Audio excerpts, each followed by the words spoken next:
Hello, everybody. Stormies. What was that? Hello, Twitch family. Hello. We keep interrupting. Suspicious ninja. Look at Spiper. that. We got Spiper and Nin Man. He's going to be in and out. He says, "What's up, everybody? It's good to see you all." Hello, Spiper and Suspicious Ninja and Aries. Oh, the Aries man. Hello. Big hugs and love to all of you folks. Doing good. How are you, Spiper? Yeah, we're amazing. Mm-hmm. We're doing fantastic, you know. Hey, Aries, I did something for you here tonight. So, as you can see, it's an empty map, despite the fact that we're starting out in a dungeon in combat. And that's because I needed to actually move where I had drawn that hallway. And just for you, I decided instead of redrawing that before we started, I would, I would wait and draw it for you. So,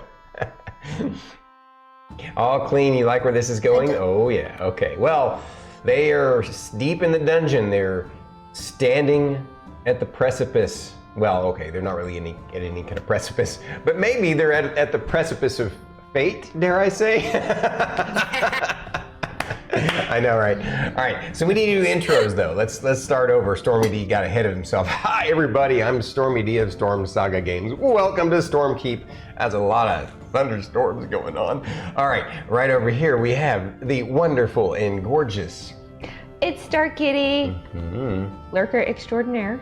And introduce your character for us. I am playing Emillynn Ray. This is Philip. You can't see him, but I can. And who is it, Emillynn Ray again? Emillynn Ray is a College of the Battlesinger Bard party leader, and let's see. Is that nickname that Druid and Fate, or that Lorkris and Fern gave her? The Warbard? Although last week she wasn't very much of a Warbard because she kept rolling ones and Philip was laughing the entire time. But yeah, that's a different story. You know what? We all have bad days, you know. That's right. And even your bad days wasn't that bad. Yeah, that's true. So yeah, It was pretty bad when Philip missed... starts laughing at you. Yeah.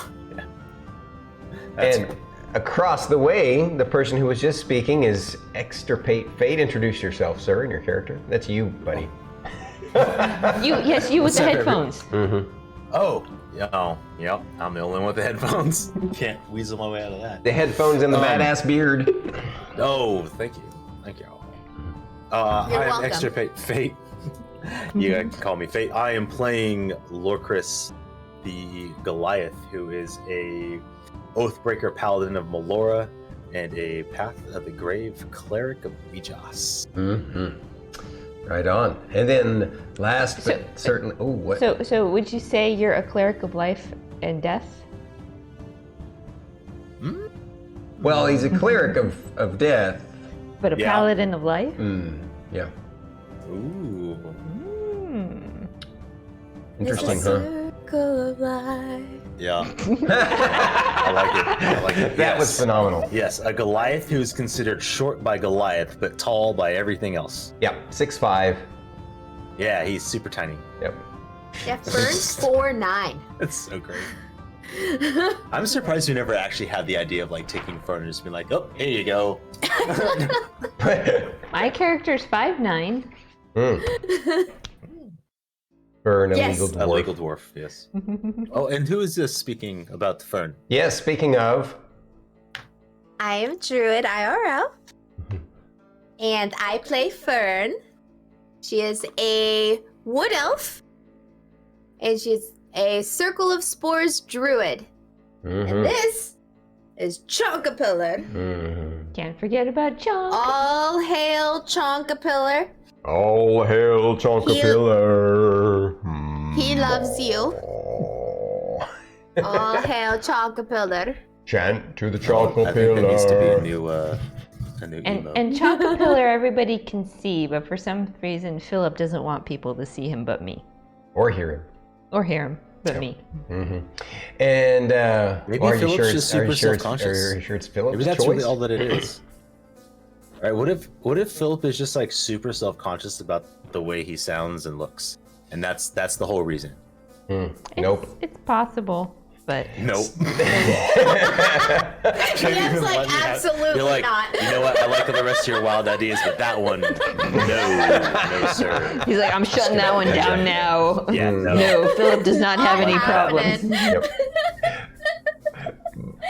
By the way, I must comment on the lovely Fern tonight. She does not have her ears, but instead she has this fantastic Sailor Moon My thing little going buns. on. My little buns. I was doing art before I came up to stream, so I didn't have time to do my ears. That's okay. You look adorable. They are here. They're here in spirit. They're here in spirit. Right on, right on. Okay. Oh. So, the recap of last week, the adventuring may I- party. Oh yes, go ahead. Sorry, before we get into that, as a point of bookkeeping, I discovered something that I realized that I was doing wrong. Oh, In the understanding of rules for my character. okay.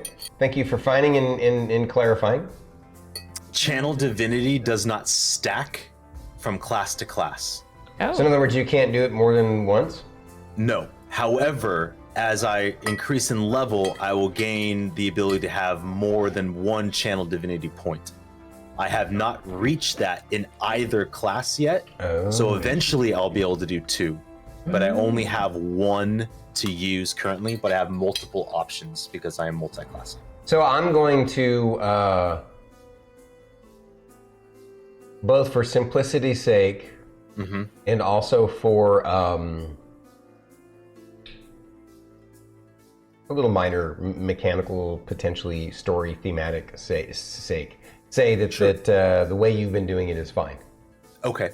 I saw that and I was like, wait a minute, I want to make sure, and for appropriate rules as written, I want to make sure that we're being as honest as possible. I really appreciate that. Yeah. Because again, folks, I may have been playing D&D longer than some of you have been alive, but I haven't been playing 5th Ed that long. There's still a lot to learn. And honestly, you know, when you're learning a new version, sometimes old versions, you know, confuse you.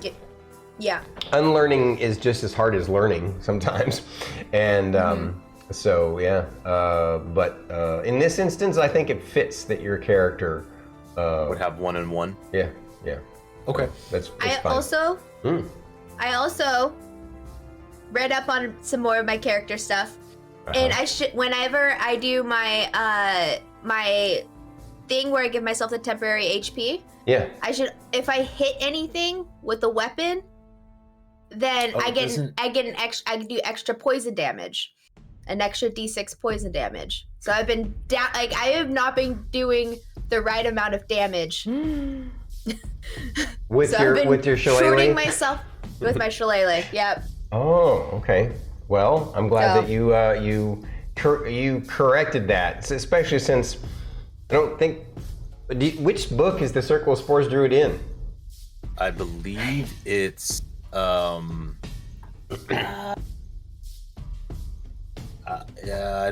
I want to say there's a part of me that wants to say Tasha's, but I don't think it is. I think it's the Ravnica one. Ah, okay. That would explain Because- things. Oh, Yeah. Oh no. GGRT. GGRT. GGRT? Oh, Guess- Guildmaster's Guide to Ravnica. Yeah. So it is the the Ravnica one. Okay. Yeah. All right. We do have that. Golgari It's stuff. not ours. We need Yeah. to get that back to friends who we haven't seen in a while. But okay. Well, fair enough. Clarification. A little housekeeping up before we dive in. Yes. Thank you. You know, for a second I thought you said before we die in. Dive in. Yeah. Dive in. Yeah. Well, speaking Either of way, dive, we'll see. dive in. I'm gonna come over here and do the amazing Ares is solid and draw. I'm gonna keep it in this map mode for now. Actually, yeah, just for a little while longer. No. Why would I do that? Why would I deprive him of a full screen version of it? That would be so mean. Combat 3. Here we go. while we're drawing, we can do the recap. Oh yeah, that's true. I didn't do the recap. So last week, the adventurers had made their way deep into the catacombs under the burial mound, right? And I believe this is how long this hallway was. And doors on the side, they're irrelevant because you've already cleared. I'm not gonna draw these rooms. Well, yeah, I don't think it'll matter much.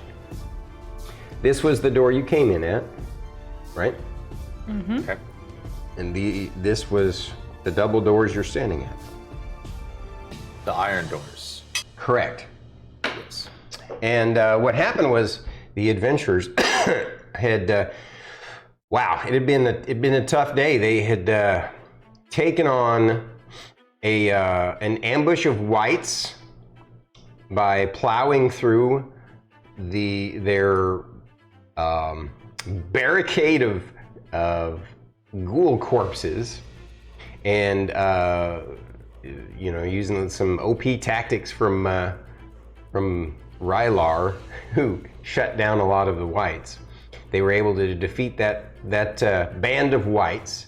And then they ended up sneaking into a wraith room and disturbed the mad mutterings of a wrathful wraith, and it was not too happy, and kind of put the smackdown on poor Emillynn Ray. And you guys tell me where you're.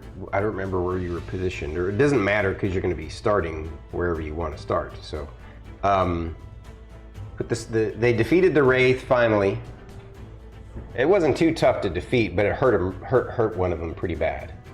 And they decided that their resources were damaged enough that they really needed to go back and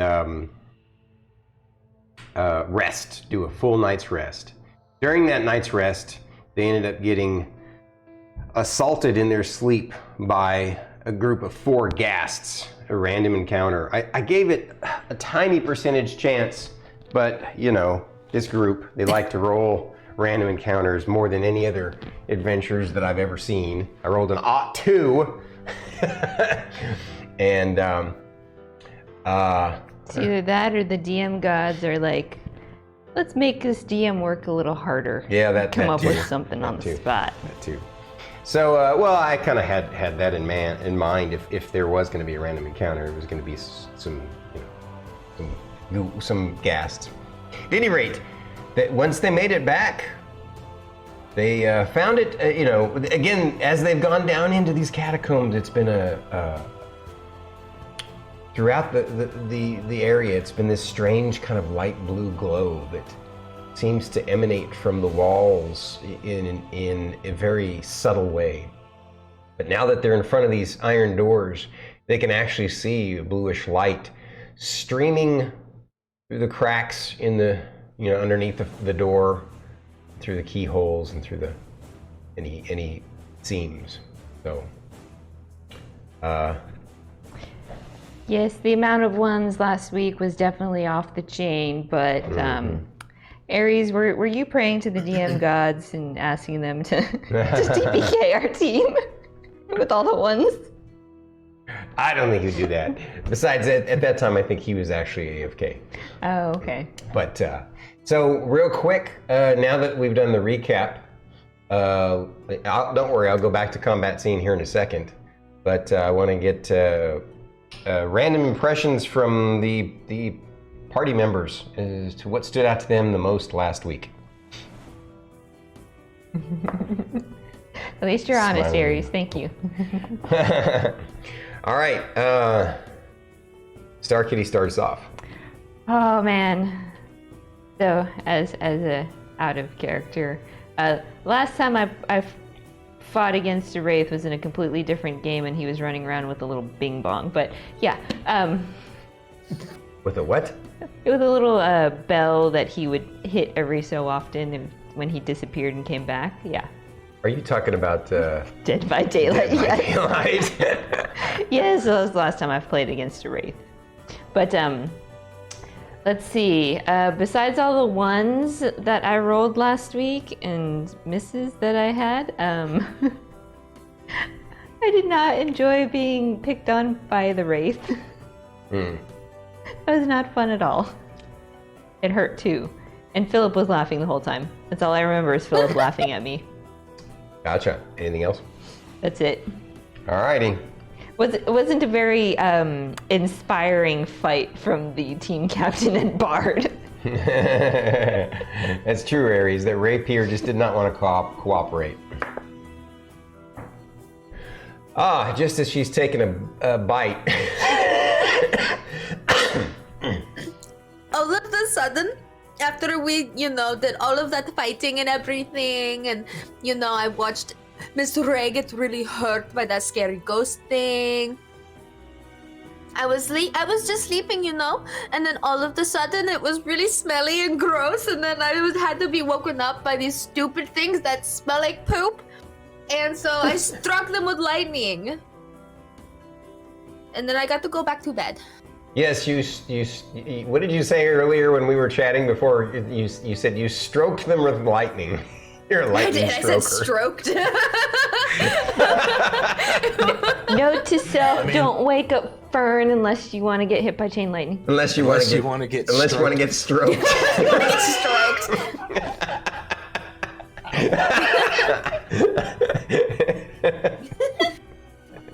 We did a lot of fighting. Yeah. All right. Fate, your turn, sir. We only took a short rest from when we got there, and we fought the guys outside. And then That's true. We fought the guys outside, we fought the guys inside, then we went and took a short rest, and then we went and fought the wraiths, or the other things in there. And then we fought the wraith. Yep. And finally we got to go take a nap and sleep. And then I got to woken up. So she was none too happy, so yeah. No. So I struck them with lightning. Lorkris, how about you, brother? Lorkris is really unnerved by this place. Because this is the first time in a long time that he's had any clear feeling direction of this needs to happen now, in the context of taking out these ghouls, and then especially that feeling with the wraith.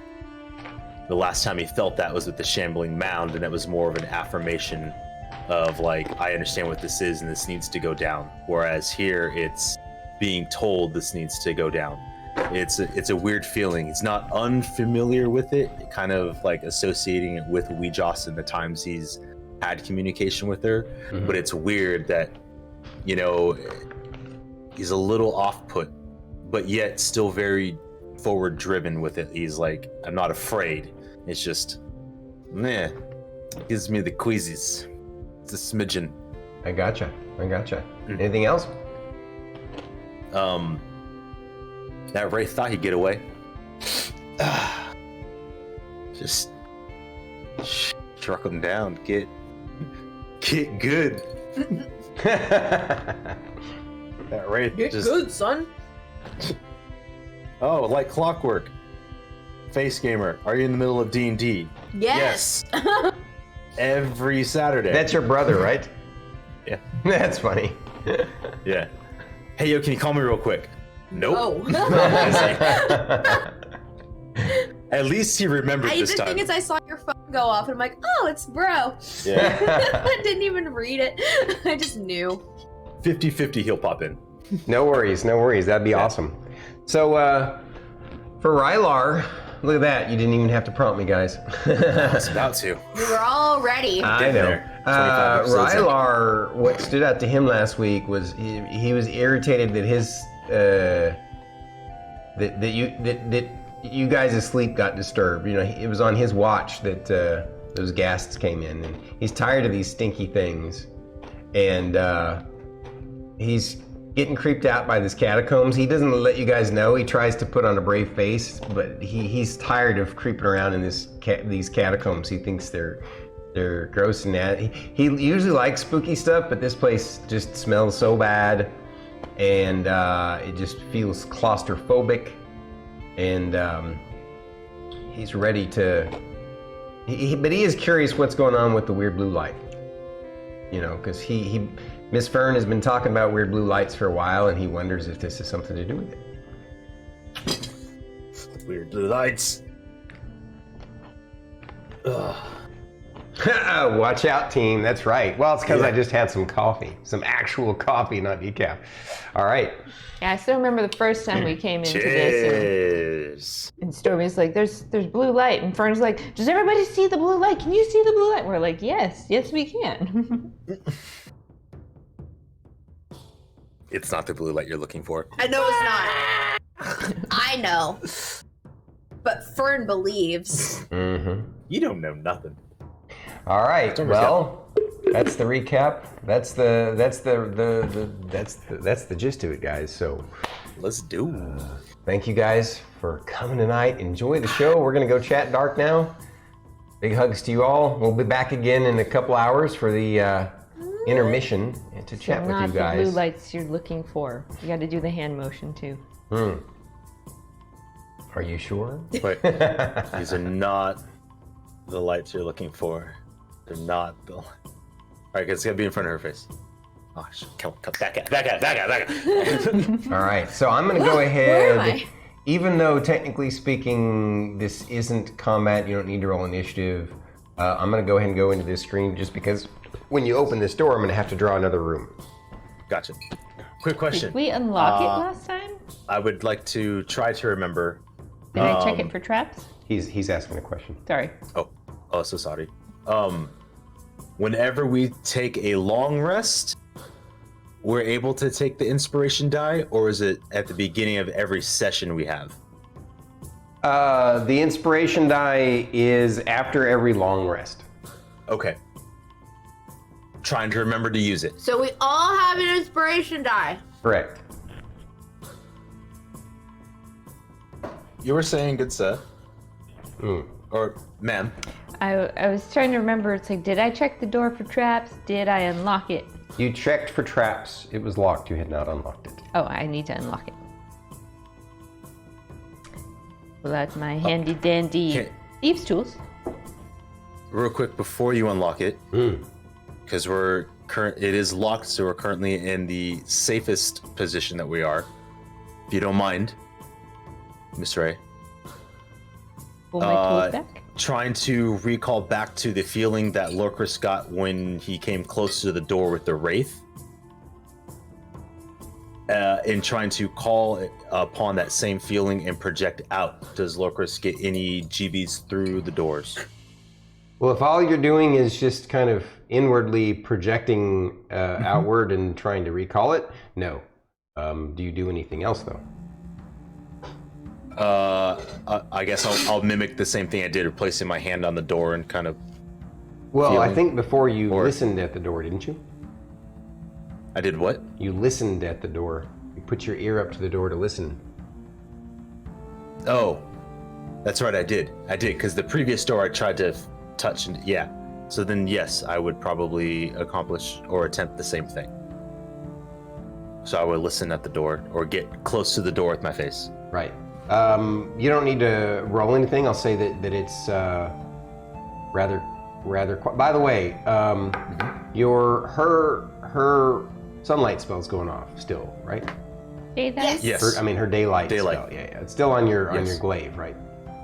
Yes. Well, we recast it, but yes. Right. You recast it before you came in. Right.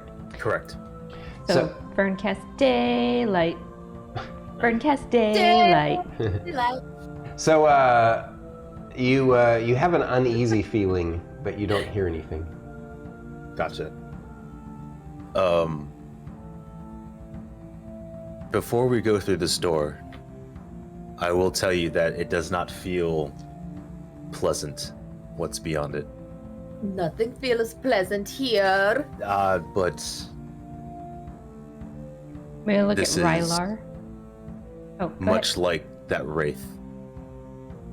Does not feel good.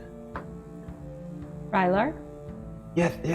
can you use your eyes to look through the door? You want me to use it right now? Are you sure? Yes. Okay. He kind of steps in between you guys and uses his X-ray eyes because he can only use those. I Once picture for short Rylar rest. doing this. Yes, that's he jumped ahead of me. He puts his fingers up to his face like this, and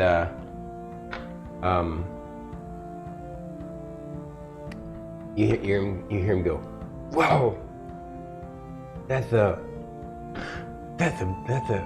big tomb in there, and there's like a part of it that's like there's this black hole in the wall or something. It's like weird. Black hole in the wall? Yeah, Is the tomb open? it's so dark I can't. I mean, I have X-ray vision and everything, but my dark vision doesn't work perfectly through stuff. So it's like, yeah, maybe it's open. Maybe that's what it is. I'm not sure. It's hard to tell. It's so dark in there. Okay. Thank you, Rylar. I'm going to proceed to unlock the door with my tools. Mm-hmm. Oh my It god. is a I'm straight so up scared. dexterity check. Yeah, I'm gonna have to retry that. That's an 11. Okay, at least you didn't feel badly enough to break your tools. Try again.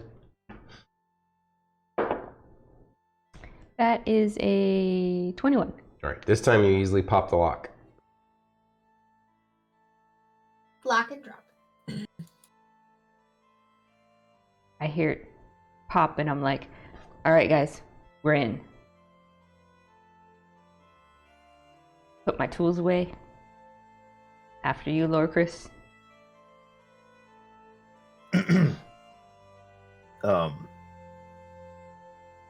Second. All right. Well, I'm assuming you open the door. That's why I'm starting to draw, but I'll wait till you tell me Yeah. what you do. yeah. Lorkris is just gonna like pause for a moment and do like that. Like, here we go. He's just thrilled and just pushes the door open gently, just nice and smooth.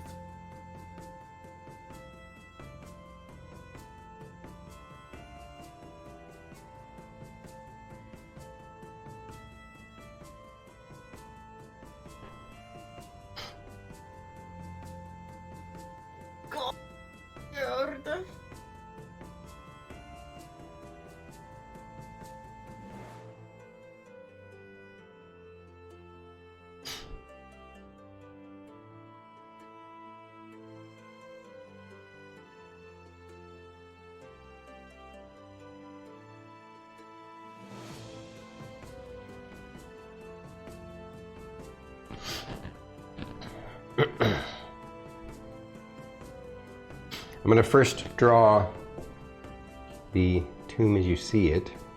Oh. Then I'm going to add on something that's based upon what Rylar told you guys.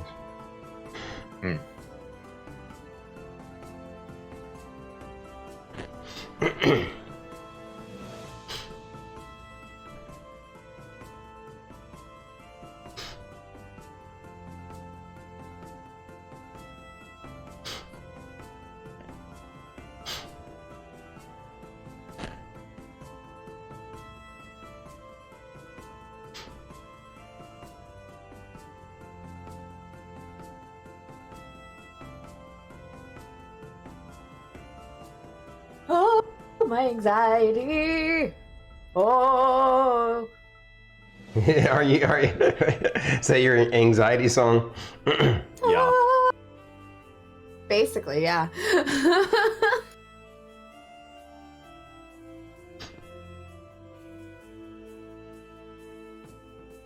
I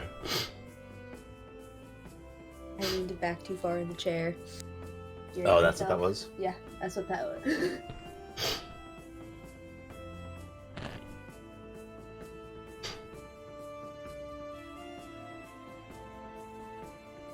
Oh my good golly.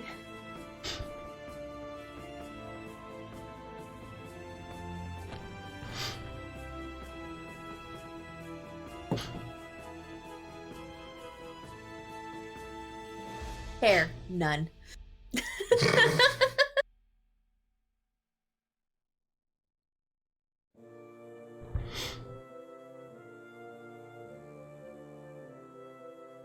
Height, short. Is that what you put? No. Oh. That would have been funny though.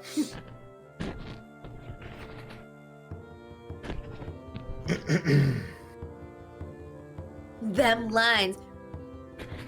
Oh yeah, nice and straight.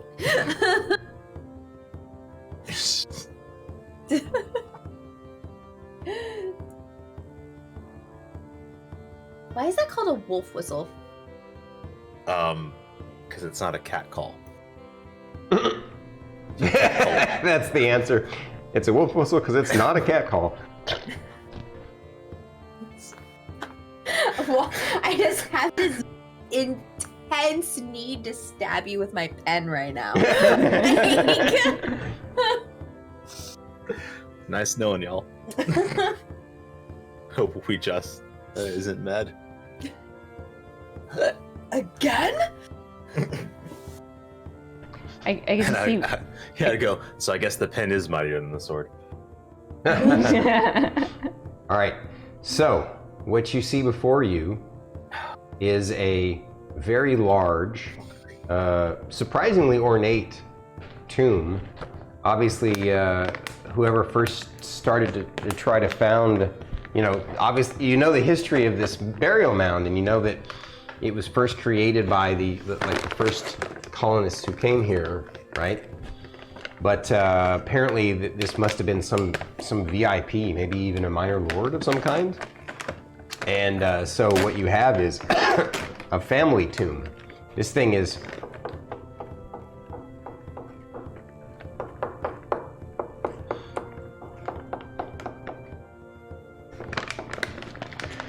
uh 9 by 18,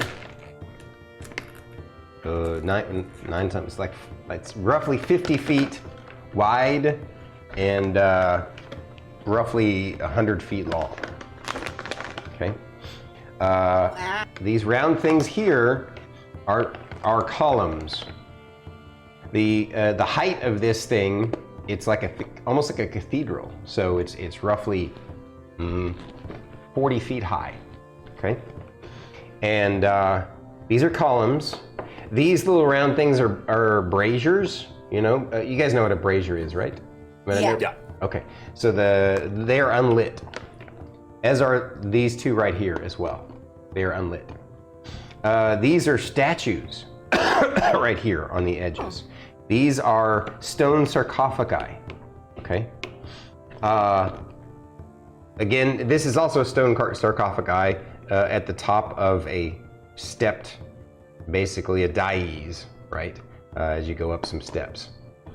The most notable thing about this room is it's empty other than everything that I've described. The architecture is befitting the culture that you guys are familiar with, medieval fantasy, medieval culture. The two things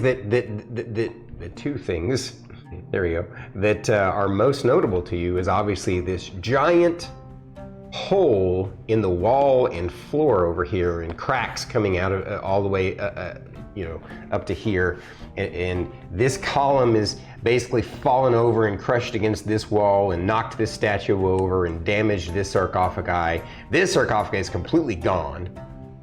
The hole itself opens up into what you think must be some sort of, it's dark from here. Yes, you have the daylight spell, but it only goes out to 60 feet. And it's basically this kind of dark cavern. And you get the sense, well, it's not dark. I'm gonna amend what I just said. It looks black and dark, right? And I guess I'm gonna have to retcon No, I'll say that for some reason his X-ray vision, it messed with his X-ray vision, so it didn't actually. What you note now is basically it looks like one part of this tomb crumbled to a sinkhole that opened up right here. Okay, and so now there's this cavern over here, and there is that light blue glow that you've seen everywhere. It's stronger in this room, and you definitely see a blue glow emanating from this area. And Rylar even comments, "Wow, that's weird. I didn't see that strong blue glow. All I saw was the dark through the wall. I have to work on my eyeballs." No. Druid question, is this the same, is it like the same shade, same kind of blue glow, or is it like noticeably different than the blue glow that Fern sees? It is the same shade as the blue glow that you've been seeing. Guys, can you see it? Can you see it? See what? The blue glow. No. You don't see it, big guy? No, I see it. Lorkris! You're playing, aren't you? That's mean. It's not a good joke, was it, Emillynn? Miss Ray, Yes, Fern. this is the color blue that I've been seeing. This is the same color, it's the same blue glow. So what's interesting is it definitely. I hate you so much right now. Don't talk to me. No. So the blue glow seems to be emanating from under here, not from this way from the cave, but from almost underneath in this spot here. It's hard to tell, really. So. Lorkris will walk in. Where do you go? Lorkris will casually stroll in, almost like you're walking into your empty home. Right, but Kind of putting on that face and kind of come in about 10 feet, 10, 15 feet. 15 feet. I follow. Oh, Same distance? Fern is 10 feet behind, or 5 feet 100%. behind. Like that? I would say Lorkris is like dead center. He's not off to the side. Yeah, right down the pipe. Yeah, equidistant from everything, so it's like. Fern is like right next to Lorkris, obviously fighting the urge to keep going forward really, really quickly. So you want to be right here? Right next to him. All right. Yeah. Rylar's gonna stand next to you. So as you get closer, it's definitely this. You see why Rylar said it was black? It's like a black hole of a cave, right? And it is really strange. He just has this kind of. I guess I should come over here so I can. He has this like he's shaking his head. He bonks his head. I don't know why I didn't see the blue glow when I was using my X-ray vision. It's weird. It's okay, Rylar. Sometimes we don't see everything. So your light obviously is lighting everything up and definitely sends shadows into the cave in the distance. Out to a certain range. Your shadows light up, creating interesting shadows in the room. I want to keep going forward. I would say Lorkris would move to about center of the room, to the point where he should be able to. Yeah. Perfecto. Yeah, about right there, and he's gonna. Yeah. Do his eyes of the grave. What's that again? Never. No. It's the know the location of any undead within 60 feet. However, that's not behind total cover. So instead, I apologize. I'll use my the divine sense to detect good and evil. That is what I intended to do. Oh, okay. Yeah. So 60 feet. I would like to identify the hollowed spell. Wait, I'm sorry, what? So you're detecting good and evil? Yeah, so it's anything that can sense anything affected by the hallowed spell or know the location of celestial fiend undead within 60 feet that is not behind total cover. So if they're in the sarcophagi, it wouldn't matter. They would technically have total cover. Like they're checking for the hollow. That are not behind total cover, spell. huh? Okay. So I'm gonna redraw. I'm gonna draw some new stuff here. Sure. The way the floor has crumbled seems to have crumbled this direction. It gets like deeper and blacker this way, and there's rubble, kind of. It's like a black hole over here, right? And all the so basically you get the sense that everything crumbled right here that way, just sinking that direction. But the blue glow seems to be emanating from like right under here, and you don't sense, because your thing is limited by total cover. You don't sense anything. This is basically like a hill of rubble now, right? But some of it has kind of fallen at a slope that way towards this black abyss, which is obviously the sinkhole.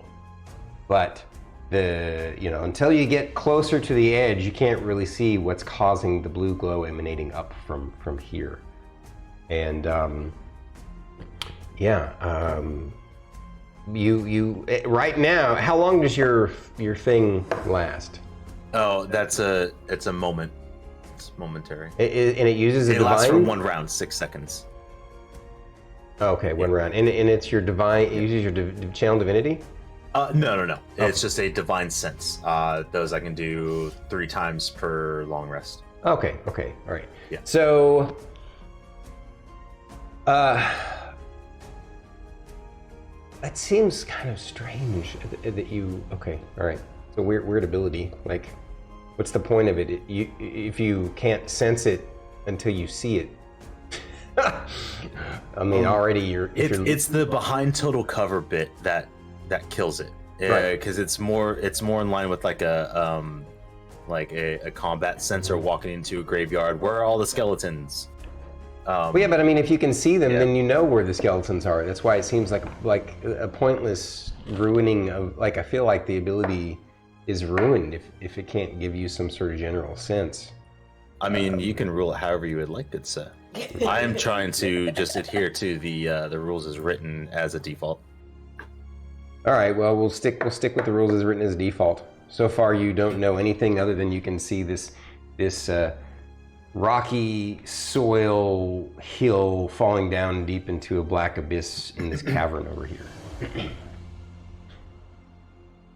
Hey, Rylar. Yeah. What's up, boss? Yeah. This is really spooky in here. I know, bud. But aside from us, does anything glow with magic? Do you mean that blue glow that's coming from that way? That's one thing for sure. But is there anything else that you see that's glowing aside from us and the blue light? No, not really. You're not detecting any other magics? You see him look all around, take a full 360 spin. Oh, I'm dizzy. Nope. Thank you. Fern? Huh? What? Let's go look at the blue light. Okay. Let's go. Be careful. Let's go. Mr. Ray. So you can tell as you get closer that there are cracks in the ground, but you can tell that they're not really thick cracks, and that you don't think that the ground is likely to crumble much anymore right now. So you're pretty confident. Would probably still use the glaive and like tap, and you know what I mean? Right. Like kind of test yeah, it as I'm move assuming forward. that, and so as you get closer, you realize it's pretty stable right here for the most part. And where do we go? I'm gonna stay about 5 feet behind. Or actually, here. All right, Rylar wants to see. So he's gonna come over here next time. These guys. So you are now shocked to see what is causing the strange emanating blue glow is kind of at the edge right here.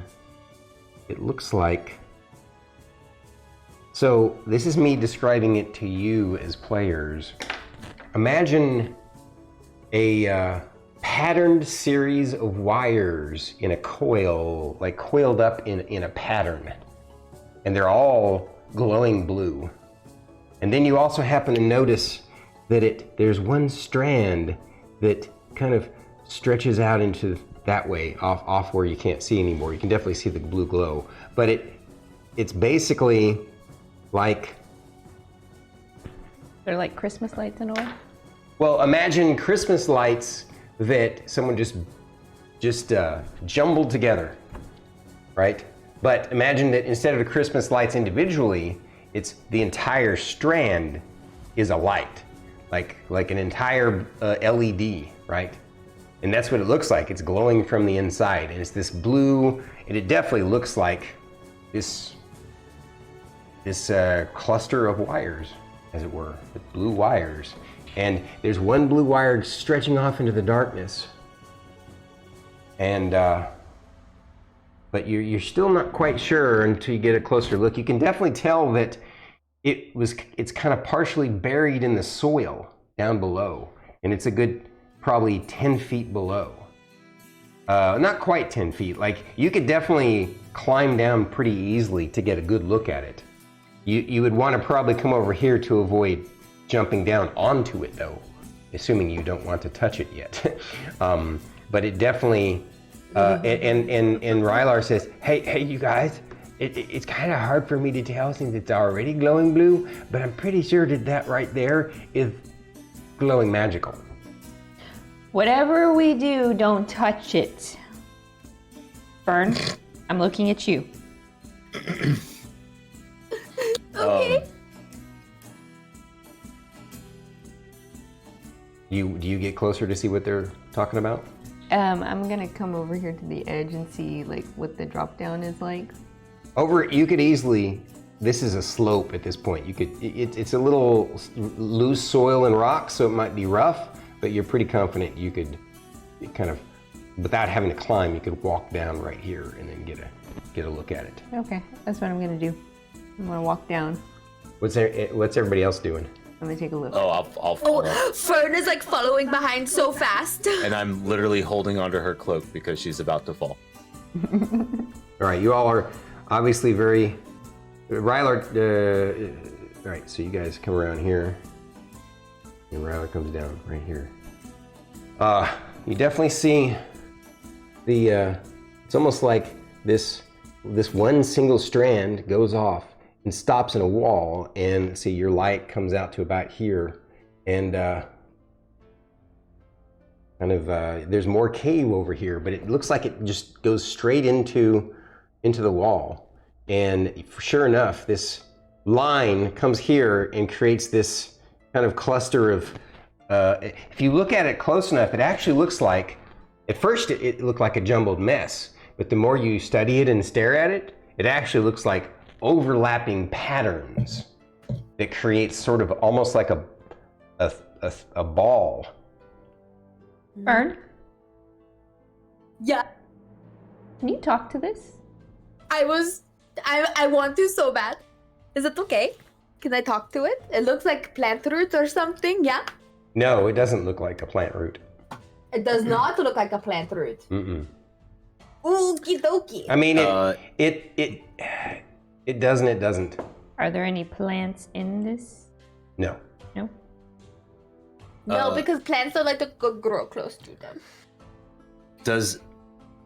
In kind of getting close and observing it, does this mass,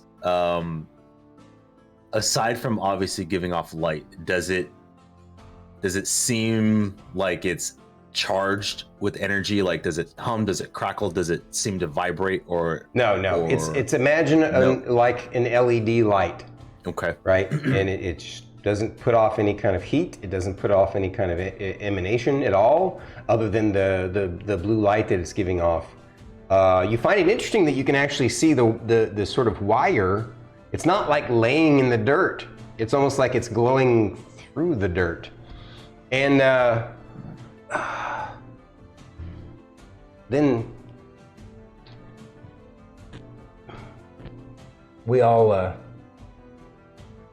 well, yeah, pretty much everybody hears a strange kind of breathing sound.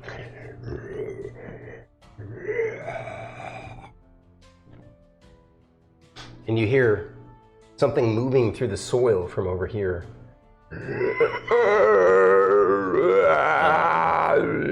Instinctually.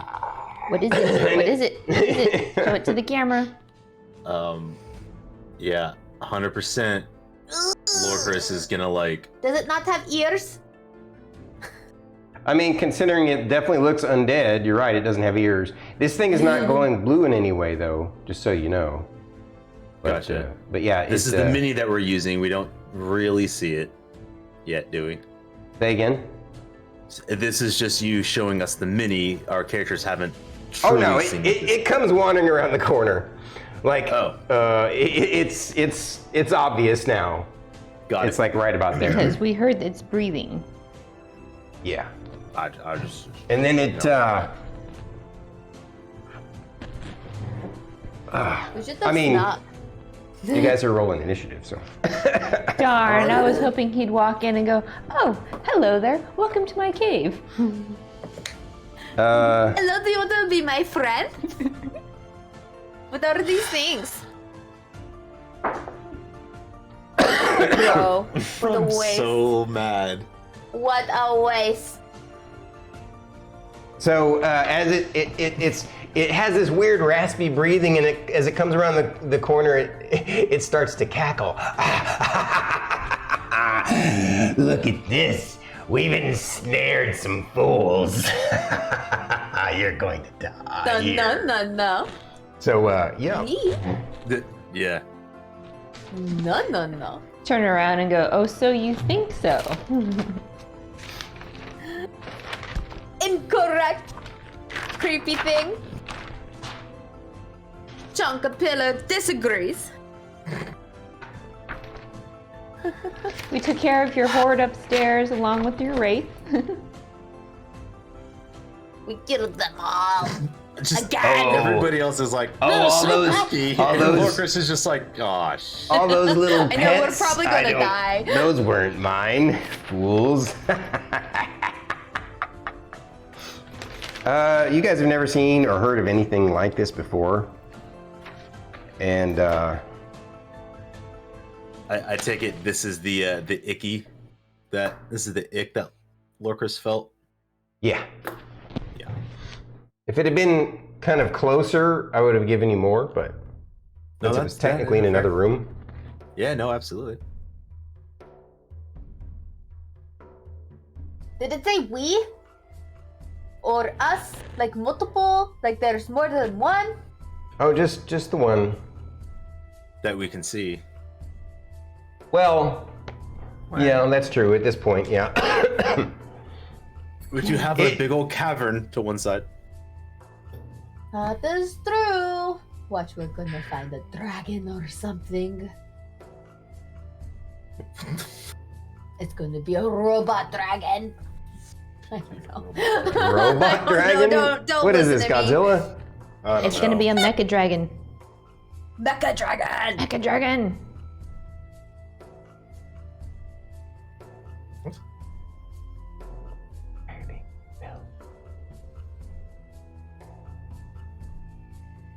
Ah.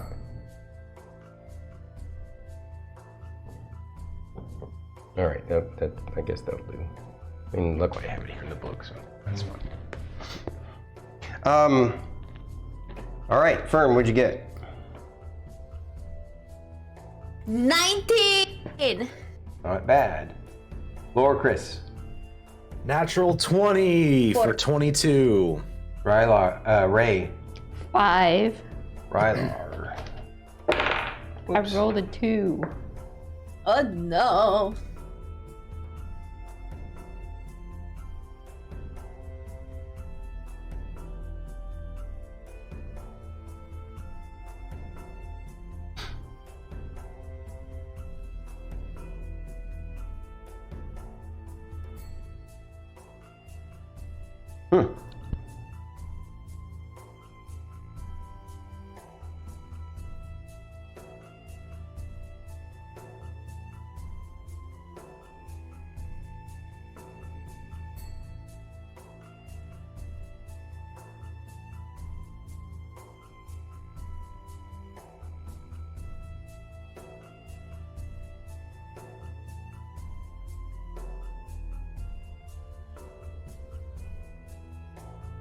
Wow. Okay.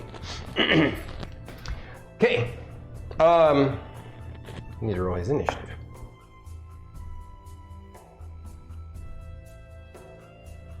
Lorkris.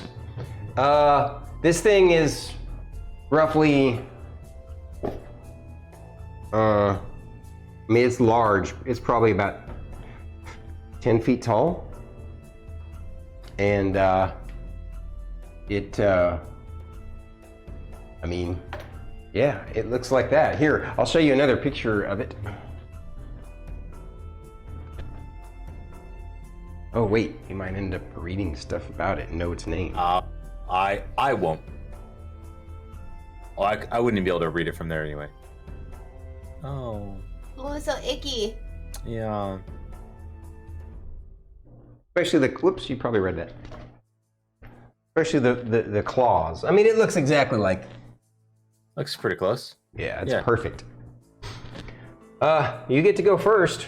You were trying to inspect this weird arcane cluster, whatever it is, but this guy has other plans.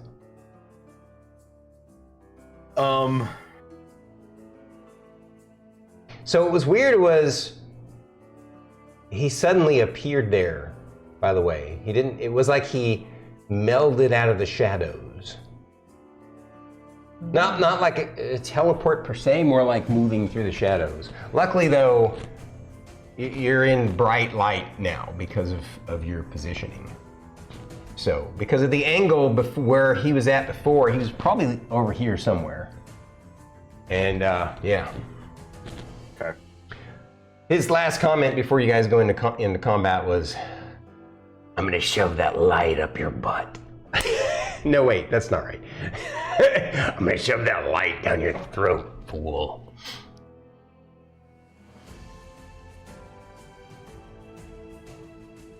Kill him! Rylar, hit him with the guiding bolt. Okay. And then Lorkris will fucking tank in.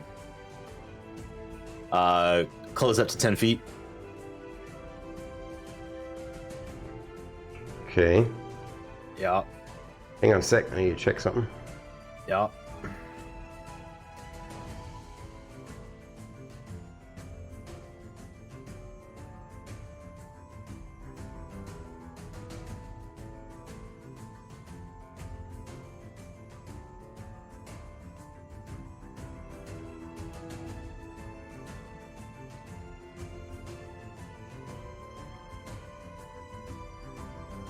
Appreciate your patience.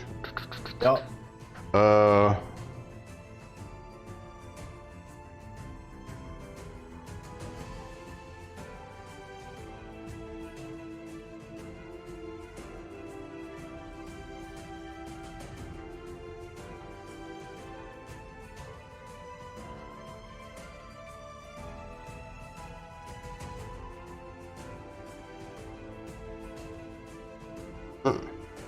Trying to figure out in 5th ed where it shows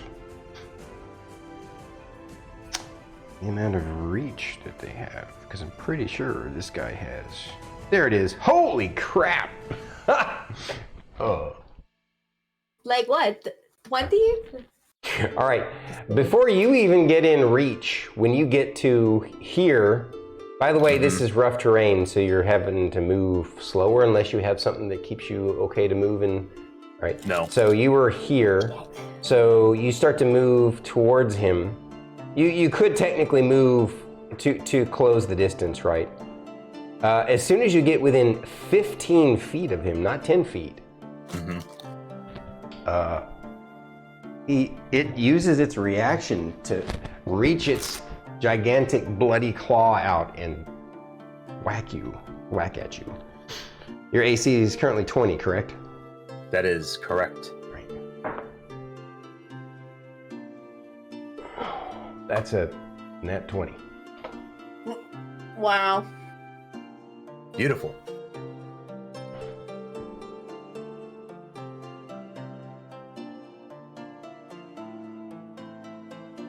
So his special reaction is called Deadly Reach. In response to a visible enemy moving into its reach, the creature makes one claw attack against that enemy.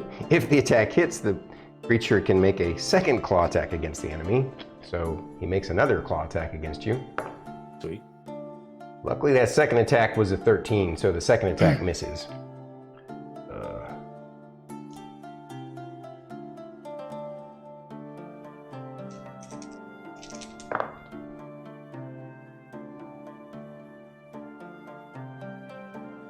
This thing kind of wallops you harder than anything you guys have fought in a while, since like the Ettins or the Giants. It does 19 points of damage.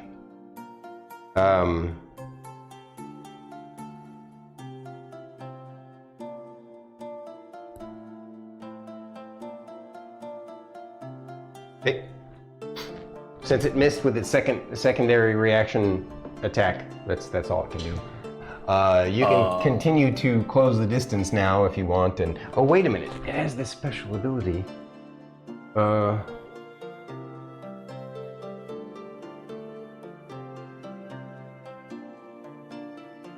it says that it can pull the target up to, yeah, okay. As it claws you with the one attack that hit and tries to hit you with the other one, it drags you forward, which you were going to go forward anyway, but it basically drags you forward 10 feet, like basically closing the distance with it, and has you grappled, but you can make a DC, you can make a escape grapple check. Since it's your turn, you can actually make an escape grapple check. That's a strength check or a dex check? It's a strength check.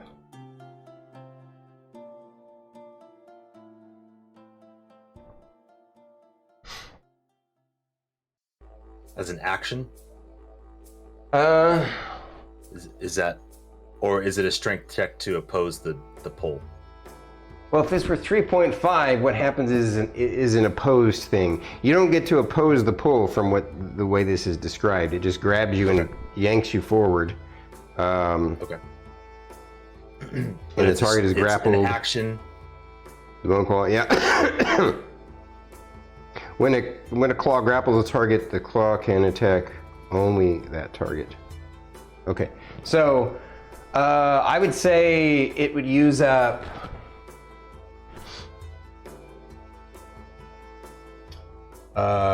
Are you at multiple attacks yet? I have 2 attacks per action. Yeah. Yeah, I'll say that it'll use up one of your attacks, of your action. Okay. And this is a strength check, not a strength saving throw. Sorry. Grapple is a little more confusing in 5th Ed.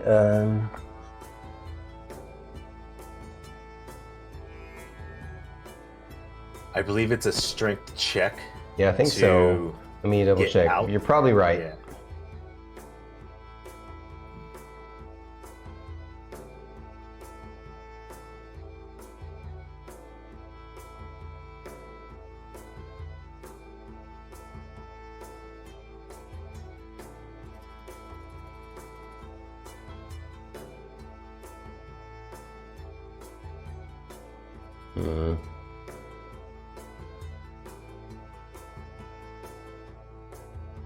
It might actually be a strength saving throw. It's a 1 point difference because I have the cloak of protection.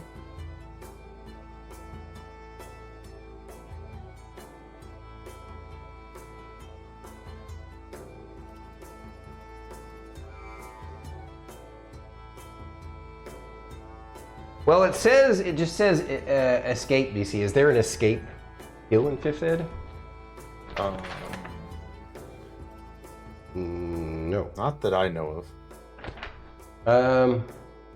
Yeah, I think the way it works is you depending on your character, if you're really dexterous, then you use your dexterity. I'm gonna say it's a saving throw.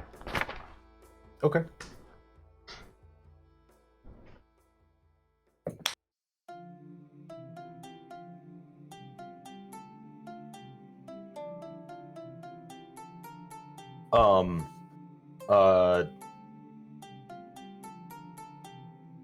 Natural 16 plus 8. I can't math right now. 24. Yes, you were able to break the grapple. Cool.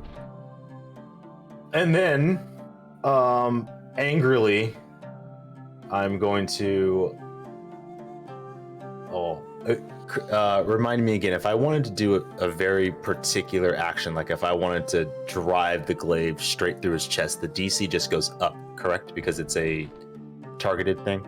No, I don't think there's any particular rules in 5th Ed that allow for specific targeting. Okay. Called shots. Well, there's not really. Yeah, but that's Palladium. I couldn't remember if we had done that at one point. Either way, I don't think so. Fun. I mean, I think not on a specific enemy. Like if you were to try and hit something like a weapon in midair or an arrow or something, then I would have to come up with something for that. But when it comes to combat, the 5th Ed tries to simplify things. So. No, I gotcha. Okay. Well, Lorkris is then going to try to just hit him with the glaive, just straight through the chest. Mm-hmm.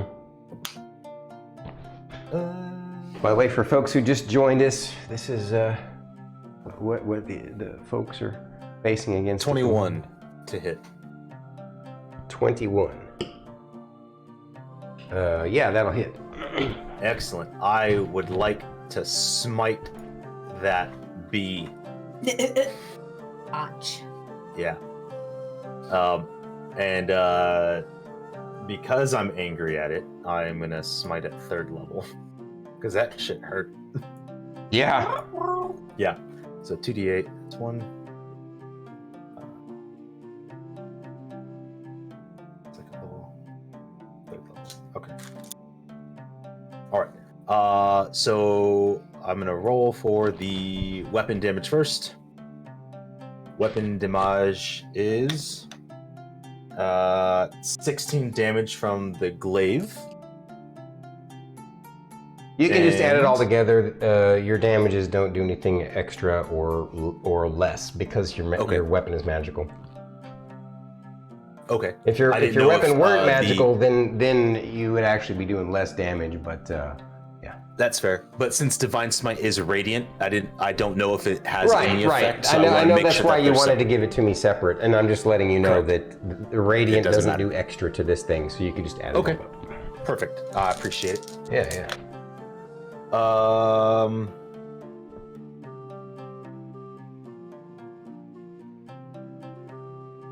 That was a really weak roll. 12. Weak. Yeah, 2 2s, a 1 and a 7. Oh wow. Disappointing. The 12 for the roll, was that everything? 12 damage from the Divine Smite. So 12 plus 16. Oh, so 28. 12 plus 28 total. Got it. Alrighty. Fern, you're up next. That ends my turn. I'm gonna panic pee. Okay, go panic. Okay, I'm going to pass something. Hold on, I had it up, but then I was looking at something else. I'm so sorry. I was ready, but then I was no longer ready. I'm going to cast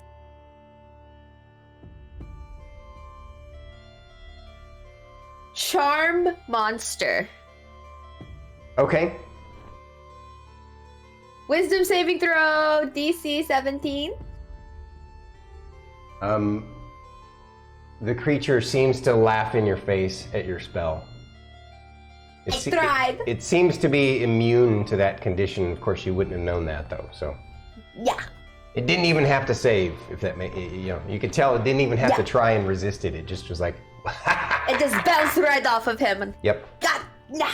But it was a nice try. Okay, well then I'm going to bonus action cast Shillelagh, and I'm going to kind of move down a little bit off of the rubble, not towards Lorkris, but more to like along the wall. Over this way? Yeah. Yeah. But a little bit further close to Lorkris. Right here? Yeah, right there. Okay.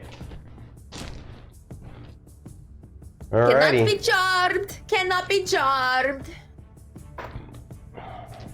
Didn't work. Did not work. I don't know. Cannot be charmed. Oh, you tried. I tried. I'm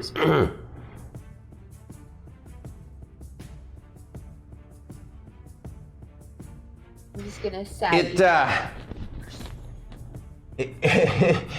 its head comes down right in your face, Lorkris, and says, "I hate that light, you little bastard." And it claws at you twice. Let's see. It's going to be a 22. That'll hit. And that'll be exactly a 20.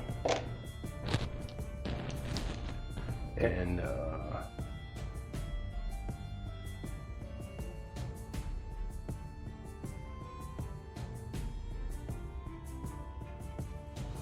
you'll have to, this time though, you're going to have to escape the grapple on your turn.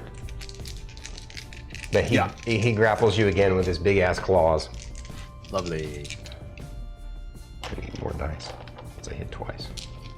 oh no. Eat some cheese and crackers with me.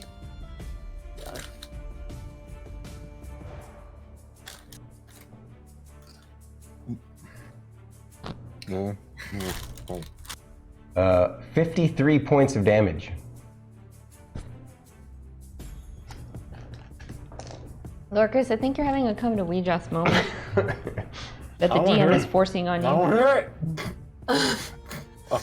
He's like, you will have a little chat with Weejas today, whether you like it or not. As a reaction, I would like to Hellish Rebuke. Okay. 3rd level. Dex save of 14. Yeah, the Hellish Rebuke is, it's not Channel Divinity, right? It's a spell? Yeah. Yeah, it's a reaction spell. Okay, cool. And you haven't used a reaction yet this turn, right? Nope. All right. So it's a what kind of save? Dex save of 14. And what kind of damage is it? Fire. Fire. Okay. Dex save of 16, you said? 14. 14, okay. And what happens if he succeeds? I rolled a 19. Half damage. Half damage. Half damage, okay.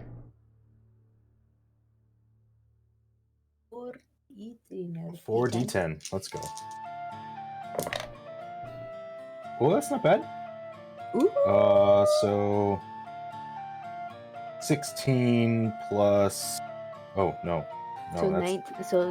Hang on. 12 plus 9 is 21. 21. So plus 10 is 31 is the total, and then half that, so 15. wow, how are you doing so much damage? 4d10. Oh, okay. You just, yeah. So you rolled really well.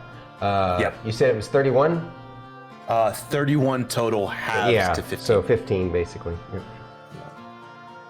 Okay.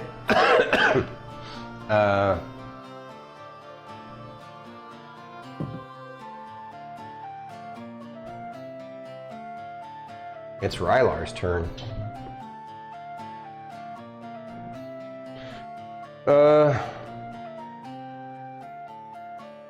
Rylar says, I'm coming to help.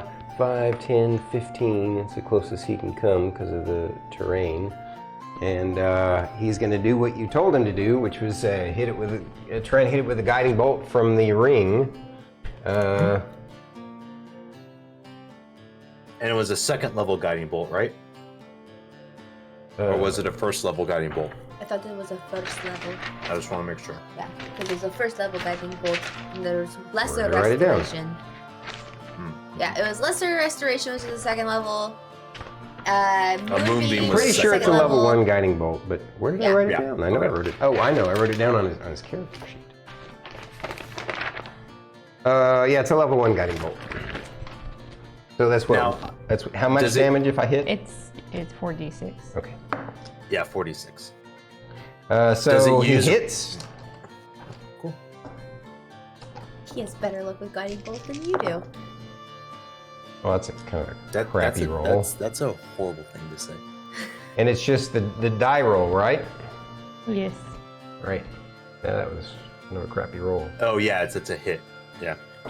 I got it. I hit. Rolled Nice. a bunch of 2s and 1s. Whoa. I did 8 points of damage, and now whatever next attack against it has Advantage. advantage. So that's what Rylar does, because you told him to. And now it's Miss Ray's turn. I turn and I look at it, and I'm going to cast Cloud of Daggers at 4th level. Right here. Is it a... It's a concentration spell. No, I mean, is it a 5? It's the in a cube 5 feet on each side, centered on a point you choose within range.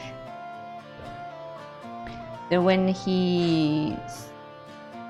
Do you want it there, or do you want it over here? That's fine. When it enters the spell's area for the first time on a turn or starts its turn there is when he takes 8d4 damage. Damn. Because I cast it at the 4th level. Nice. You guys are putting a smackdown on this thing.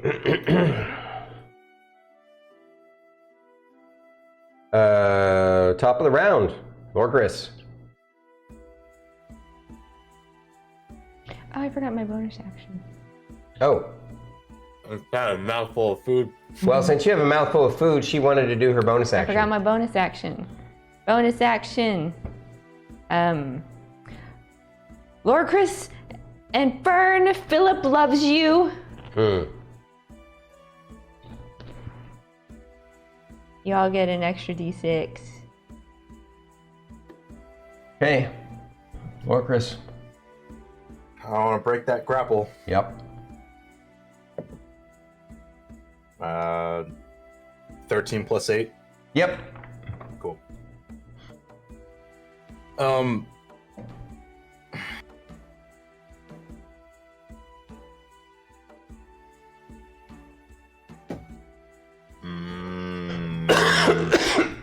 Excuse me.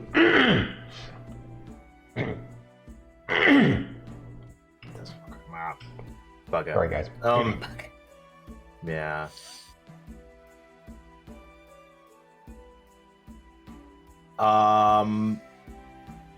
Yeah, I guess I'll just swing at him. All right. Take an attack. Yeah. Yeah. Yeah. It's fine. Yeah, don't worry. 21. Mm-hmm. Cool. And 13 damage.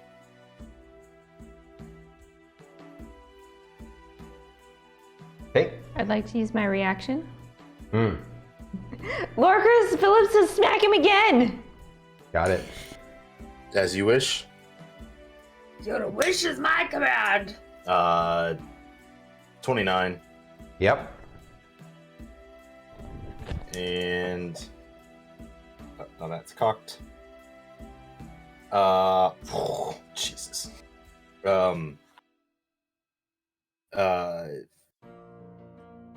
24. I rolled a 10 and a 5.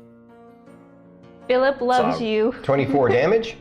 24 damage, yeah. Oh. I rolled a 10 on the 10 and a 5 on the additional d6.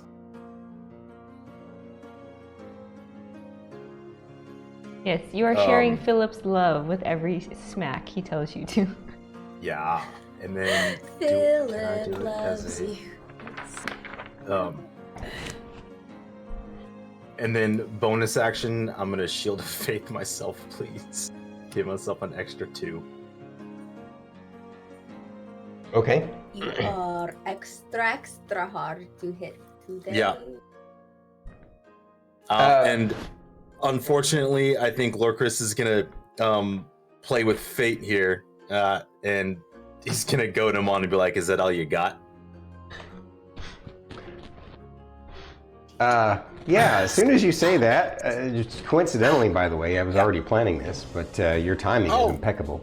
Yeah. Suddenly, you guys see a surge of light go quickly, like almost instantaneously, like a bolt of lightning through that wire and light up this whole cluster that's sticking out of the ground, basically. You know, just to make it clear, you guys couldn't see the whole thing. It's partially sticking out of the dirt, right? But it suddenly lights up, and you guys basically see a giant flash of blue light and a huge kind of a flash of electricity, kind of almost like an arc, like a Tesla arc, hitting the ground in different spots. Right in this spot, in the globe of blue light goes up. It extends up from what you think is basically this thing, right? This root cluster, right? Is effectively underground right here, right? And it's just this huge kind of globe of blue, and it goes, and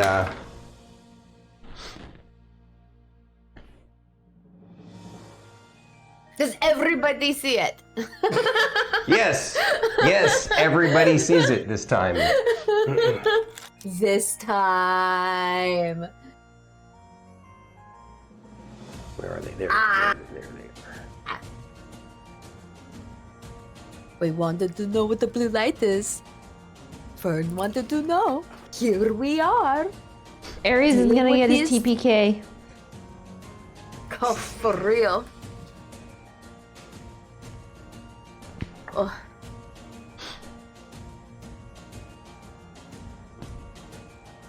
Oh.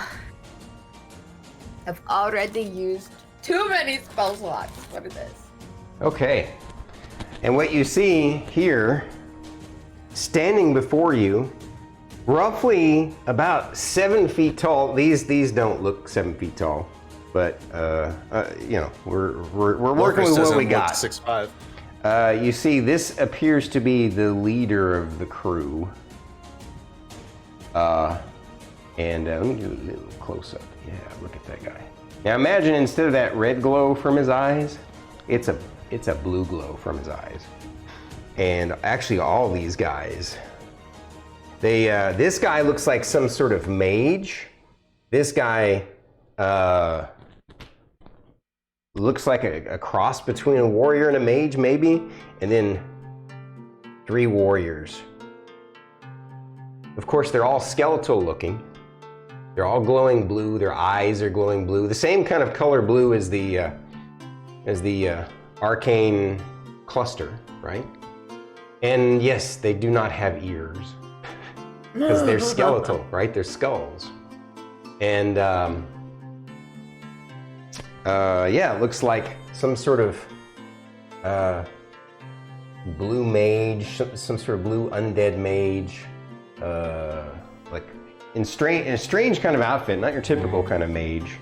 In fact, I'm gonna show you a better kind of view of him.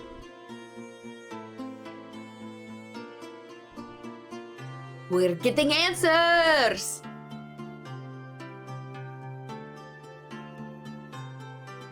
Whoops, you can read that other page. My bad. Oh, well. I wasn't looking at the other page.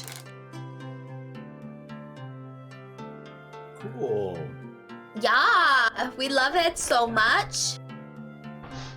He looks so friendly and lovely. By the way, the warriors look kind of like this guy. See what I mean by the blue glow now? Yeah. It's very visual now. Okay.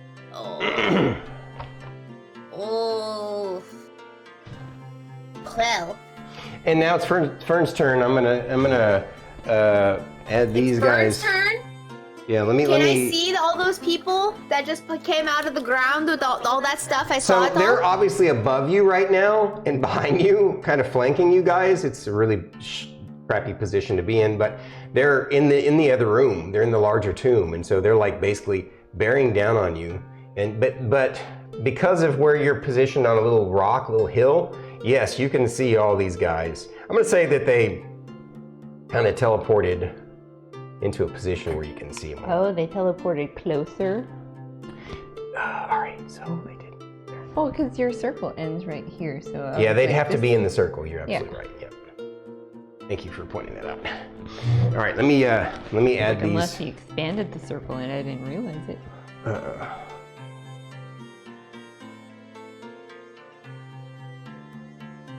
I'm going to cast. Hang on a sec. Sorry. I got to get everybody. He's got to do the administrative stuff and write down their hit points and all of them in his notebook. Mm-hmm. While he's doing that, I'm going to take this time to run to the bathroom. Okay.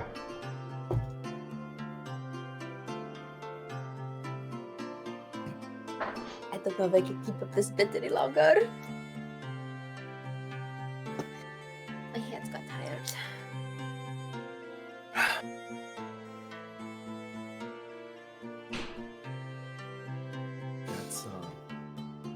That's not good. No, it is not good at all. Or it could be great. I mean, I feel like you're going to die, you're going to have a little talk with Weejoss, and then Weejoss is going to give you some super cool thing, and then you're going to resurrect because we like resurrect you and stuff, and then you're going to smite the shit out of the thing. I love your dreams. Should I just start rolling for your new character now, Stormy? Shit.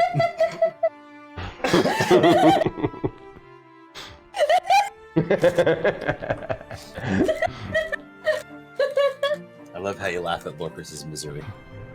Okay. I was like, I love your dreams.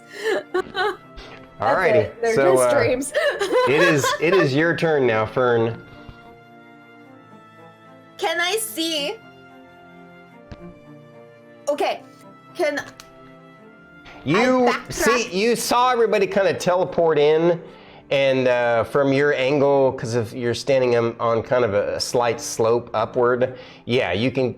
They kind of have half cover for you, except for these two guys in the front, but you can definitely see these guys in the back, just kind of the top part of them. And I see a center point within range around them, where they teleported in.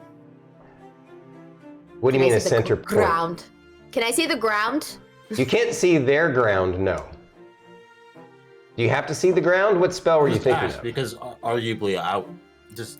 Because I want to cast Erupting Earth at 3rd level at them. What's the range of it? 20-foot cube. So I wanted to try to get as many of them as possible. Yeah, the problem is because of your angle where you're at, you can't target farther back. If you target too far close, you're going to get you and Miss Ray. Where you can target that spell, you're going to get at least Miss Ray, if not yourself as well. Okay, can I'm not. Am I on difficult terrain right now? Yes.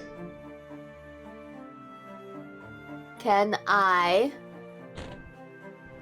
You should have no. Can I move back towards like where Miss Ray is? Sure. And then could I see the ground? No, because you're you're they're at an elevation compared to you. They have high ground, effectively. Okay, well, fine. I didn't want to They have bust the this high thing ground, out. Fern. She doesn't understand what that means. She didn't see Speaking the. for Druid. Yeah, Druid doesn't really. She could probably put it together through memes and pop culture references, but doesn't really know what that means. Oh. What? I have the high ground. I have the high ground, Anakin. You underestimate my power? Yeah. Blank stare. It's all right. It's all right. Okay, well, fine then. I'm going to cast Ice Storm. Okay. Yeah, never mind. 40-foot cube. I want to get all of those shits that just popped in. Cylinder, I mean.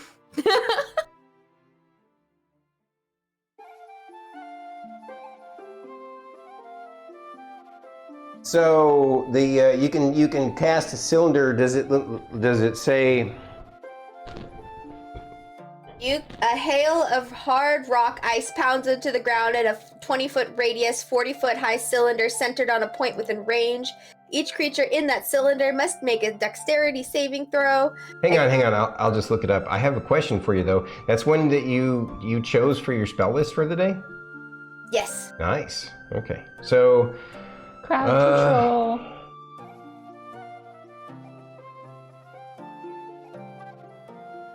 yeah, actually, because of the way this is worded, it doesn't say a point you have to see. It just says a point within range, which means you could actually point in the air, effectively. And get wherever I am, and I will And just... you're doing it. It's a 40-foot high cylinder and a 20-foot radius. So I'm assuming that you basically want to try and target in the air around here, up here. Yeah. Okay. I want to get all of those guys. It doesn't last long, does it? No, it's instantaneous, I think. Or is it? Yeah, it is instantaneous. It does not stay, but then it becomes difficult terrain. Yeah. Okay.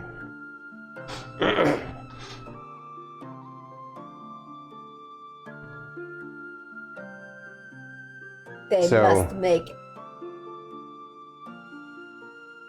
We'll say that you basically target a center point floating above this guy, and that way it'll get all of them without hitting Miss Ray. And so I don't even need to write this because it doesn't stick around. So they all have to make what? Reflex saving throws for half? Dexterity saving throw. Sorry, yeah, dexterity DC 17. All right. So yeah, you seem to have picked a spell they do not have any kind of resistance or immunity to, or not at least not these guys. And so I'm going to start with the guy who looks like a boss. He is going to roll his dexterity saving throw, you said? Yes. Okay. And the DC is what? 17. All right, rolled a 15. He's got a +3, so he makes his save. He makes a save like a boss. He makes his save like a boss. And then the sub-boss, his lieutenant or whoever he is,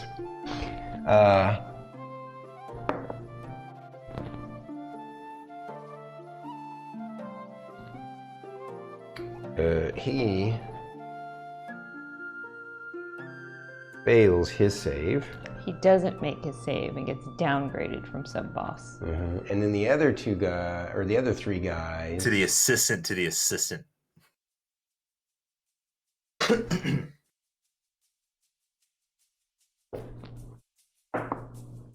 They actually succeed. All right. The 3 warriors succeed. Yes. They are now upgraded to sub-bosses. Well, I rolled like shit, so that's cool. So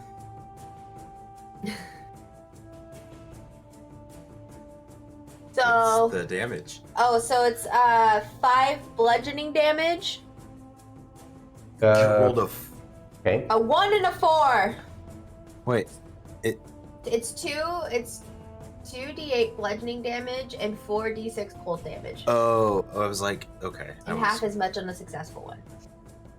So what'd you roll for the cold damage? Yeah. 12. So half, so 6. Total is 20, right? Yeah. Because these guys don't seem to have any resistances or immunities to cold or bludgeoning, if it weren't magical. Or if it is magical. All right. So 20 damage. So you seem to mess up that the sub boss pretty hard, which is kind of, encouraging. Yeah. The big boss though. So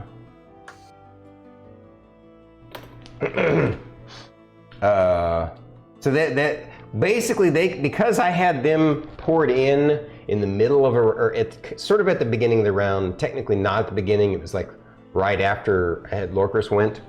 But I had them roll their own initiatives, so they don't get to do anything until the next turn order. Round. Okay. Okie dokie. So Fern is done. That area is now difficult terrain until the end of my next turn. Right. Perfect. So if they move.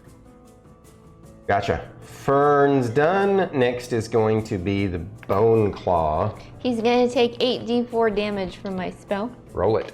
I need to Does he borrow get a saving 2d4. throw? No saving throw. Nice. You need to borrow a d4? 2d4. Okay. I only have 6. Thank you. Mm-hmm. Get him, Starkitty, get him!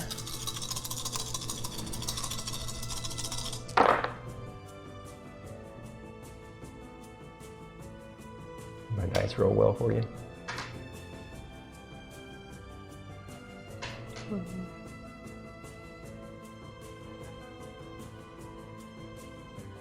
Mm-hmm.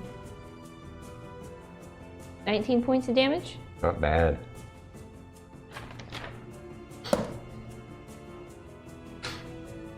Purple one in the middle one. Thank you. Or another. Yeah, you already have it. All right, so. Now, it is his turn now. Yeah. Couple attacks on Lorkris, I guess. First attack misses Lorkris. Yeah.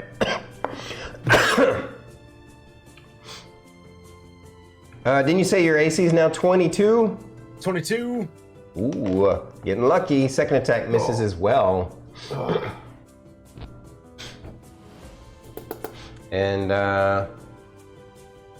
it does move a little bit though, because it doesn't want to stay in that thing. Keeping you in its, melee range. Just moves right to there. Okay. It's growling at you. It's not happy about your light. All right, so that was its turn. Rylar. Rylar's like, oh my god, it's a party! I don't like the looks of those guys. And he's gonna just fire a couple of Eldritch Blasts, a couple of purple beamers at the big bone claw thing. Oh my god. Wait. So is this the first attack against it since Guiding Bolt? No, I thought Lorkris Yeah. had an attack. Oh. Then you would have had advantage on your attack. Well, He hit anyway, though, didn't you? yeah. I mean, the only thing it would have done would have been Like, you if I could have crit. Potential Roll a crit. crit. Roll it and see if you got a crit. We can just add a little bit more damaging. Nope. Okay. Just making sure. Yeah. I forgot about it myself. Yeah. Rylar gets a couple of hits in. Nice.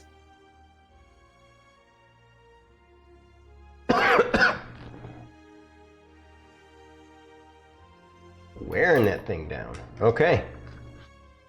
And then it's Ray. Is my turn? Yeah. Okay, I'm gonna drop my Cloud of Dagger spell since he moved.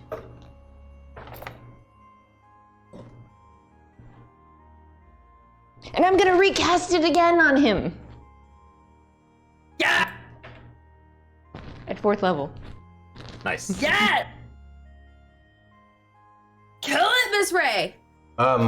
It does So go off it does until look its really turn. beat up. Are you sure? Oh, it looks really beat up? Yeah.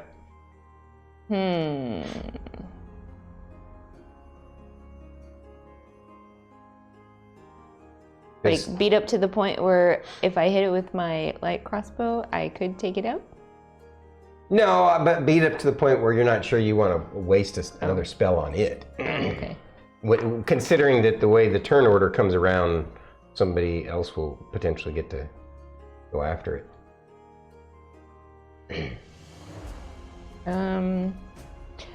Okay, then I will take a shot at it with my light crossbow. I will ask my violin to provide me with my light crossbow. Okay. And take a shot.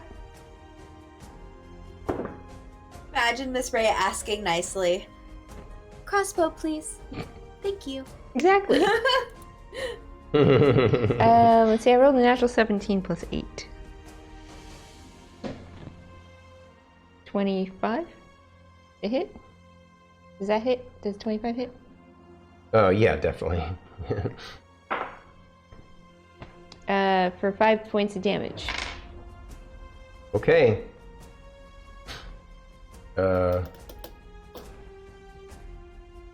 And I'm always nice to my weapons, or my violin instruments. As my bonus action, Lorkris and Rylar, Philip wants you to share his love. Alrighty. Share his love or his laughter. Well, the way Philip sees it is when he's like, I want them to hit it again. It's Philip sharing his love. Okay. Best way that he can. Alrighty. Through other people. So that was Ray's turn, right? Yes. Alright. Back to the top of the round then, Lorkris. Oh yeah, he coming in hot, swinging. Is that cocked? Yeah. Yeah. Okay. Thankfully, that was cocked. Yeah. I didn't even see what the die was. Oh, it was bad. So first one 9 plus 13, so 21. What? 20, Yeah, that's a hit. 22.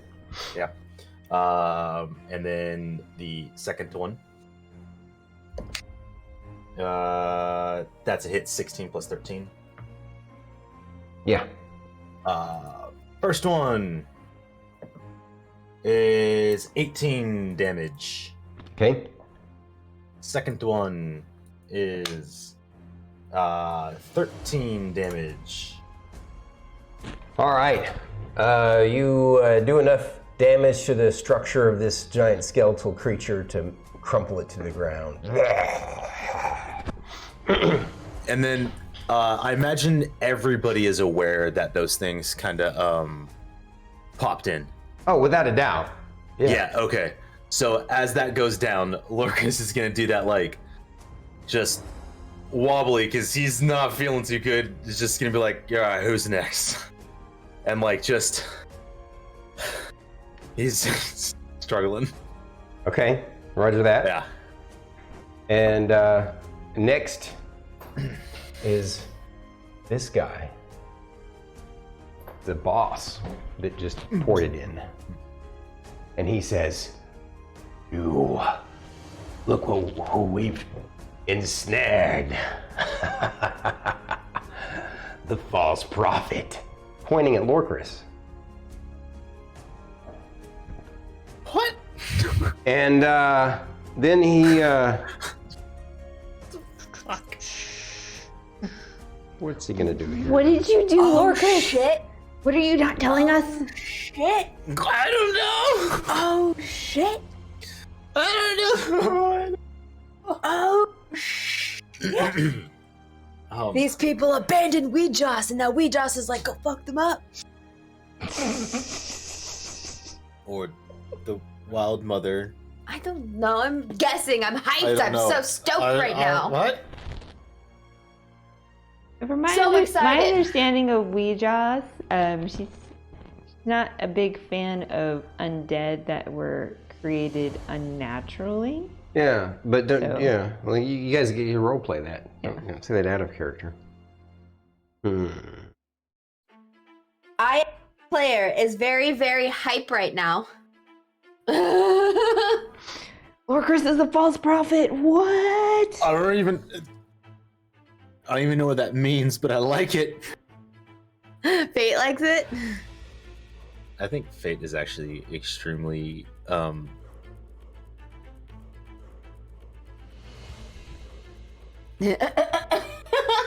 What?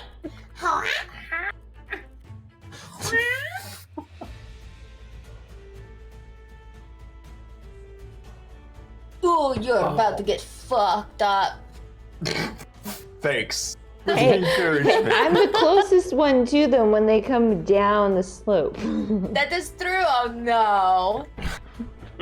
Jet, we're all screwed. None of them are at full health though, so. Fern is like, hit him with Ice Storm again. I don't have enough spell slots. I don't want to do such a thing. I don't want to waste it. Mastermind.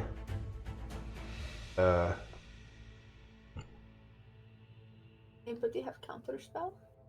Anybody have what? Does anybody have counter spell? No.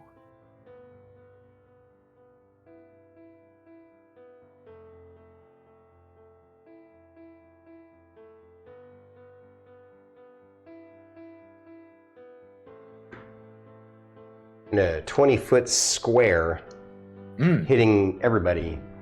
Yummy. Inky black tentacles come reaching up out of the ground, looking Do these look familiar? quite similar to Rylar's, but they have a bluish glow rather than a purplish glow like Rylar's usually has. Okay. And yeah, so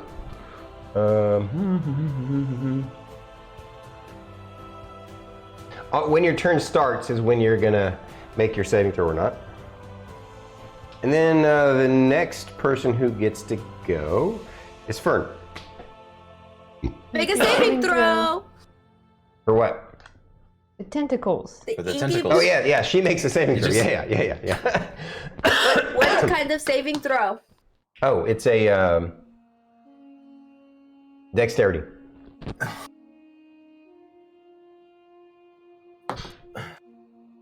$14.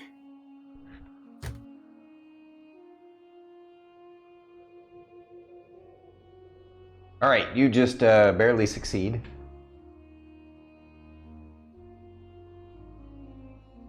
Cool. What happens when you succeed? That's a good question. Let's take a look. Let me look at some real quick here, though.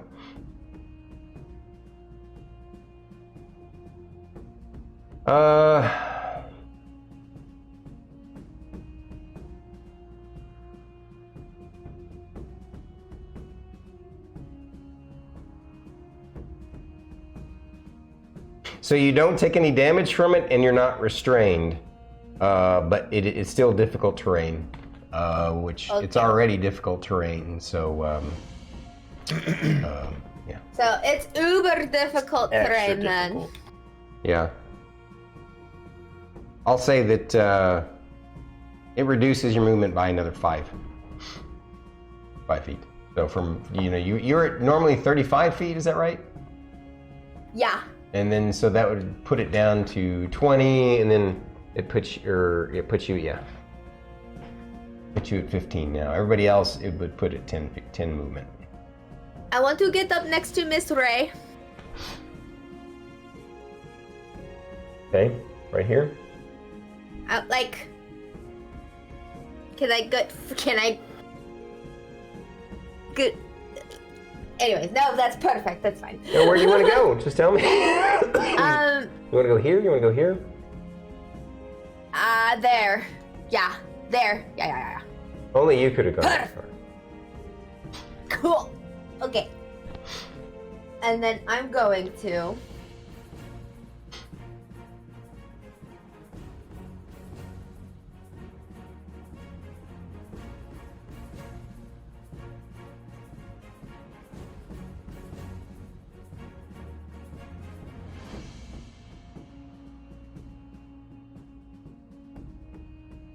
I'm going to cast Moonbeam at 2nd level. You okay? Mm-hmm. Okay. Over the top of the guy that just cast his stinky spell that he just cast. You want to cast Moonbeam at 2nd level over this guy. Yes. It's. I take it does something on his turn, right? On his turn. Okay. And that is all. That is all.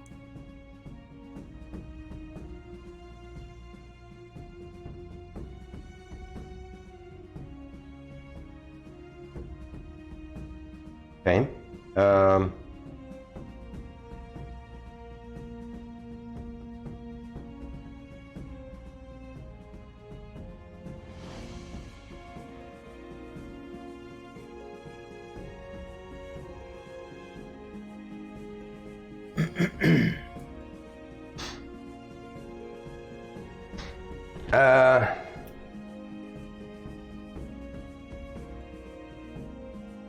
So next is going to be sub-boss guy.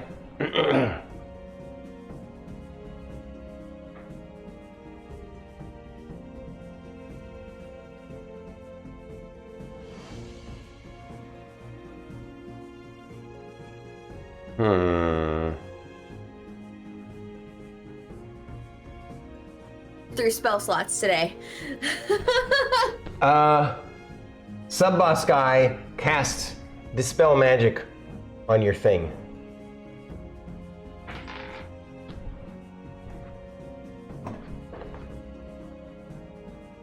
And then it is Bone Claw's dead. Oops, I just told you what it was. Oh, you already said what it was. Oh, I did earlier? Okay. Yeah. Rylar. Rylar's turn. Rylar's like, oh my goodness, what are these guys? Rylar needs to make a save. Why? Oh yeah, thank you. Oh boy. Alright, Rylar rolled a 1. No! So he's gonna be restrained. Can you look at the restraint? Ooh, that's a decent chunk of damage there, Mr. Rylar.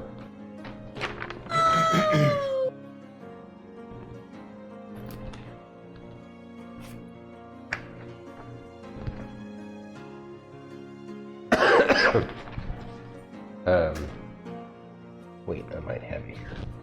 Oh, restrained. Restrained creatures' speed becomes 0, and it can't benefit from any bonus to its speed. Attack rolls against the creature have advantage, and the creature's attack rolls have disadvantage.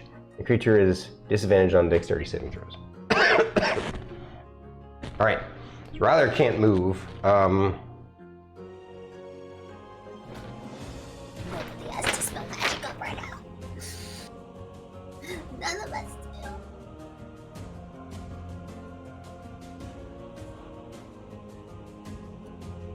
Rylar does not like this at all. And he sees that guy. He does not like that guy dispelled Fern's spell. That made him mad. So Rylar goes, well, okay, then I can do that too. And he casts Dispel Magic on the Everett's Black Tentacles. What a goat. Holy shit.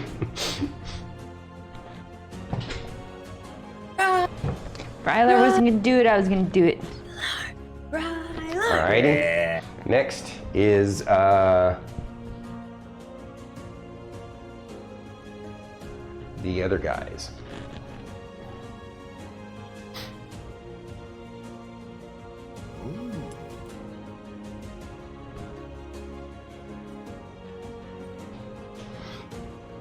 All 3 of them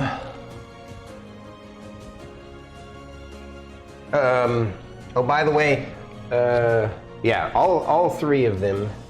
This one steps forward right at the edge. This one steps forward right at the edge. And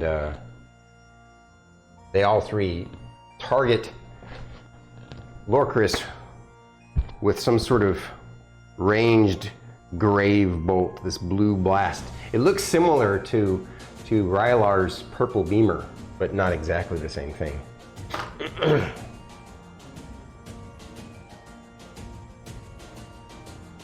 All right, and your AC is currently a 22, correct? 22. All right. Yeah. Ooh, wow, that's a high roll. 1 hits. 1 misses.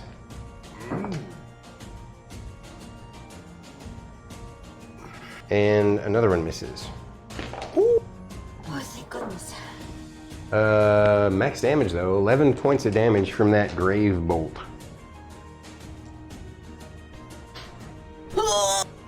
And then, Are there lingering effects to it? no, there doesn't appear to be any special effects, at least not from that guy's attack. Okay. Or those guys, those guys. So, next is gonna be back to the top of the round. Lorkris, it's your turn. Wait. What, did I miss you or something? Yes, you skipped me. I think I'm I'm the sorry. bottom of the round. I'm sorry, you are. Yeah, you're at the bottom of the round. My bad. I'm pulling a me on Starkitty. That All right. story. In reality, he's just afraid of what Emmylynn's about to do. Good. Yeah. Let's see. Okay. I am going to. Okay, so they're up at an angle, so I can still take a shot at one of the skeletons, right? Oh yeah, they don't have any kind of cover to you at all. Sweet. I'm going to take a shot at this guy. Okay.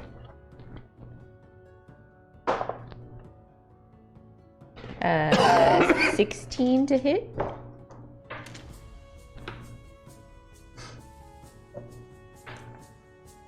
This one? Yes. Look at you getting smart, taking out the one that's close to the exit point. 16 hits. Sweet.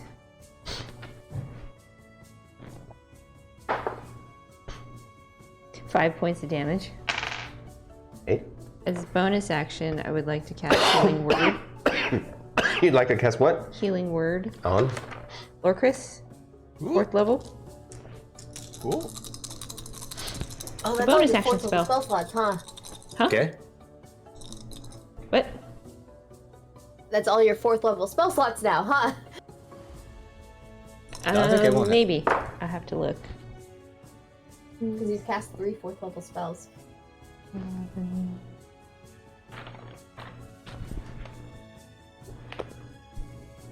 1d4 plus my modifier, correct?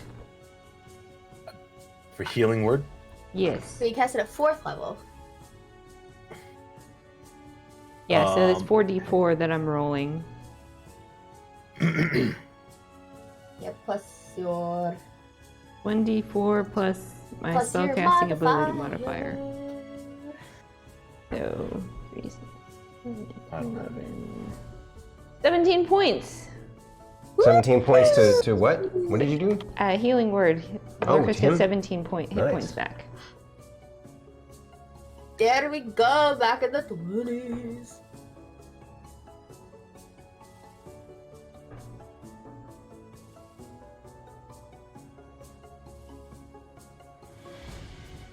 I have one more 4th level spell slot left. Ooh. Because you only cast 1 4th level spell, right? Yep. This is your second one? Yes. Because you were gonna cast Cloud of Daggers again, but you didn't. Yeah, I didn't. Okay. So yeah, Okay. I have one more Oh, 4th level snap. slot left. And I have a 5th level slot too, so if I need a healing word again. Ah, yeah. I also have 1 5th level spell slot, so. Yes! We good.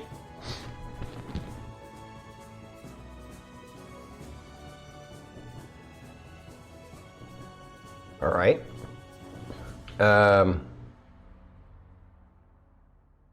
So that was bottom of the round, top of the round. Lorkris. Cool. I think for the first time in a long time, Lorkris is gonna just dart over and get into cover for a second.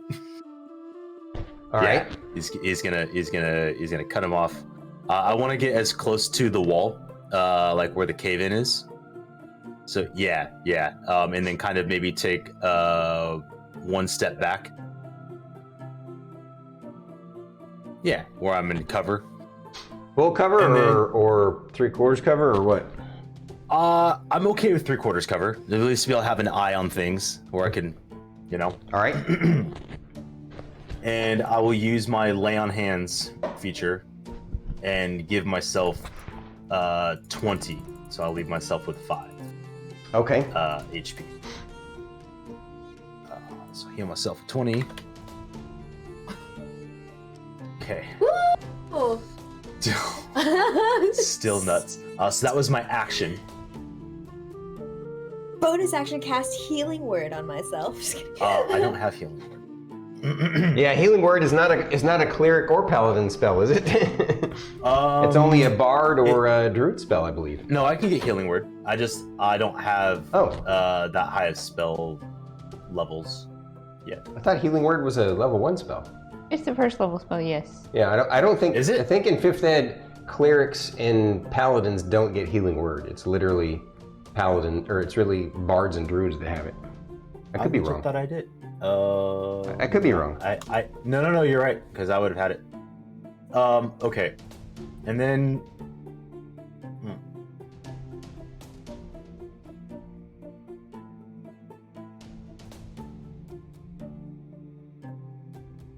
there's nothing else to do. Yeah, he's just gonna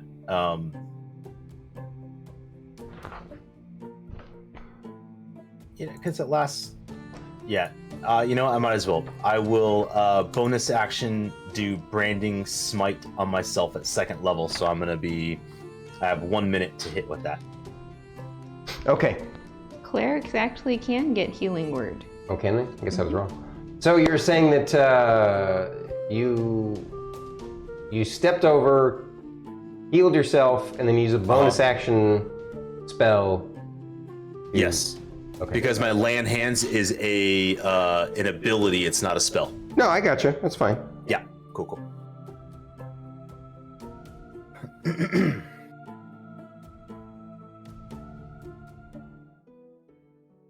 Okay. Sorry, I gotta decide what the boss man, whoever this guy is.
Okay. So boss man takes a 5-foot step over here. Actually, this guy has to be in a square. He actually moves over here so he can get a better look at you. He doesn't necessarily have to because he can see you, but he says, he looks straight in your eyes and says, "This is how we deal with usurpers." And he reaches out his bony hand at you. And I'm gonna let you roll an arcane knowledge check to see what sort of spell this is he just cast. God, I hate the coconut smell of my mom's soap. You feel like a giant invisible hand is like gripping your whole body and trying to move you up and over. You get to resist this. It basically is up and over, like he's trying to like literally like lift you up off the ground and move you. What'd you roll? 22. You think it's a telekinesis spell, which is pretty high level.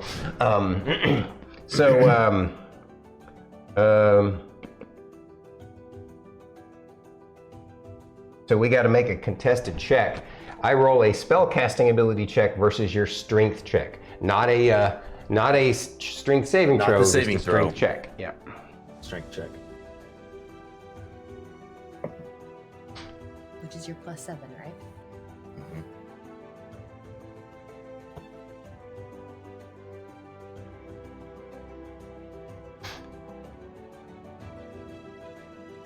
Oh no.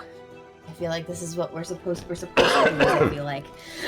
Sucks. What'd you get? 22.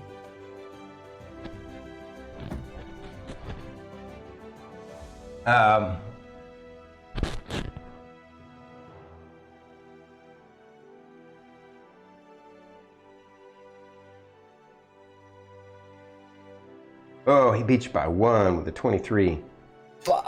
You feel yourself being. Well, hold on. Mhm. You still have your bardic inspiration That's true. that you can use on And an an ability check. inspiration die. Ooh. You can just, if you want, add it to it. Yeah, if you want to Just roll roll the it. d6. Yeah, I'm gonna roll it. That's +2. All right, so you beat it just So I beat it barely. by 1. I'm gonna, for effect, Yeah. for effect, you Yeah, feel no, this absolutely. telekinetic grip kind of start to drag you across the ground, lifting you up off the ground briefly, feeling like it was gonna try and fling you into this big freaking hole. Yeah. But you resist it. You hold your ground. With Okay. Philip's love, he helped. With Yes. Philip's love, there we go. Would that be considered an attack? No, it's a spell. Okay. Different. Nope. Do Okay. Never mind. damage. No. Yep. I just remember for sure. Okay. Let's see here. It's my turn. Yes, it is your turn, Fern. All of a sudden, you just.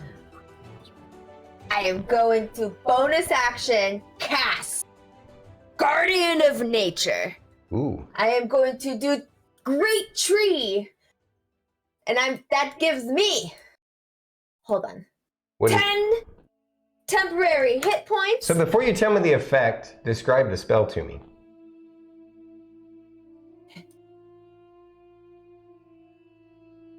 Your skin appears sparky and leaves sprout from your hair, and you gain the following benefits. Ah. You gain 10 temporary hit points. You make Constitution saving throws with advantage.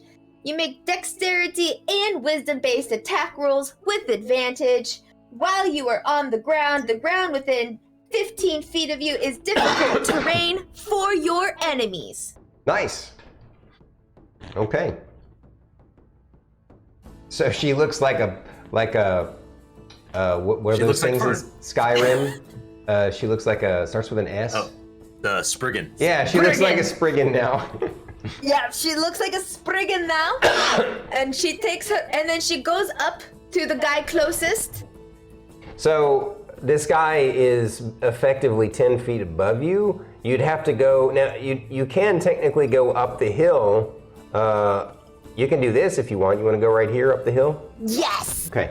I want to hit him with my stick. Okay, roll it. Okay.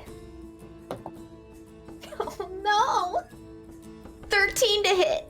Sorry, no dice. You cannot touch my friend. Okay, so.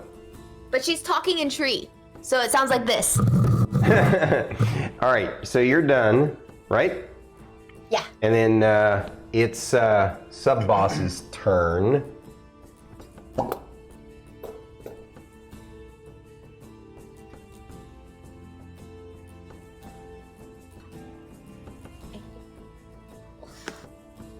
You should have used it. Oh, the only soap in the bathroom. Use the other soap in the kitchen.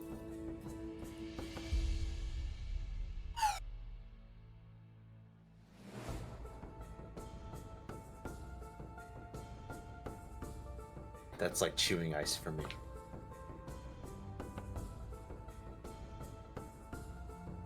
What's funny is I genuinely didn't even mean to in your reaction.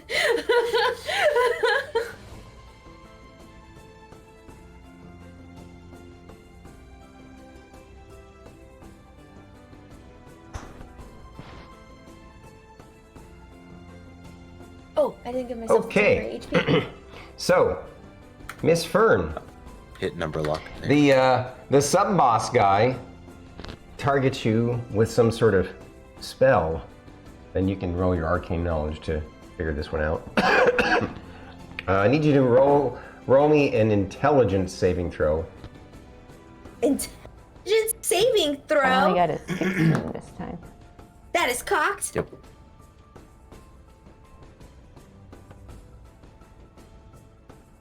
24. Wow, you rolled really well. What was it when it was cocked? It was a 6. But I rolled a 17 plus 7. Okay.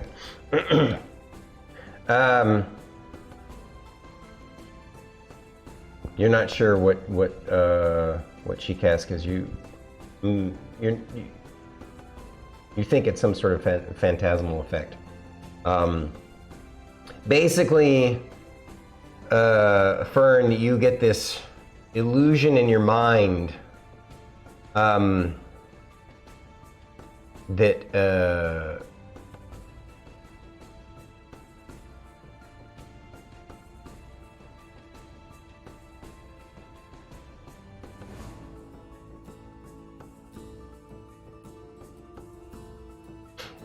you think some sort of it reminds you of that that hag that you guys defeated, that you hated and feared so much. But it looked like it started to form in front of you, but then it vanished as you resisted the spell. Okay, and Resist the spell. That's what I do. nice. All right. So I guess that means Rylar's up next.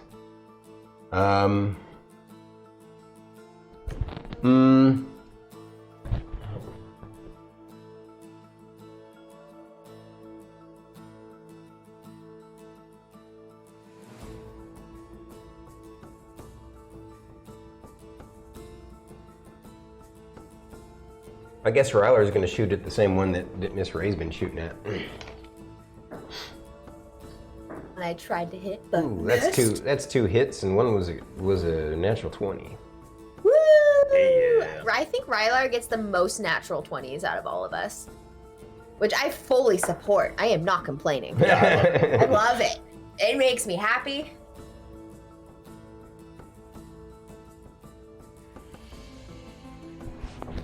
Oh wow. Okay. Bless you. Almost took that guy down. He's hurting bad. All right. No wait, he shot at that guy. Screwed that up. The wrong guy. Wrong person. Come here, you. All right. All right. So that was Rylar's turn. 13 sixes. These three guys.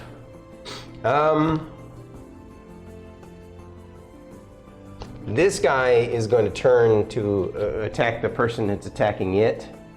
It reaches out to grab you with its. Oh, it actually has a kind of a blue-looking, like a blue glowing, kind of a rusty-looking sword. It tries to attack you. And armor class? 6. All right, so that's definitely going to hit. And I need you to. All right. It's, by the way, it's a great sword. It looks like a great sword. These guys are warriors. So, you take 11 points of necrotic damage from it. I need you to make me a Constitution saving throw. With advantage, right? Yeah. Wait, yeah? Right. So I think that's it. Con save. Yeah, with make a advantage. Constitution saving throws with advantage. Okay. 15 19. Yeah, that'll save you. You didn't feel your life force drain, which would have basically lowered your hit point maximum. Kind of like these guys are similar to the whites, but a little bit different. So that was and now the other two guys. I mean, they are going to fire on Fern as well. That's a natural 20. That is a hit. I promise it's fine. I'll be okay. Sure, probably. We'll see what happens. She's more scared for Lorkris right now than anything. 22 points of damage from the two guys hitting you with their blue beamers. And next, that's is Miss Ray. Didn't forget she was done, sweetie. All right. Miss Ray is mad. They hit Fern. Staring up at those guys. Mm-hmm. You think of what I'm thinking, Philip? Yeah, I wasn't either.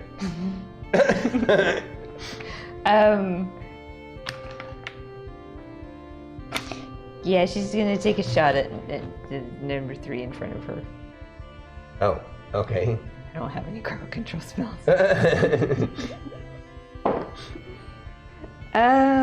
That is a 12.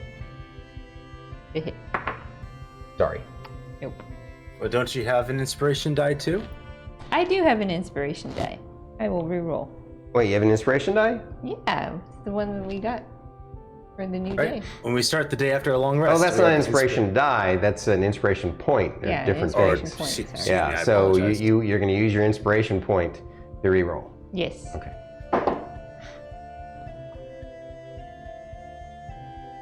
16. Yes, that gets it. Kill it! I can't kill it with fire, but Kill it with fire. 9 points of damage. Ah. Pluck this one through the head, and it crumbles to the down below to your feet. Like, that's what happens when you make Philip angry. Okay, one down. Top of the round, Lorkris. Why are you here? Did you move? Yeah, he got telekinetic. Oh yeah, he got dragged a Yeah. little bit. Yes.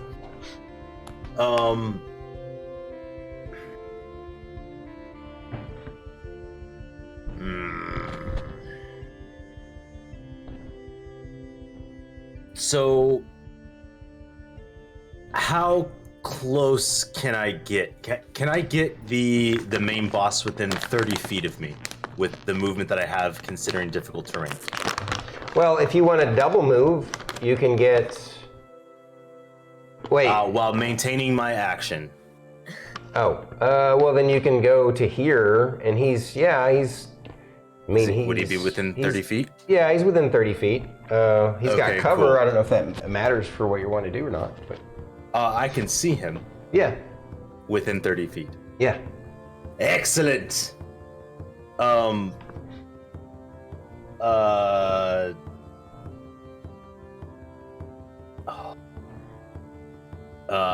did he call me? He called me a usurper. Yes. Yes, he did. Well, Yeah. earlier when they first popped in, He's a false prophet. he called you a Yeah. false prophet, and now he called you a usurper. Yep. Oh.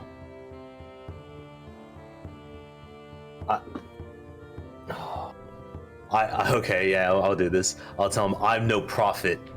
I'm much worse. And then I will use my path to the grave, and I will use my channel divinity for this. Mhm.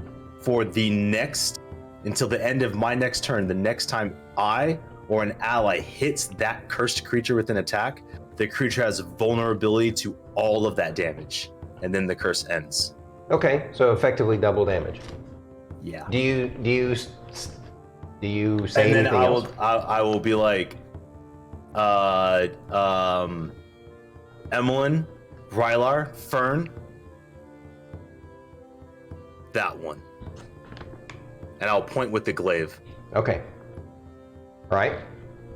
Well done.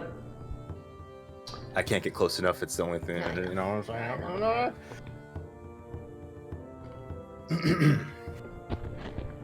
You have to be like, that one is for me? And then you can go fucking... Whoever decides to fuck it up.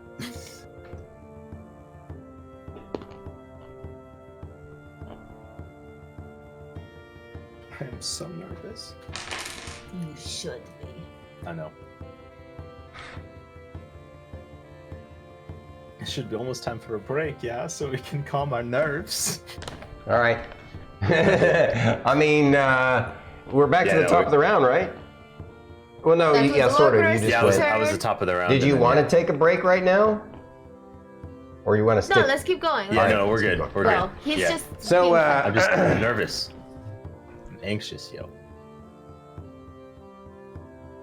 Don't forget, it's difficult terrain around me for 15 feet of movement for all of my enemies, okay? Yeah, he's only moving a little bit. He moves right here,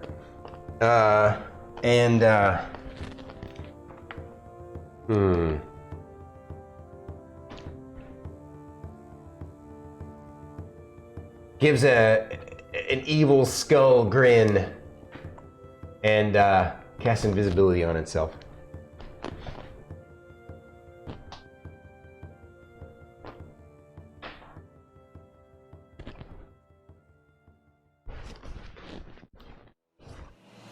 Well, I know that was a dick move. I'm sorry. Fine. no, it's well done. Well done. And Fern, you're up. I'm going. Can I see the ground beneath the feet of these people now? Oh yeah, without a doubt, because you're up on the same platform as them. Good! I am going to cast Erupting Earth at 3rd level. Where I hit all of them. Where are you wanting to target it? You got to tell me. I want to target it at the between all those three that are like kind of in that little triangle closest to where So what's the what's the radius of the spell? 20-foot cube. Cube. All right. So I take it you want to try and hit these guys without hitting yourself or Miss Ray, right? Yes, so I can cast it at a distance of 120 feet from me. Yeah. No, that's fine. I'm just trying to figure out But I just where you can position this in a cube without hitting, you know, your friends. So, do you see where number 1 is? Yeah, so basically I want it towards like that, like at the center point is gonna be like, so there's number 2 and number 1, that guy in the back. Yeah, so basically I want to just target. So the center point away there from would everyone else. likely hit Miss Ray. Do you want it to be like here? Well, but she's like below, right? Okay, but it's a 20-foot cube and it's an earthquake style spell, right? And you're basically gonna crumble this thing down on top of her. This is already crumbled loose terrain. Are you sure that you want to do that?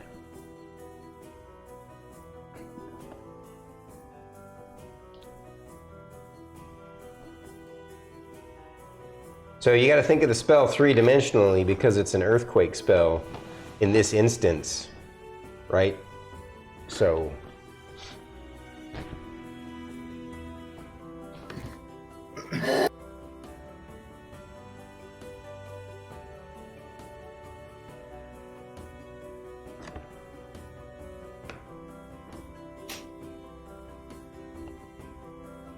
I'm not trying to rain on your parade. I'm just No, letting you I know.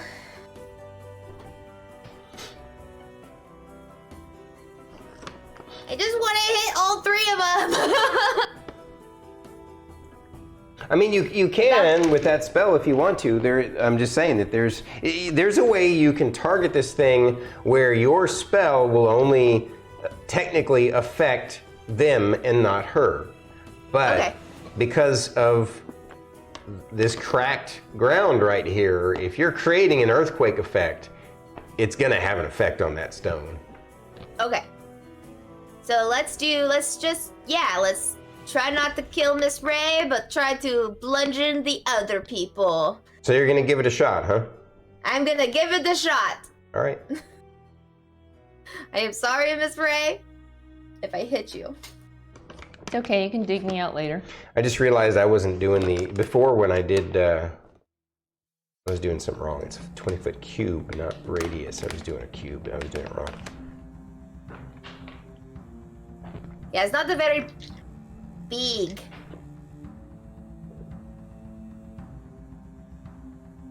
I mean, it's still a pretty decent sized spot. Yeah, so. yeah. Yeah, it's enough to get them and not directly hit her with your spell. All right, so go ahead and tell me what it. Just first describe what it does. You choose a point you see on the ground within range. A foundation of churned earth and stone erupts in a 20-foot cube centered on that point. Each creature in that area must make a dexterity saving throw. A creature takes 3d12 bludgeoning damage on a failed save and half as much on a successful one. Okay. And the ground becomes difficult terrain. All right, I'm gonna roll for the sub-boss first. What's the DC? 16? 17. 17? Dex save. All right. He succeeds. Gosh, why are we rolling so shitty? What? The French toast. My damage rolls suck today. Oh. The other guys fail though. Okay, well, 11 points total. It's not bad. I don't know why you think that's. Well, it's 3d12. Oh, yeah. Yeah, that is pretty bad for 3d12. So I'm going to give it a certain percentage that the ground right there is going to crack and crumble.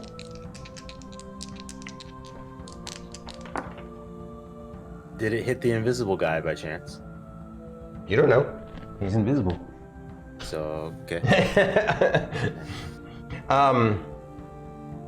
Some of the ground cracks and crumbles, and some of the rocks and dirt start pouring at you. Go ahead and roll me a reflex save. Dexterity save, sorry. 23. All right, you avoid the falling debris. So that was, anything else, Fern? Nope, okay. All right. And it doesn't stay doing that, right? It doesn't keep doing damage in that area. It's just a one-time shot. Yeah, but it's difficult terrain. Right. I mean, yeah, okay. Nothing else happens. I'll leave that there like that, so we know it's difficult terrain. All right, so sub-boss guy's turn.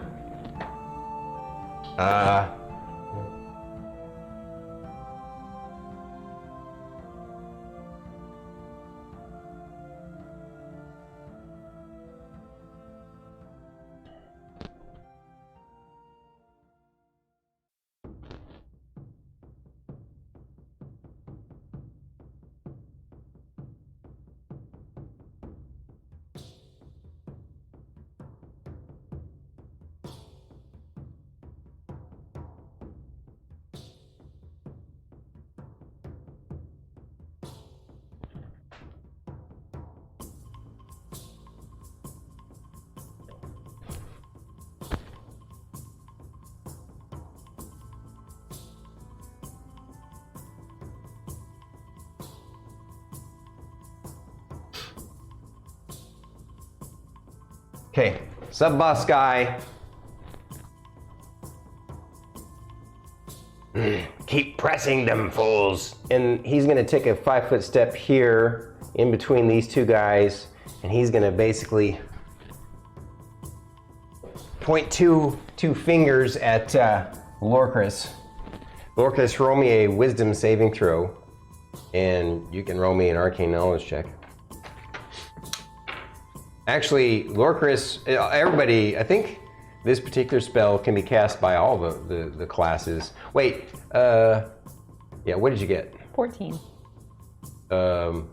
Actually, yeah, not quite there. Lorkris, what'd you get? For the arcane knowledge, or sorry, for not arcane knowledge. Religion. My wisdom. Oh yeah, what'd you get for wisdom first? Okay, yeah, because I don't want to. Yeah. For wisdom, 21.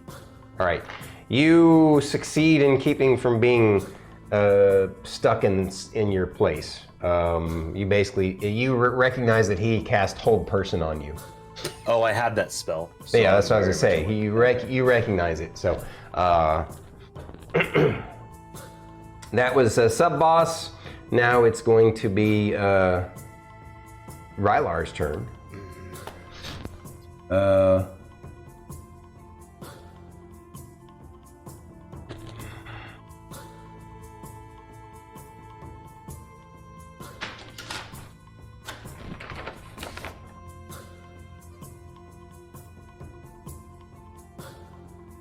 He asks, "Tell me what you guys want me to do," and he casts a purple beamer at number 2 here.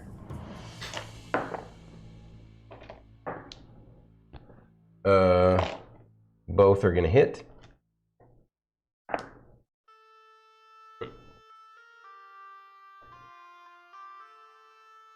Okay. And that's Rylar's turn. Ray, no. These guys.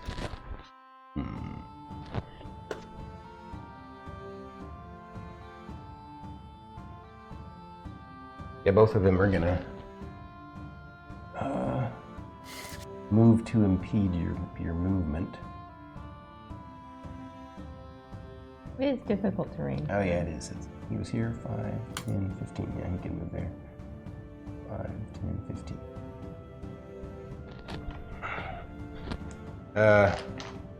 Both of them try and hit you with their big swords. Me? Yes, you. One's gonna hit, one's gonna miss.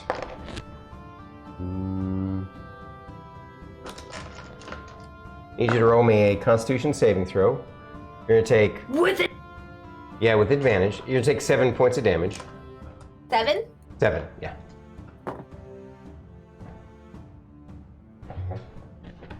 You said con? Yeah. 20. All right. Total. You succeed in not being drained. And next is going to be Miss Ray. I'm gonna take a shot at number 1. That's a natural 20. Okay.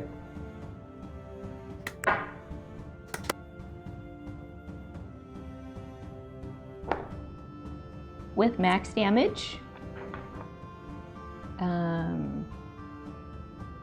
20 points of damage. Oh. If I double the die.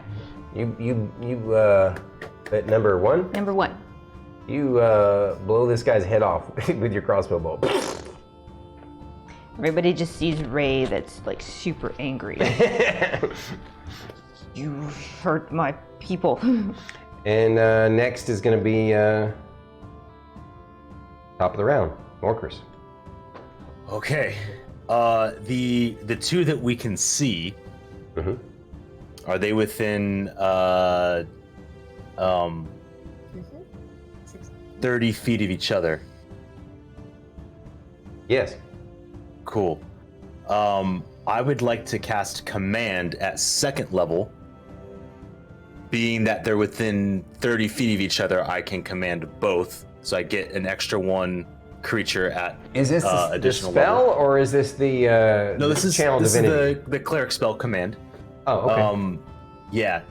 When you cast a spell using a spell slot of 2nd level or higher, you can affect 1 additional creature for each slot above 1st. The creatures must be within 30 feet of each other when you target them.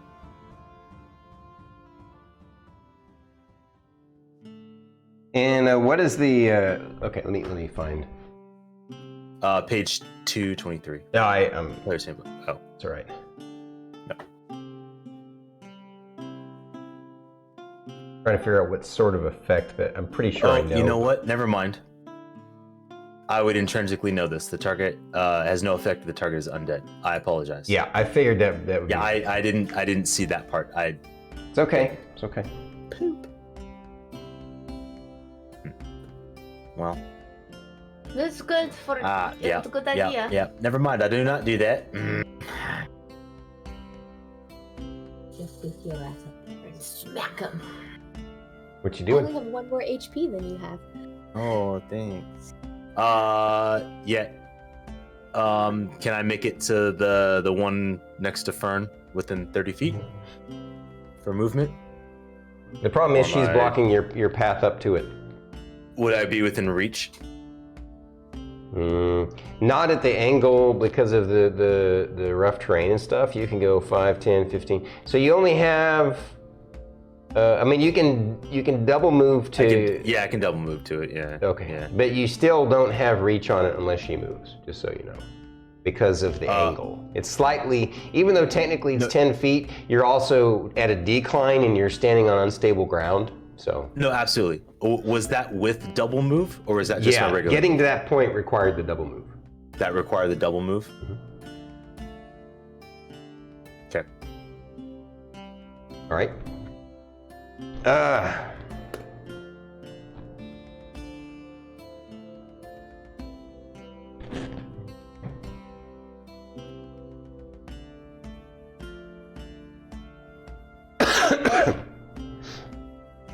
Boss guy comes out of invisibility. He's got cover behind this column in this sarcophagus, and there's this. As he blasts you with a larger, brighter version of the grave bolt thing that those guys have been shooting at you guys, and Is that at me? yeah, he's shooting it at you. Okay.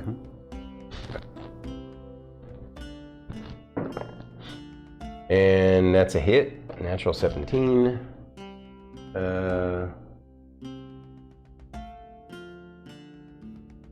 AC of 22 Hold plus 5, yeah? at least. Wow. Oh, interesting. So for that spell, he just needs to be able to see his target? Mm-hmm. Okay. It's not a spell. It's like Rylar's Eldritch Blast in a way. I was just making sure because you said that he's on a decline. That Lorkris is on a decline. Yeah, but he's also very tall. Yeah. So I was like asking, it's like, does he need to be able to see his target? Because there are also. Oh yeah, no, things he in can his way. definitely see him because of his height and stuff. Now I gave him half cover, but the guy rolled high enough that it didn't matter. This Seriously, Fate, he's trying to make you have a come to we just moment. I Forcing know. it on you. am I, or He's is like, it just this guy really has a hard on for him? This guy really does not like Lorkris. A little bit of both, maybe? Maybe. So was like, I have so much to tell you, for we just die already. Let's see. First of all, you're going to take 21 points of necrotic damage, and then Beautiful. suddenly shadowy tendrils wrap around you from the wound that you were hit.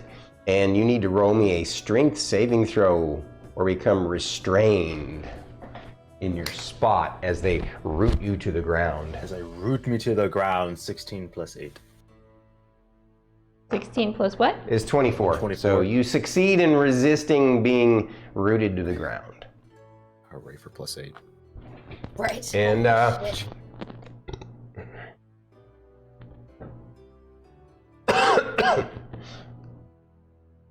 he's gonna move over here. Still the same amount of cover. All right.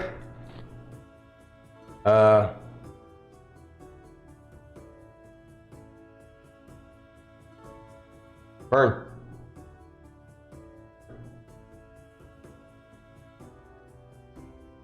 Can't hear you. I said was okay, and then I sat up. Oh. Okay. You're right back. Continue. I just need to grab myself something. I can sense Lorkris behind me because that's how things work. And I'm going to shift around to the other side of this guy that I am currently fighting. Yeah. And then I'm gonna whack him with my stick. Okay. Does she have advantage with flanking? Or no, not yet. Not yet. Not yet. What'd you get? Did you roll a 1? Uh-oh. You want to use your inspiration? Today's my day. Do you want to use your inspiration die to reroll No, it? I am gonna use my inspiration die. Your But inspiration today's point. my day. It's your inspiration point. Point. Yes. See, I screwed it up. I even said die. Yeah. 18 plus 11. Yeah, that'll hit.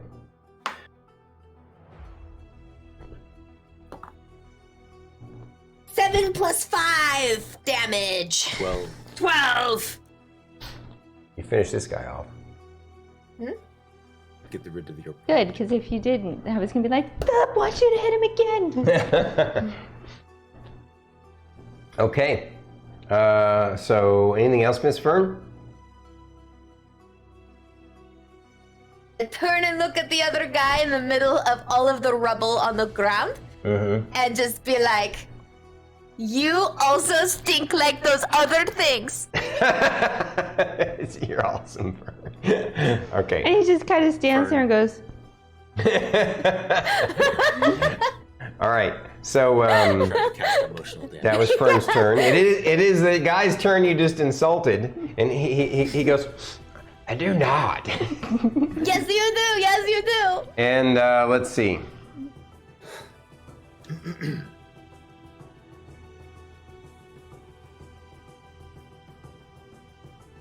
It's just this tree person talking smack.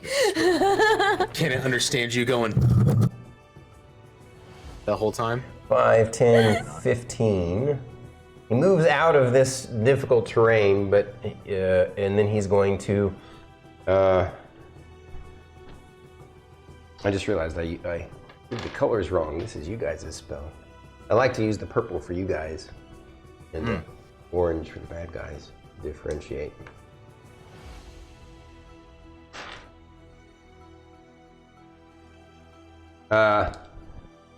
Look at this. A bunch of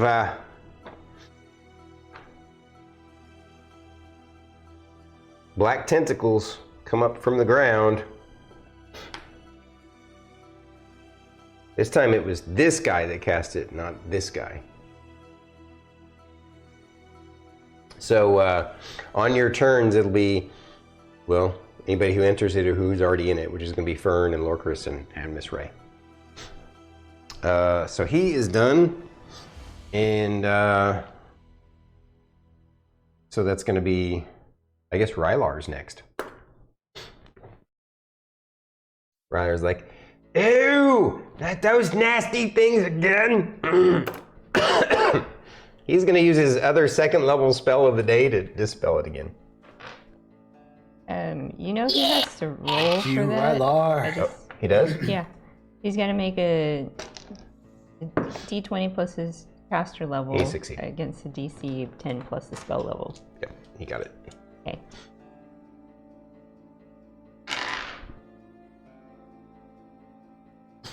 And then that's all Rylar does. He does move up some. And then I guess it's just you, Ray. So I got 2 people in my way blocking the slope up, correct? Correct. Can I make an acrobatics check to climb? You can try, yeah. Sweet! You can certainly try. 23?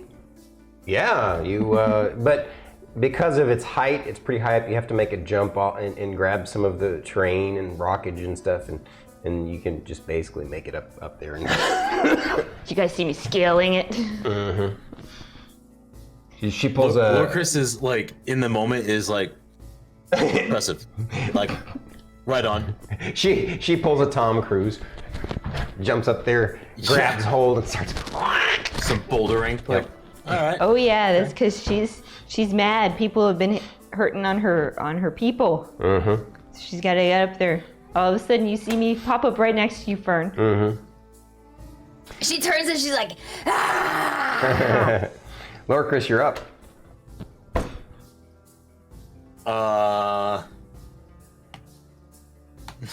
Everything is out of my range.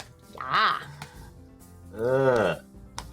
I guess Lorkris will move up 30 feet, swinging wide of the difficult terrain and like stare it down. You can get in reach of this guy.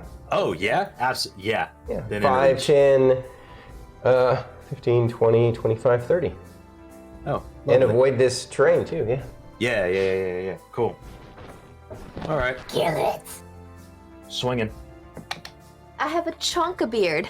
29. That's going on the thumbnail. Oh my god. Yeah. What was... The first one was 29, and the second one is 26 to hit. Do the damage on the first one first. Yeah. That's cocked. That would have been nice, though. Not too bad. 18. Yeah, so the first attack finishes him off. He had been, he's the one who didn't make his saving throw against the ice storm, so. Lovely. So he's gone. Yeah, that guy gets split in half by Lorkris. Okay, well then, okay, I can't really make it to that guy anyway. You can't move anymore, yeah. Yeah, and that was a wasted branded smite. That's fine, but it sent a message. Because And now I'm gonna look this thing square in its eyes and be like, "You're really starting to piss me off." There you go. got all of us staring at him. So it's its turn, and it does not look scared of you, but it looks you dead in the eye and closes the distance to right there. Is he within range? Let's see. He's going to go right here, just outside of your. He's seen that you have reach, so he's going to go right there, and he's gonna say, "Damn you! You're as powerful as they say. I'll see you again, usurper." And then you see that blue flash happen again, and you guys are like standing in it. And it like blinds. All you guys need to roll me. Let's see. What? I guess it would be Constitution saving throws to avoid being blinded. What is there? There is a blindness spell, right? What sort of save is the? It's not technically a spell, but it's an effect. So let's see. Blindness. That's not.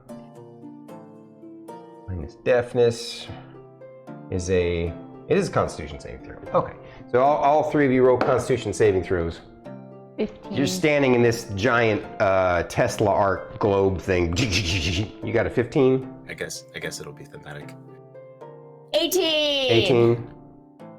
Yeah, natural 20. Okay, so you're not blinded, but it is like bright, and it freaks you out for a second, and you guys feel this kind of charge of energy going through you. I'm reaching out for Fern's arm. And this guy vanishes. Because like if Fern's gonna get teleported, I'm going with her. You guys, suddenly the blue thing fades away, and as it fades away, you hear a loud pop sound, and then you see the blue glow start to recede along this line really quickly. The pop sound, and these three see this flash, this kind of orange flash in the ground at the pop sound, and that's when the blue glow starts to recede, and then suddenly this thing just starts to crumble below you. The blue glow glows away, and now it just vanishes, it disappears into nothingness, as if it wasn't even there before.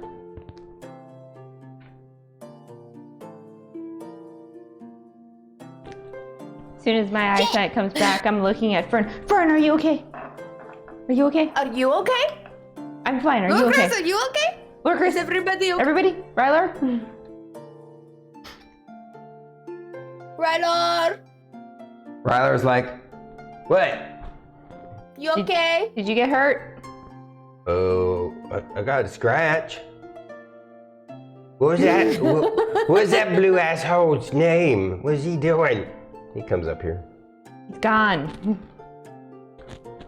What the hell was all that? Magic. Why is he saying calling Papa Lorkris names and stuff? Don't know. He called you a usurper and a false prophet. Yeah, Papa Lorkris.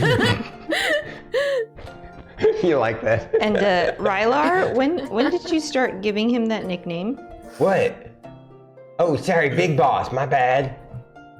Oh, no, you need to call him Papa Lorkris forever and ever now, okay? Okay, Miss Fern. That is what I want for my birthday. Is it your birthday, Miss Fern? All the time. I don't know when my birthday is. I'm just saying that's what I want for my birthday forever. Okay. He grins. What happened? Are you okay? Are you okay? Is everyone okay? I'm okay. I'm scratched.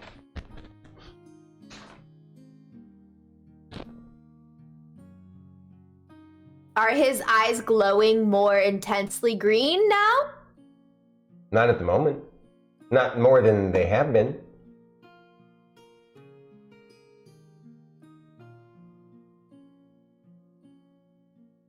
Usurper? What's a flash poppet? A false prophet? Uh-huh. I know what a prophet is. What's that mean? Not sure.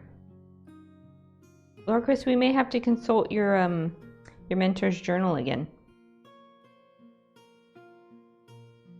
By the way, just to be clear, all of those guys that you just fought were all about 7 feet tall. Just to be clear. They're Goliath. Did your character say that out loud? No, not yet. Are you sure? The way you reacted, it seems like you might have accidentally blurted that out. Okay, then yes, I did. I blurted it out. In regards to your question about reviewing my mentor's journal again, Lorkris is just like he's just blank right now. He just reaches in and grabs the journal and just throws it at you. Not in an aggressive way, just here you go. Yeah. He's quite distracted.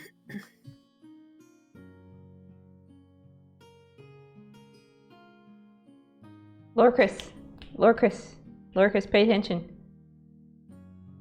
You notice how tall these guys are? He does not respond initially. He's kind of in a stunned state, apparently. So, He's seething with anger. what was that big bony thing with the claws and stuff? Lorkris, he practically ripped your flesh off. I've never seen one of those before. Lorkris. Lorkris, I think these are all Goliaths. What? Do you see how tall these things are? I'm pointing at the skeletons on the floor. Seem about average to me. Yeah, that's the point that she's trying to make.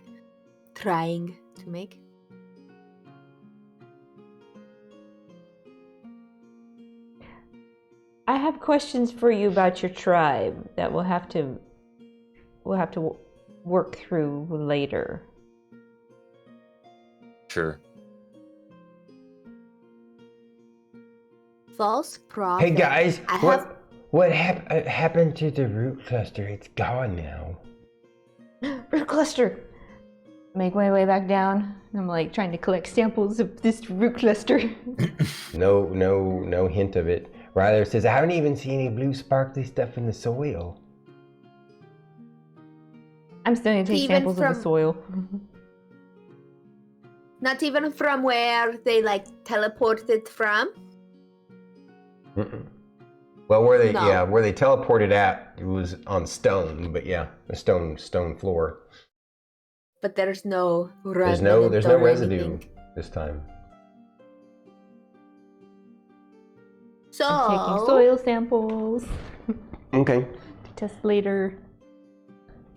I wonder if they are like those evil people that were like Melora, but we are like not good or something. Like the, you know. No, I don't know. What you talking about, Miss Fern? From like your mean- mentor's journal and stuff. You mean the eye? Yeah. These guys have to be the ones, right? Well, you are the usurper. So there's a Or lot something. of questions that we all have. Let's gather up what we need right now to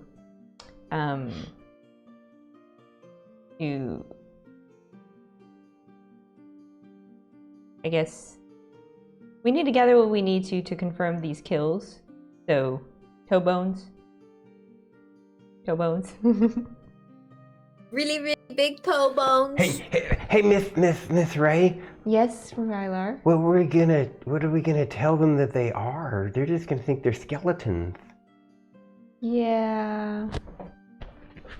I'm not sure exactly what they were myself, so we'll just have to leave it at skeletons until we can all sit down and Skeletons that chat cast magic. as I look They're at probably. Lorkris. Sorry, I was talking over you. What did you say? I said there's a lot of questions. We'll leave it at skeletons, but there's a lot of questions that we all have, and we're going to have a chat a little later as I look at Lorkris.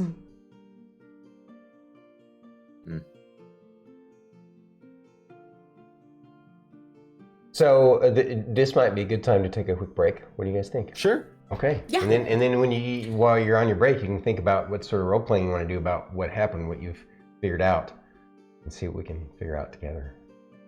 All right. So intermission time. Hey everybody, what's going on? Everybody, I almost died. You brought me down to 11, by the way. Did I? You got me down to 11 HP. So close. Pyromaniac, that's hilarious. Ever thought 11 I'd too get many. arrested Yep. for stealing herbs, but I did 3 years hard time. I just Nice, want Pyro. Pyro, like, I'll be back. same. We'll be back.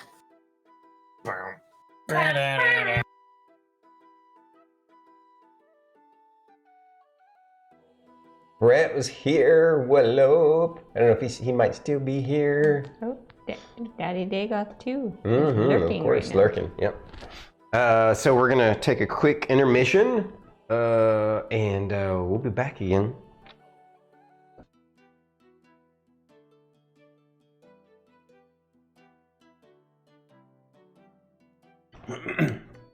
Hey.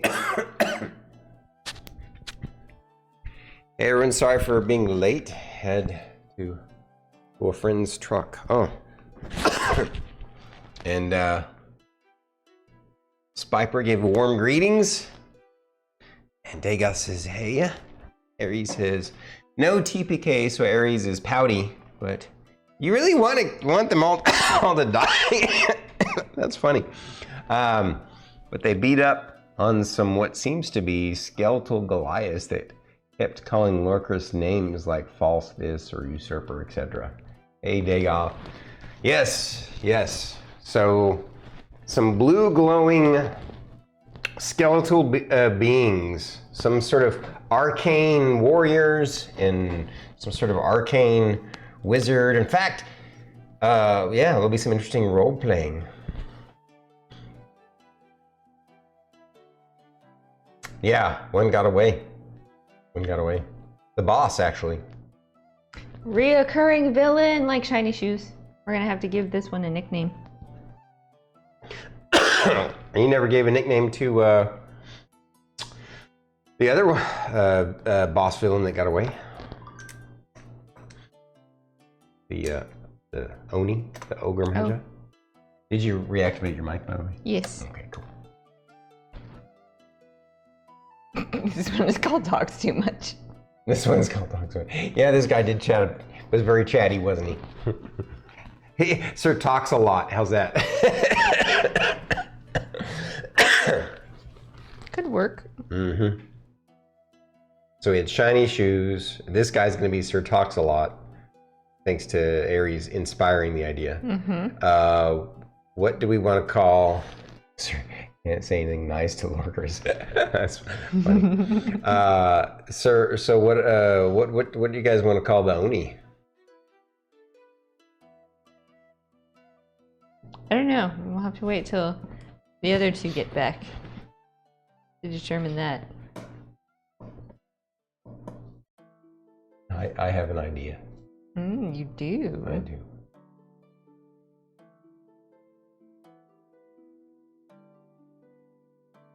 No, they're not all called Sir something. Because the first one that they had a pseudo-recurring villain was a hobgoblin leader that they had taken on. This was actually before we started streaming, when we just started playing. And when he came back, he was... They had basically messed him and his team up with a pretty funny ground spell. And so he thought the next time he faced them that if he wore plate boots it would make a difference, but it didn't because it was a spell. And so he had shiny boots on, and so they nicknamed him Shiny Shoes. We were discussing, Starkitty pointed out that we now have another recurring villain, and we need to come up with a name for him. And so we discussed it, and Sir Aries suggested one that I came up with, a variation of what he said. You guys can call this guy Sir Talks a Lot. Talks a lot.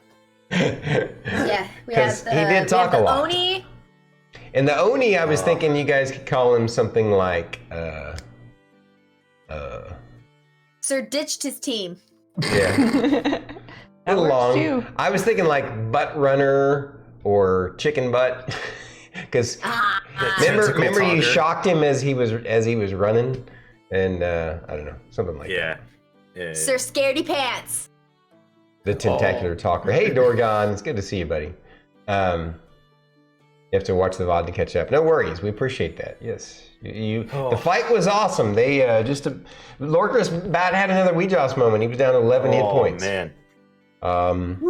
I think that the players were panicking more than the character. Well, I don't know. The characters were probably pretty scared because suddenly they were flanked and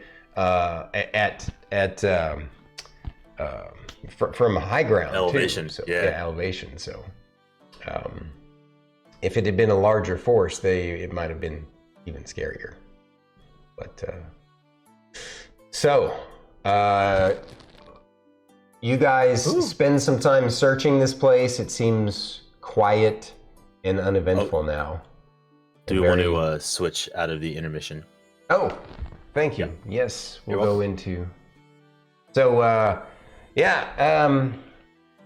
so Subijay loves your shirt. Hi, Subijay. You came for a Saturday night. What do you know? Yes, I love my shirt too. It's the ultimate lurker shirt. Mm-hmm, for sure. It's all right. The VOD is there, or the VOD is going to be there when we get done. And then, of course, I'm going to put it on YouTube. So if you can actually watch it on YouTube, that will be helpful. The more views we can get on my YouTube videos, the better. But yeah. And if any of you guys like Magic the Gathering, Starkitty and I have been doing some unboxing videos. So check those out. They're so cute. You have to go watch their unboxing videos. It's awesome. Thank you. Not only are we doing unboxing videos for Magic the Gathering, we're eventually going to start unboxing miniatures too, and talking about those. Yeah. And maybe some other stuff too, I suppose. Yeah. Yep. Nice. You share them in groups. Thank you, dude. That's awesome. That is amazing, actually. Yeah, and by the way, comments help too. Likes and comments, like all those help the YouTube algorithm. So, what's the YouTube? Exclamation point YouTube. Or exclamation point YT. There it goes. I think shout outs are for mods. Right. Right. So Click the link down below. Yeah, there it is. So, Like, follow, subscribe. If you're watching on YouTube in the future, like, comment, share, subscribe. tell everybody how amazing Stormy is. Oh, thank you. Appreciate comment you. below your theories on why they're calling Lorkris the usurper and not give the DM ideas. Yeah. And a lost prophet? What? False False prophet? False prophet. Yeah. He's lost at the moment. He doesn't know what's going on. He's rattled. So, So since you guys, okay, we'll get back in the game in a second. Are we done with our intermission? Are you guys ready to get back into some roleplay? Yeah. Okay. All right. So, folks, enjoy the rest of the show, and yeah, we love you guys, and we'll see you at the end and stuff. Question time for Lorkris. Yeah. Put me in the hot seat. Let's go. So you guys are kind of all standing around. You know, you're done investigating that. Rylar's over here picking at the ground for some dumb reason. And, No, And I Rylar's walk back investigating up and I'm like looking at these skeletons on the floor and you notice that they are definitely different. They're not typical of. They have kind of a dark charcoal gray color as opposed to a bone color. pull out Are my there great notebook swords and I still start there? making notes. What was that, Lorkris? The weapons, are they still around? Yeah. I mean, the great swords aren't anything magical or anything. They were somehow magically infused by the users. They're just plain old great swords, though. Lorkris would definitely inspect one of them and, definitively come to that conclusion. Yeah. So what you find interesting about these great swords, when you inspect them, by the way, and the gear in clothing and armor. Well, they're not wearing armor. All of them had some sort of magical armor. Not like. I mean, it was as if they were mages in a way, right? And as you inspect the sword and the gear, it's unlike any gear you have ever seen before. You've never seen like it looks very unique in its. The great swords are like serrated and. They're made of a really old-looking iron, and the crossguard and hilt and everything are of a kind of. They seem to have a mixture of motif of kind of natural and arcane looking, and they're just strange. They're unlike any kind of. You've never seen weapons that look like this before. Go ahead, Fern. Do you think we should take all of these clothings and these swords back with us too? So I was actually about to ask, since they're skeletons and they're rather large, would I be able to, I don't know, strategically dismember it and be able to fit all the pieces of one of them into the bag of holding so I can be like, look at the size of this bloody thing? Well, there's enough stuff in your bag of holding that the answer is maybe. You'd have to. It depends. Like it also depends on what other stuff you want to put in there, because you're talking about taking some of their gear and the sword. I don't know. It really depends on you guys. So I don't know how officially the bag of holding rules, but it can carry 500 pounds of things. No, that's weight. If you read what it says, though, it also tells you volume as well. I believe it's a certain volume. 64 cubic feet. 64 cubic feet. Oh. Yeah. Okay. So yeah, you could easily fit a skeleton in there. Okay. The only difficulty with the bag of holding is how much it stretches open. So certain big things would have a hard time going in it, right?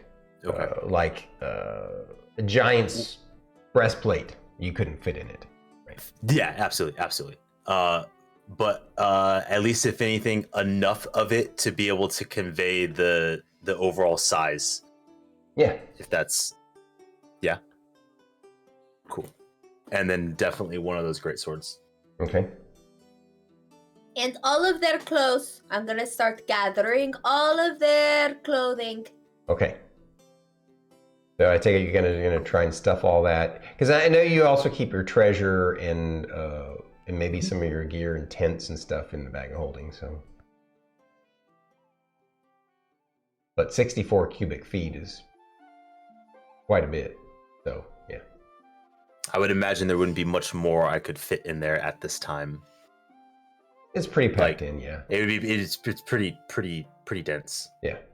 But sadly, there's no more evidence of the root clusters.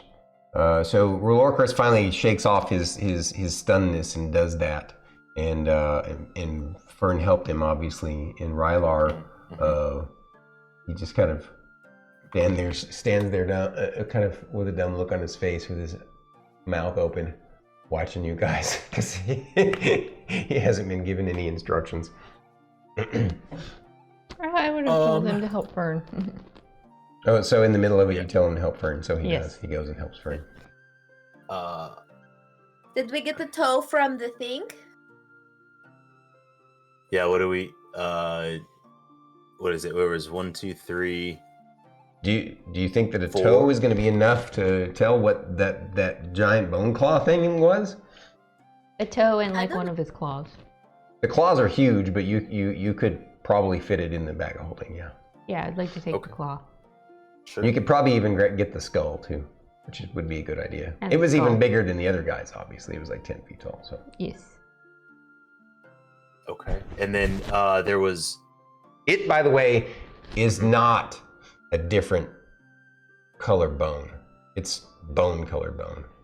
Gotcha. There were some differences because of the blood red on the edges of the claw, but that's about it. And Gotcha. the skull has some strange kinds of growths on it. But it was 5 creatures that we ended up taking down, or was it 5 total and 1 got away? well, there was a total of There's 6 5 total. and 1 got Total away. 6. Okay. Oh. So 6 phalanges. Yeah. Of the other ones, but we have a whole skeleton of one. Yeah. So 7 or 5 bone toes, because then we have the 1 full one, which obviously will have the toe foot across. Hey, Miss Ray and Miss Fern and Mr. Lorkris, what do you guys think those things were? I gotta say, they kind of, sort of, in a little bit, remind me of clerics like me, but not quite like, of course, not of goo. Not my goo. They seem similar, right? Their abilities seem similar, didn't they? They did. So they were like, what do you guys like to always call me, even though I think it's silly? Warlock. You're a warlock. No, I was going to say the same thing because they were shooting beamers like yours, but they were blue, which is not as cool as your purple beamer. I know, I agree.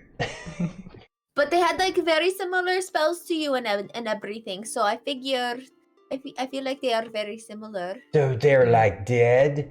So what, you should call them like deadlocks? Yes. Yes, And they right. were dreadful. You could also call them dreadlocks.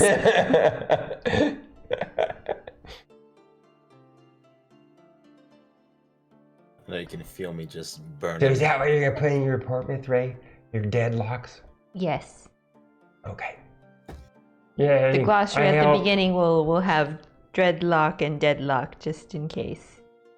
I interchange them in my report. Okay. Nice.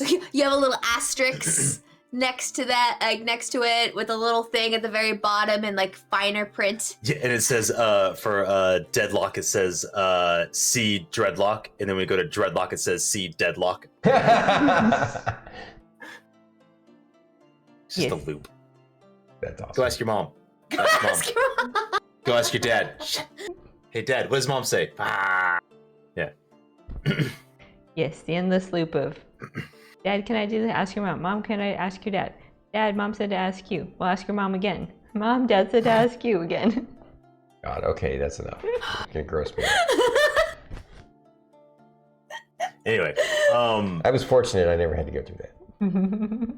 Oh, lucky you. Mm. Okay, so Well, team, Yeah. can we just get out of here, please? let's make our way out, and we've got a decision to make. We're supposed to head over to the Goliathian mines as soon as we finish this, but it looks like we are at capacity for everything we can carry. Based on what we just fought and discovered, do you all think it would be best for us to head back to Misty City? I'm going to slightly correct that. I'm sorry. I don't think you're really at capacity. 64 cubic feet is a lot of space. Oh. So I'm going to say that you probably have the bag of holding about halfway full. Okay. But you can, Still, I'll retcon. We're not at capacity, but do we want to take this skeleton back to the guild, the MGA, and see what they have to say about it?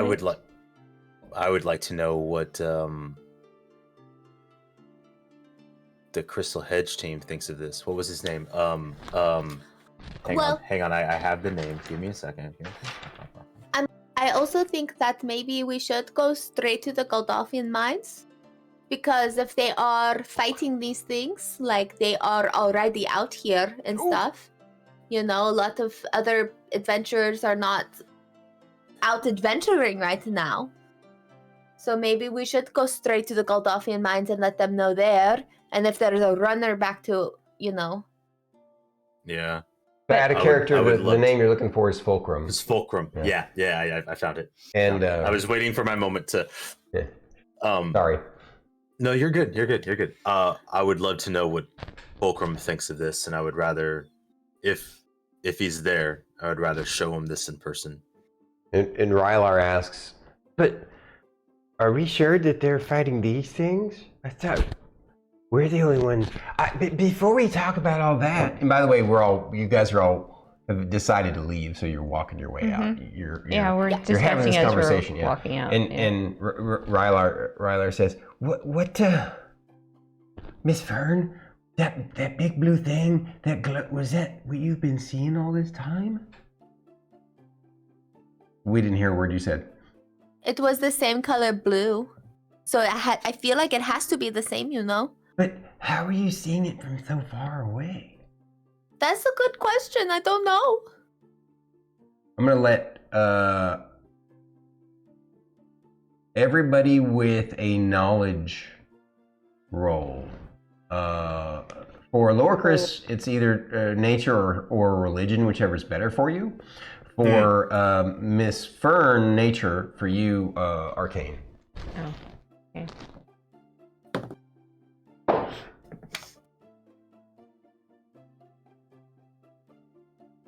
20 total. 21. Lorkris? 21. All right.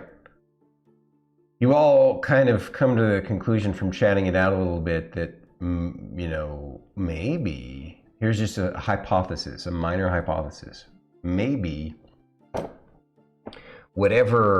first of all, you come up with a conclusion that these root clusters are obviously not roots. They're some sort of arcane growth, right? Something supernatural as opposed to natural, right? Arcane. And second, your hypothesis is that they perhaps somehow or another, they disturb the natural order of the earth in the spot where they activate, such that somehow or another, someone who's super attuned to the earth might sense it in a way that she might have perceived it as seeing it, which would be why nobody else could see it.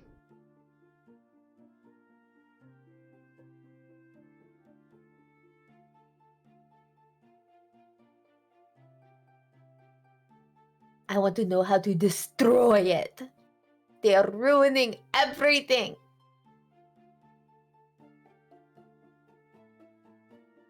Usurper, what do you think?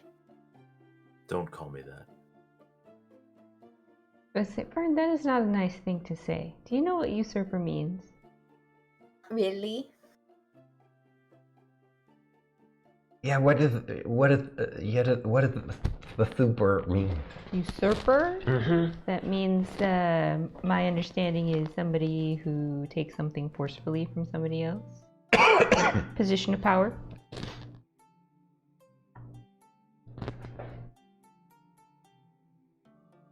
This is why I have questions, Lorkris, for you about your tribe. Shoot. Well, we will talk about this over break and food. So you guys decide to take get away from this graveyard, head a little bit north. Well, actually head back to your horses, and then find your horses in camp and chat. So if we do go to the Goldothian mines and we share the skeleton with them, I would only feel comfortable if they need to take the skeleton back to Misty City if we were escorting it or we had people we trusted to escort it back. I agree. This is why I had asked earlier, it's like, do we want to take it back to Misty City ourselves? Question. This is I know that the characters know. But so we had like 2 weeks to get to the Goldothian mines, right? Yeah, you are on a timetable. Oh, Yeah. forgot about that. Yeah, and then it took like what? There's no detouring back. You basically would have to abandon the mission you've been given to go back. Mm-hmm. But we were given this mission on the way up.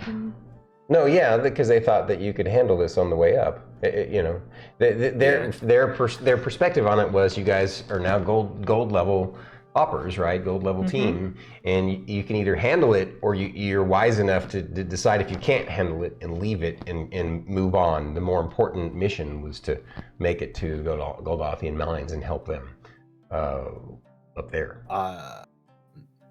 I have the suspicion that this encounter that we want to inform the MGA of is more close to home than what the Goldothian mines are. That information can wait for us to tell them. Rylar says, what do you mean more close to home? It's very similar to how that big purple giant tried to take Fern. It is something that is affecting us and us alone. But you do know, Lorkris, if you ask Fulcrum about this, we're gonna have to tell him everything. Just so it makes sense. Yes. We can swear them to secrecy. It's worked for us before. Swearing somebody to secrecy. But that was Mr. Jocko. Yeah, he's family. I mean, I like Fulcrum and those people, but I don't know if we can trust them like that. Exactly, we don't know them very well. This is true. However, if we do honestly share, I mean,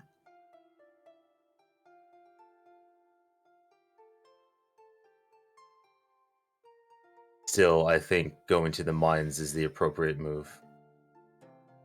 We were requested to go, and it is imperative. So how about we just go to the mine, and then if we tell them we went to the thing, this stuff happened, and we killed them except one. We just don't tell them about how, So you want me to leave out usurper and false prophet out of my report? And then because nobody else has seen the blue lights, But I've been talking about it forever with everyone. That's no secret. Right? So it wouldn't be surprising that we're like, oh my god, look, we found the thing, blah, blah, blah. It's because I'm a druid. Rylar said, that makes sense. You can leave out the, we don't have to say that, that they were specifically hunting us or whatever. We can just tell Jocko when we go back. And then keep everything out and tell everybody what we were telling and stuff. What, Fern? We just keep out those little details, whatever. But yeah, like we're already keeping stuff that's sort of personal out of them, right? True. Okay, as long as we can explain it in a way that doesn't give away everything, and I'm looking at Fern.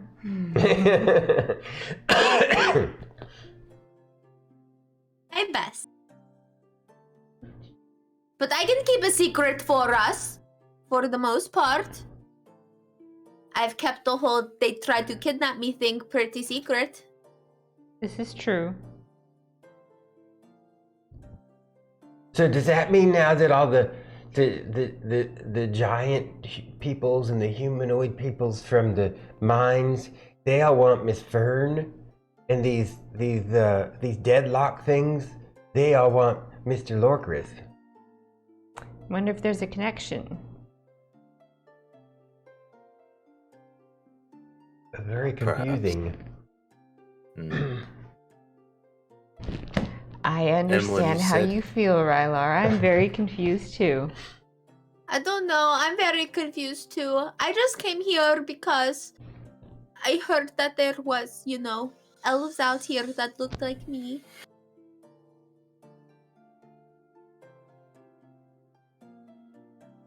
Mr. A, you said you had questions about my tribe. Yes.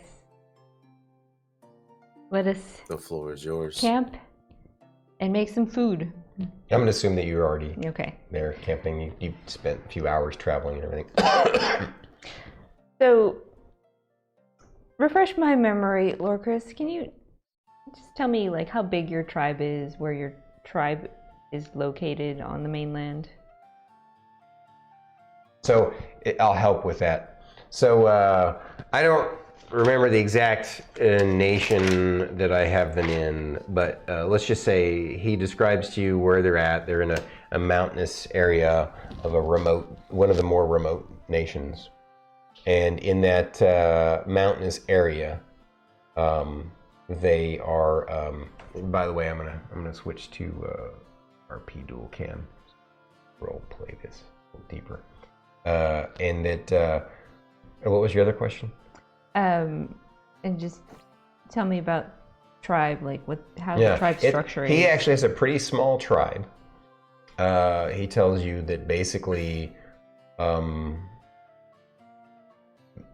the past, his tribe has been basically making the mountains their home for several generations.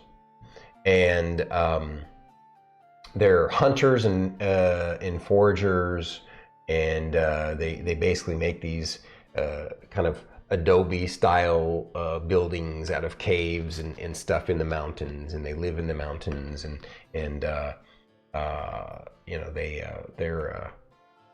they're really they're good at sculpting stone with their hands. Not like dwarven good, but they're good at building structures, homes out of the stone, right, with their hands, and that's why they make these adobe structures, right?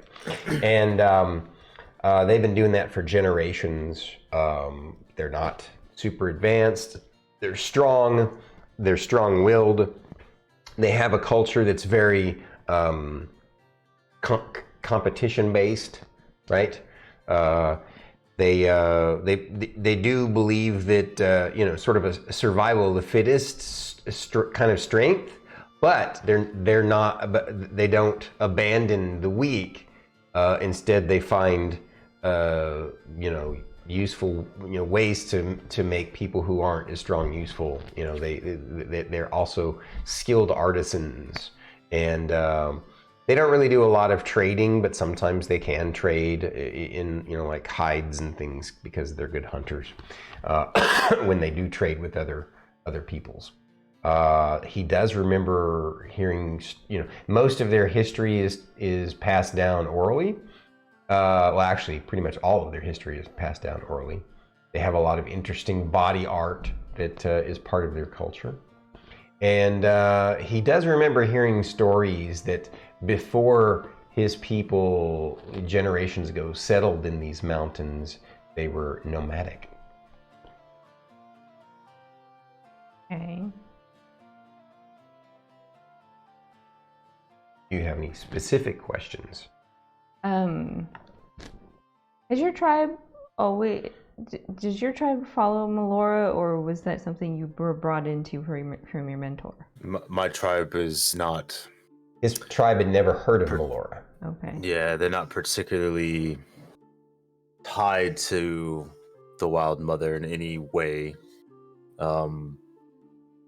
Prior to my descent from the mountains into the forest, and with my mentor, we were aware that there were other deities, but nothing specific. I came to the Wild Mother through supposed happenstance that seemed to align with the visions I was having in the dreams. But I was none the wiser. I had no idea who or what it was. Did you leave your tribe of your own volition, or? Yes. Okay. I was arguably encouraged to follow what suited me. Fern? Yes, Fern. So you were saying that you were taken from, or you were inspired to leave your tribe on prophetic dreams, and that's how you met your mentor, that led you to meet me, that led you to here. Yes. Okay. I do not believe... There is a thought. I am not actively a usurper, but I do believe if this is connected to my mentor or this bloody eye in some way, I did strike down my mentor. I wonder if what they mean is that. How would they know? Because it happened on the mainland. And he was living in a shed out in the woods by himself. I did not believe teleportation was possible until now.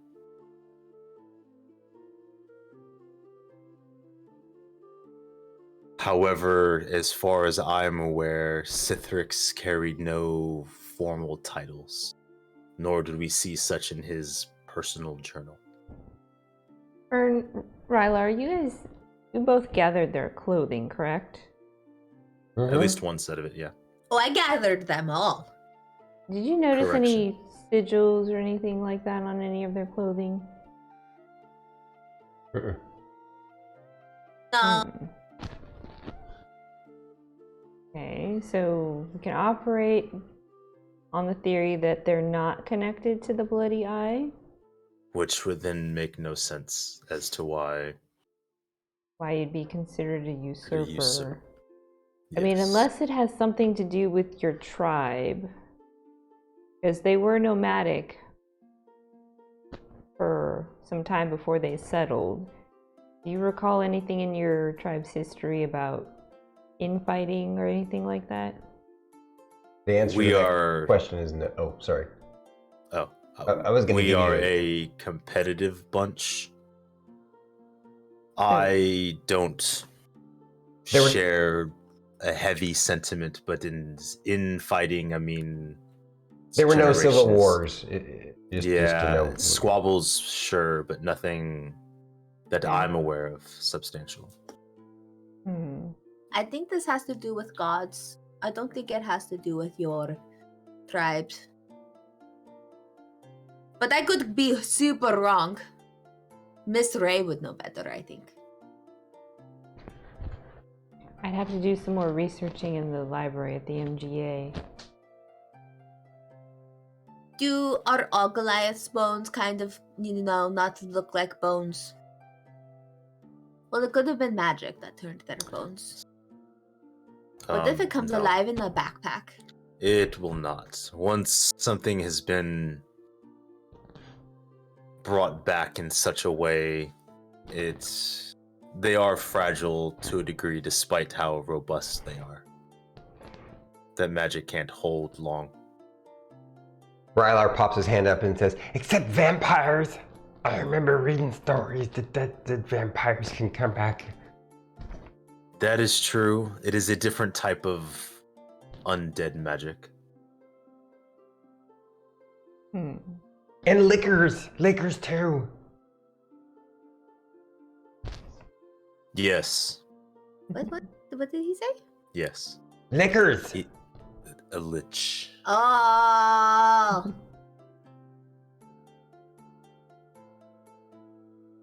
I got you. Somebody been spending time at the MGA library? No, I got stuff pop up in my black book all the time. Oh, so Goo's been educating you. Yeah, I guess so. What pops up in my book is what I feel like reading about. I wonder if Weejoss has some insight into this. And as Lorkris asks that question, he's going to kind of look up into the void of I imagine it's dark at this point, yeah? Yeah, you look up in the night sky, see the stars, of course, the bright starry night. You're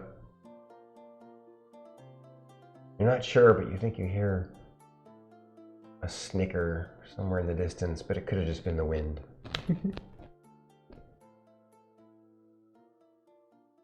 Okay.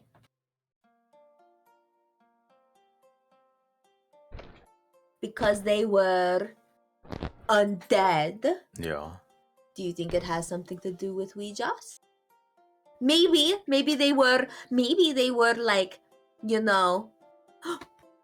what if they were the original champion for Weejoss, but then because they were stupid and got corrupted by some stupid magic,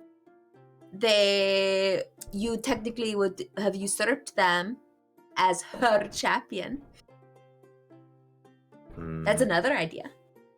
Oh, look at you, Fern. Though I've been listening to you so much, Miss Ray. I'm trying.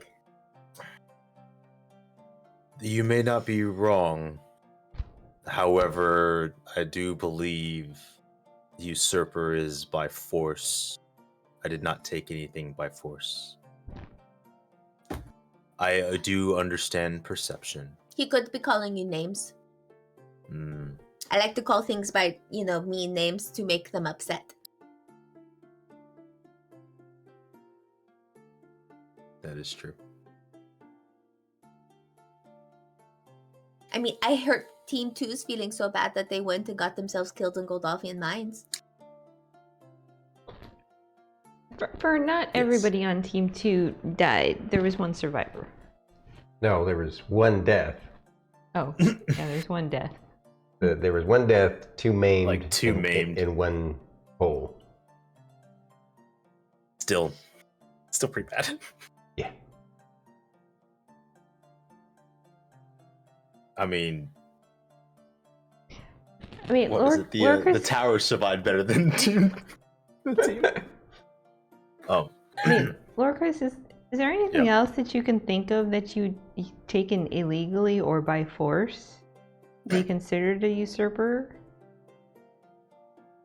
Me? Not that I know of willingly. Well, you killed your mentor to save me? I did, but I was not acting on behalf of taking a title. I also, in doing so, strayed from my path of the Wild Mother. So how can someone who has lost something gained?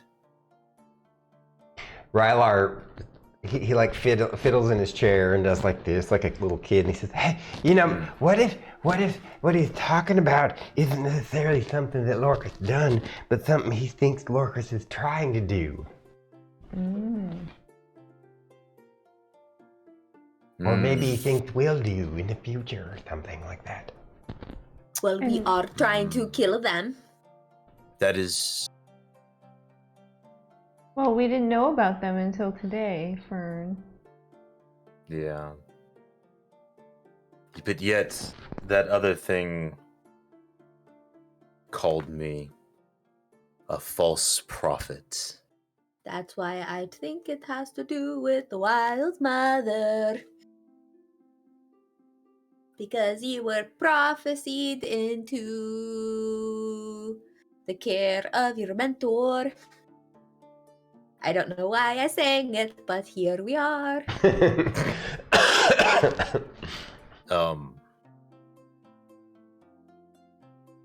I do not know.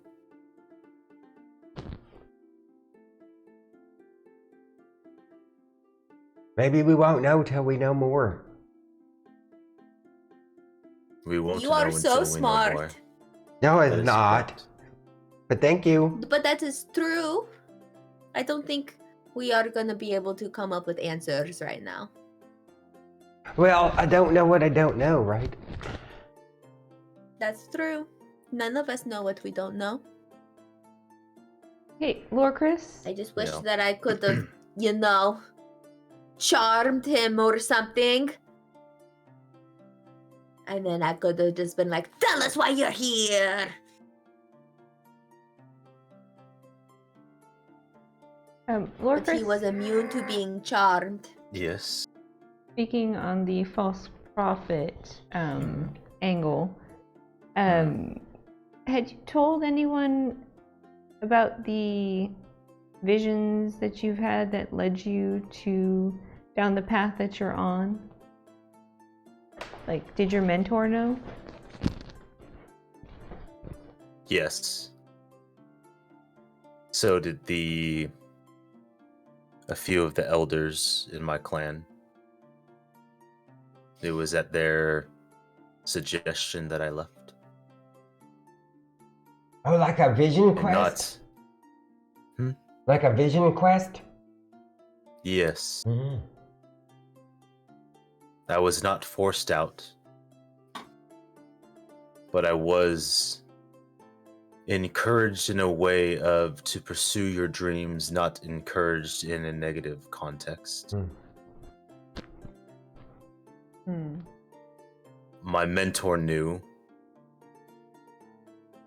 Of course, I've told Fern and you. The only other person I would have mentioned it to is Solana. My understanding of a false prophet is someone who falsely claims, like, having the gift of prophecy or divine inspiration, something along those lines. Well, prophet's another word for avatar. I mean, unless your mentor was reporting back to his higher-ups your visions and aligning with this prophecy that he was talking about in his journal.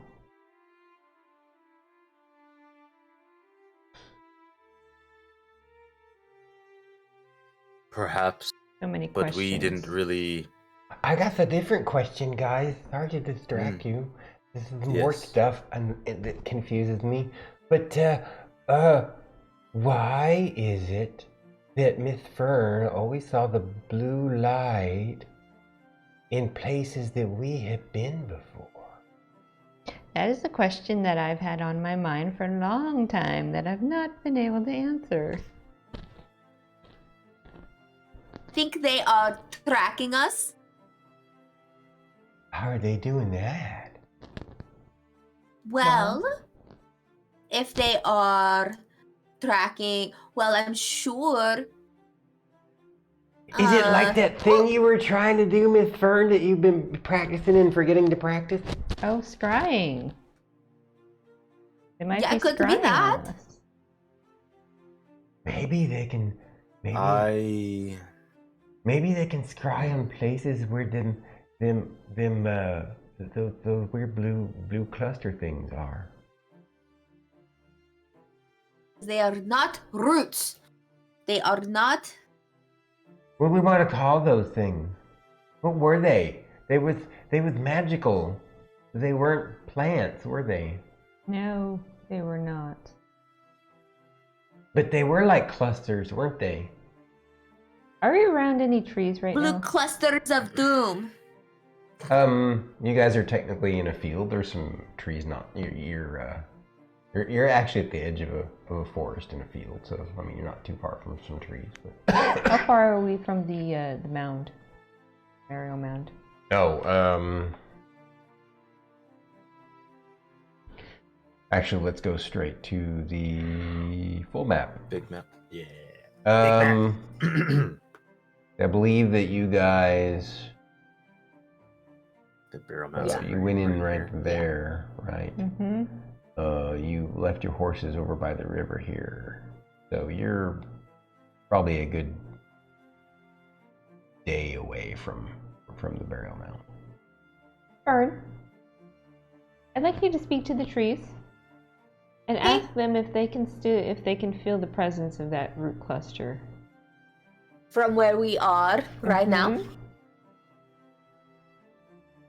Anything else while I'm talking to them? Can I have one of the skulls to show the tree of the thing? Sure. So ask them if they can feel that root cluster presence and if there's any root cluster presence around us. And I have to ask as a DM, which skull? Which skull are you asking for? The skull from the bone claw, or the skull from one of the deadlocks? Fair enough. Without even considering, I did not grab the bone claw. I grabbed the large, the gray the weird deadlock. one. Okay. Yeah. All right, making sure. Yeah, Fair question. Fair because question. it's the deadlocks that use the transporter. The root That is cluster. correct. So, yes. All right. So she goes over and talks to the tree. Scene. Scene. Okay.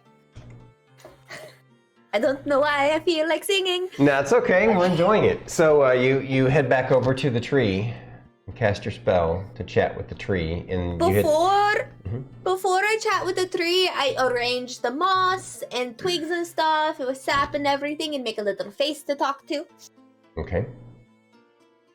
First. You're so wonderful, Druid. All right. And then I sit down. I have the skull next to me. I pull out Chunkapillar, and I tell Miss Ray to come over. Miss Ray, I need your help just in case, and I'm going to interpret and everything. Okay. What was the question you wanted me to ask you? Oh, if we can feel the root ball. Okay. Yes. Or the evil root cluster things. Right. And don't forget that you have a question about the skull, too. You'll do that one last. Go ahead. What was the question? Okay, so I'm going to cast it with the staff. Yeah. Okay. It's cast. Okay. You're talking to the tree. Hello there. Different voice, different tree, you know. But they're all slight variations. You can tell them apart. Nobody else would be able to. Can't even hear it. So good to see you. Are you enjoying the Hello, my wonderful friend. night? My name is Fern. I have a couple of friends out there that I put faces on them. They're all the trees that I have ever sat and talked to. All have little faces on them. Oh, that's so wonderful. Thank you for doing that. I feel special. You are so wonderful and special. I have a couple of questions, okay? Is it okay if I ask you some questions? Oh, wonderful. I haven't had conversation with the mortal in, well, ever. I feel so I fortunate. mean, he didn't say mortal, he says humanoid. Sorry. I feel so fortunate. Okay. So you know those really bad root balls that are around that no plants want to grow by? Root balls? They well, I talked to a vine and they called it a root ball, but it's not really a root ball. It's like this evil magic that's like flowing through the earth. Root ball. It's like a cluster of evil magic. Oh, the root clusters. Yes. Just add a character. They never called it root ball. You called it root ball. They called it root clusters. Just so that was great role playing. Oh, yes, the root clusters. Those, we all try and keep our roots away from those root clusters. Yeah, they are really bad. They are rather ominous. Yes, they don't feel right. So. No, they made like these. Okay, so my first question before I get sidetracked is, can you feel any of them nearby? I don't feel any near here, but there's none near here. I could ask some of my friends about them if you want. Sorry, cough. The tree didn't cough, I did. Ooh, are you sick? I mean, sure, if you want to, that would be really cool, because we just came from it's about a day away, where we were at the burial mound. There was a bunch of undead there, and it was not fun. Oh, that burial mound where all those creepy, nasty humanoids have been crawling out of. Yes, that's a strange, awful place. All the plants and trees around that area have been dying, and so it's very sad for us. I know that area. Yes, I know what you're talking about. I remember now talking to my neighbor. He's talked to our neighbors, and yes, there was a root. Excuse. Wow, I don't know where this is coming from. There was a root cluster there once. Let me ask. And so, a few minutes go by. Actually, how long did your spell last? Minutes? 7 minutes? 10 minutes. 10 minutes, all right. A couple of minutes goes by and you hear him chatting, sort of just mumbling. Then he talks to you and says, apparently that root cluster is gone away, and my friends say that they're thinking about trying to regrow in that area now, because the dead things are gone now too.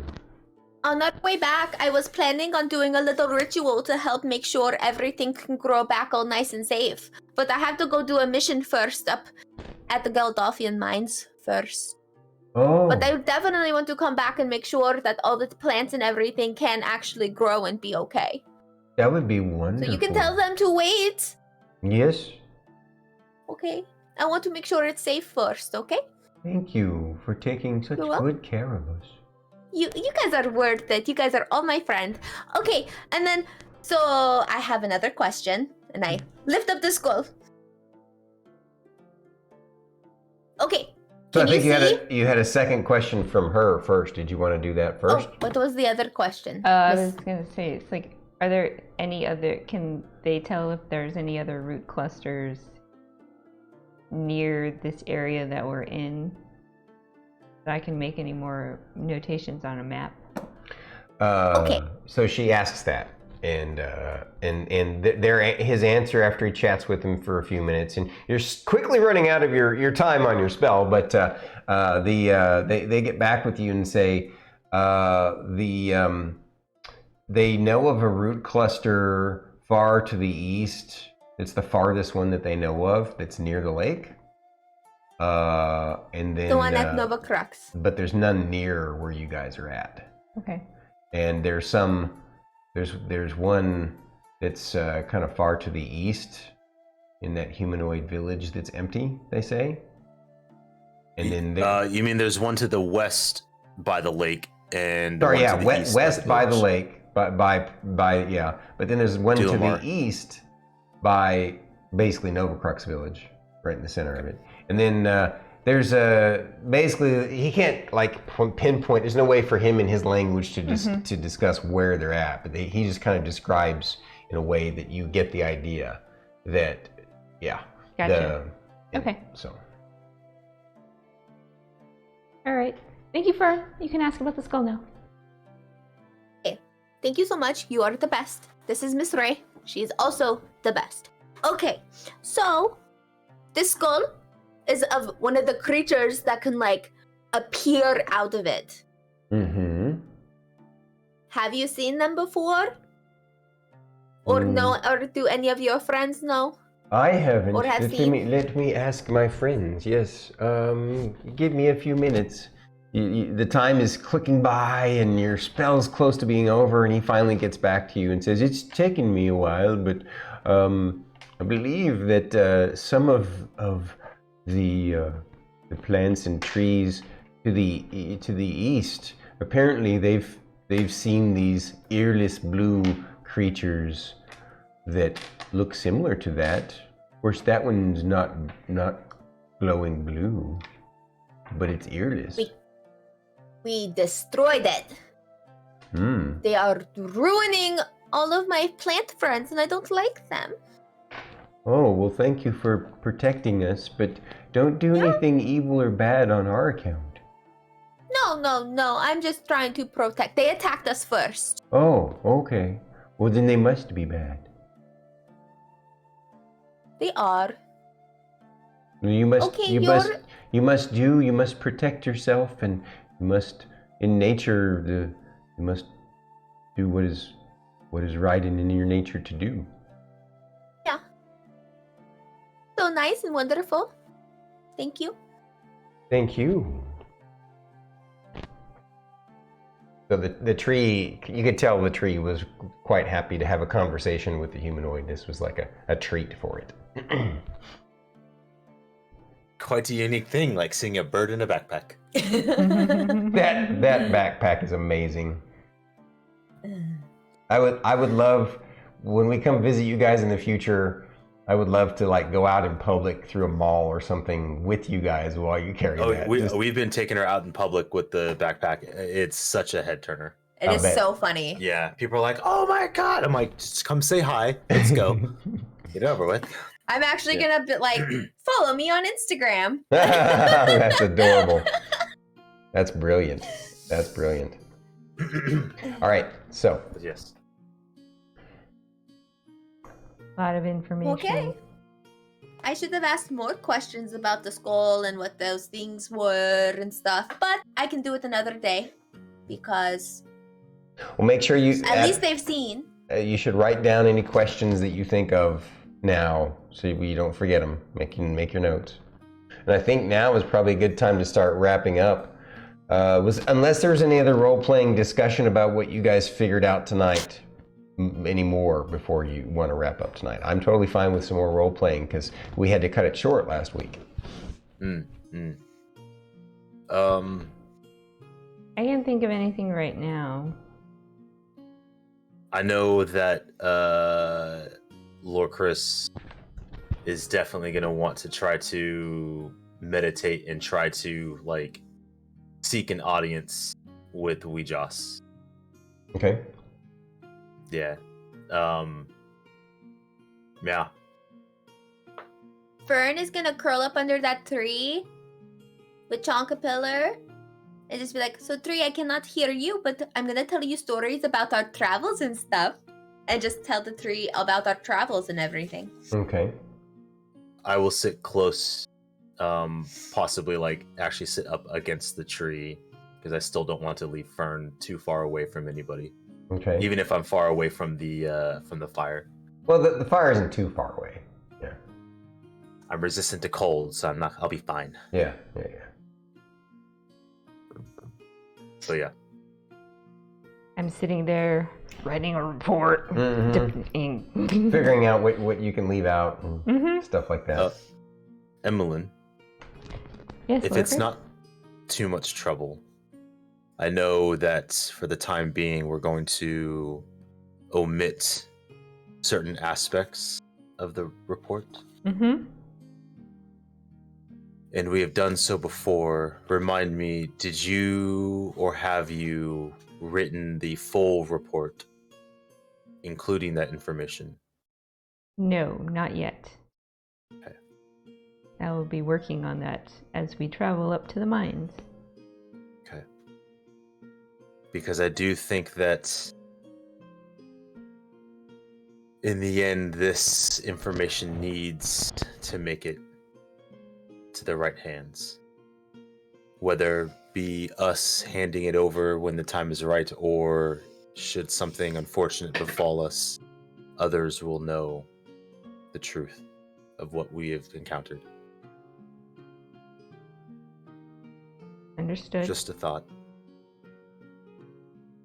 Well, in general, anything pertaining to our team, I have been leaving out of the report until we can talk to Mr. Jocko.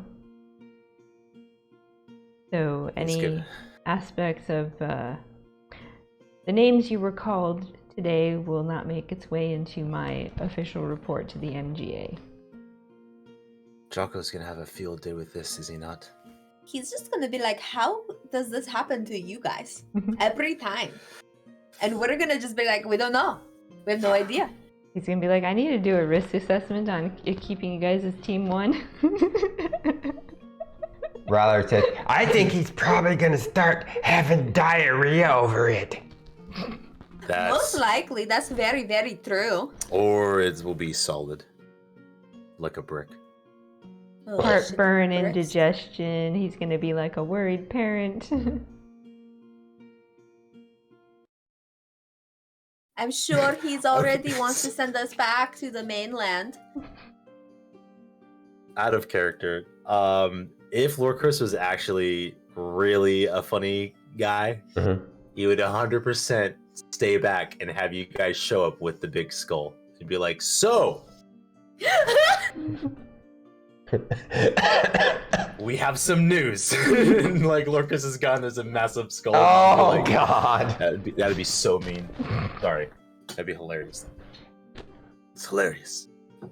Sorry. For you. That was not funny. for Jocko. Yeah. Anyway, yes. So no other chatting, role-playing around the campfire this evening? So then everyone goes to sleep that night. Okay. We're all going to have some very deep, deep dreams tonight.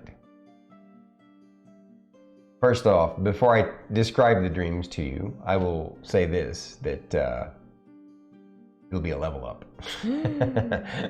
Or you were right, high five. I had betted that we were going to get the level up after the mines, and she's like, it's probably before, and I'm like, I see that's going, but I'm like, I could see it going out a minute. Yeah, look at her. Oh, that was good. All right, so cool. Everybody has dream sequences. You guys never really know Rylar's, but that's all right. You all have your own dream sequences. Miss Fern, your dream sequence.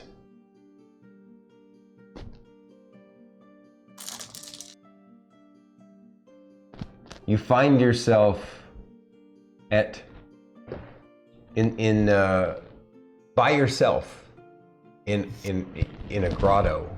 It's nighttime, but there's a bright blue moon lighting up everything. And there's a small pond nearby. And you feel yourself drawn to the small pond.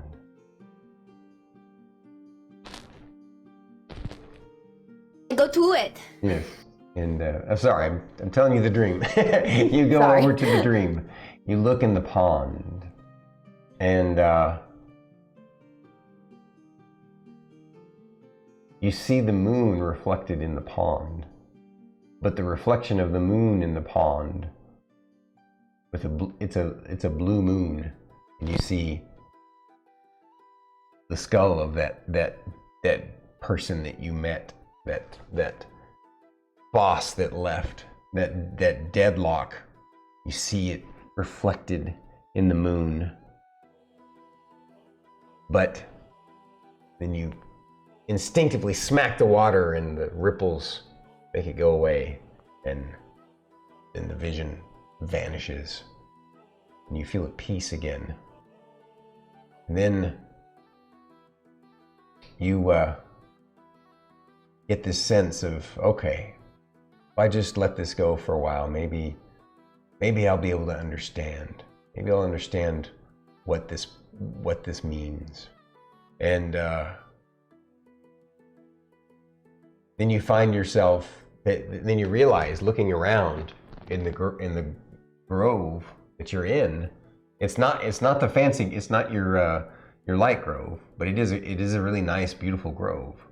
And you find it strange because all the trees and the plants that you've talked to are in this grove, and they're surrounding you, and they have these faces that you put on them, except for the vine that you talked to. But it's curling up around your leg, and the faces of the trees smile at you, and you wake up at peace. Ma. Miss Ray, in your dream sequence, you find yourself in the heat of battle, helping your friends against a horde of giants. And you're terrified that you're gonna lose them. And for some reason, all you can do is play your music. The battle is so frenetic that you don't even have a chance to do anything else. And you're playing, and you're playing, and you're playing, and you feel like the music that you're playing is that tune from the forest, from the bugs, from the insects, the mystical nature tune, and you're getting so close, and then suddenly you think you get it. You feel like maybe you get it. You're not sure. Everybody stops. It stops in the middle of their fight, and they look at you, and then you realize, just as that happens, your bowstring breaks, and you sigh, and then you wake up, and you're sitting in a campfire, and you see your friends resting, relaxing around you. They're all sleeping soundly, and then you realize, then you start to panic again, because that means nobody's on watch, and then you're like, oh, but that's all right. We're actually camping for fun right now, and we're safe, and you trust that you're going to take care of them. And then you wake up again, this time actually waking in the morning. And Lorkris,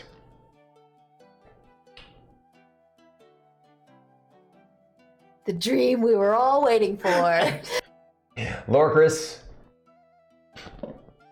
you find yourself in this huge, fancy mansion. You're sitting at this long table with food and wine. And around you, these servants serving you this food and this wine. And you look at the servants, and they're all like pale and gaunt, and they have no eyes, and they're just happily serving you. And you don't get the sense that they are unhappy. They just seem almost like spirits. I don't know. It's you're not quite sure what they are, but they're bringing you food and drink. And then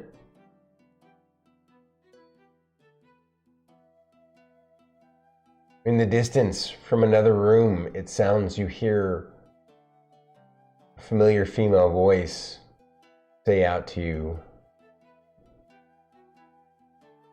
"Enjoy the food and drink." And then you wake up.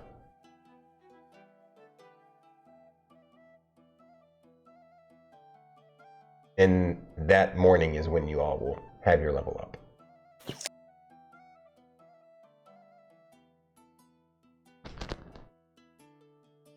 This level up, my bardic inspiration goes up to a D8, guys. That's pretty badass. Yeah. It's a D8. Might actually start having to use it.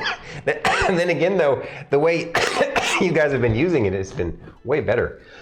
I don't know why my cough is coming back tonight. That's weird. I've been doing a lot of talking. That's true. That's true. I haven't had a chance to, But yes, my bardic inspiration die goes up to D8. Extra D8 damage. Nice. I'm sorry if your dream was way more cryptic than you thought, and way less satisfying. No, I have no idea what's about to happen. Who knows?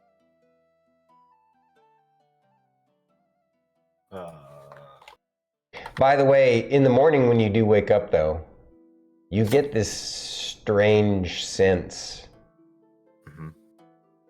This feeling.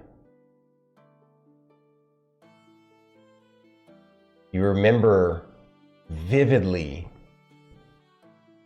the vision that set you on this quest. You don't see it as a vision. You just, for some reason, you know how sometimes you'll wake up in the morning and you'll have a song stuck in your head, even though you didn't actually even hear the song the previous day? Yeah. Well, this is like that, but instead of a song stuck in your head, you remember your vision of the green sea, right? And you have this sense of,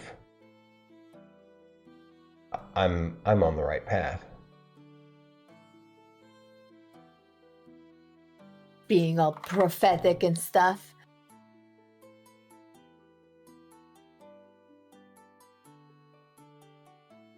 Okay, so that's it. Oh, this is like. Ooh. Yeah. Okay. Are you looking at your level up stuff already? Of course I am. All right. Well, we better let's pause that for now and do our final wrap up with everybody. Looks like we had Aldana in the house, Zole. Yeah. Oh my gosh, a Fatal Bonbon made it. Thank you guys so much for hanging out with us tonight. You guys are wonderful. So I intend that you all enjoyed the combat, the action, the role playing. Now the players know somewhat what the blue light is finally. Semi-sorta. No. Well, okay. We know. No, yeah, kinda. you're right. Semi-sorta, but we have a really strong indication of what and why. Oh my goodness. That's awesome, Aldana. That's cool. Oh. Ooh, did you have fun in your session, Aldana? That's right. So, how's everyone else tonight? You all, that high five would make a great thumbnail. Maybe he's right. Awesome, fantastic. Oh yeah. Well, My goodness, what a day. What a day. That's a spicy dungeon there, my friend. I'm glad that you enjoyed. So good. So good. How did everyone else enjoy it? Learned how to make a new type of poison. Oh, nice. I am excited for this. Oh my gosh, dude. What did you do? Oh my god, brother. I don't know what to say. Thank you, Fate, for the 10 yeah. gifted subs. If you were a gifted sub, don't forget to say thank you. Yeah. I've been waiting for that. You've had us waiting for so long, and I wanted to. The joke got one. Oh, you mean, was that like a reward for the DM for finally sharing with you a little bit more of the mystery? Is that what you mean? No, that was I was excited for today, and I wanted to end with. What a wonderful end! I thank you so much for the gifted subs. My God, thank you, brother. Yeah. Face gamer I need to support the content, yo. I mean, if this doesn't, Yeah. I gotta make this keep going because I need to know. But yes. Well, you know how much StarkItty and I love you guys, so. Of course, and we love you guys. And all of the people in chat, you all are our Twitch fam. We love you too, and absolutely, 100%. This is a high note. We're gonna have to stop on a high note this evening. That's so phenomenal. So I think we're gonna wrap it up tonight. Thank you guys. Be sure to have a wonderful weekend. Druid. Have a wonderful. Really? Are you guys trying to start a hype train?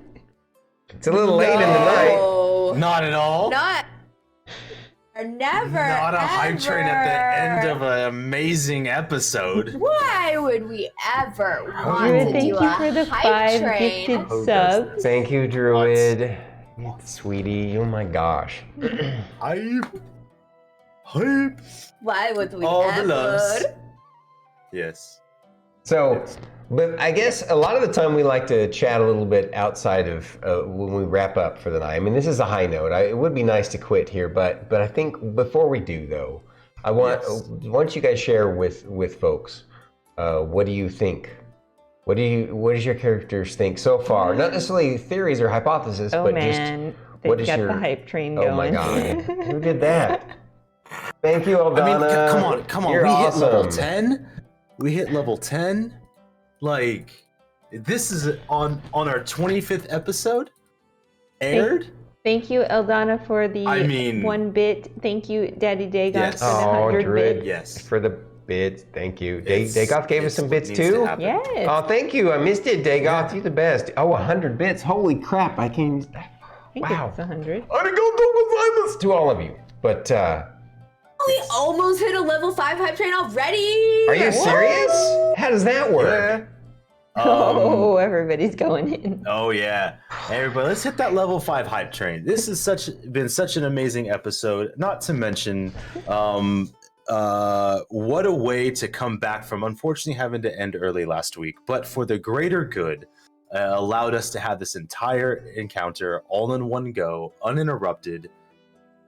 And Lorkris didn't die. And Lorkris didn't Lorkris didn't die. So close. I know. He was one hit away, I yeah. think. Yeah, absolutely. I was still sweating Druid, bullets. oh my God, you guys. Yes. So this has been a wonderful. Aldana, cheer bits. Yeah. Thank you, Aldana. Oh my God. Yes. Eldana has been cheering bits. You want to break me? I'm gonna be broken.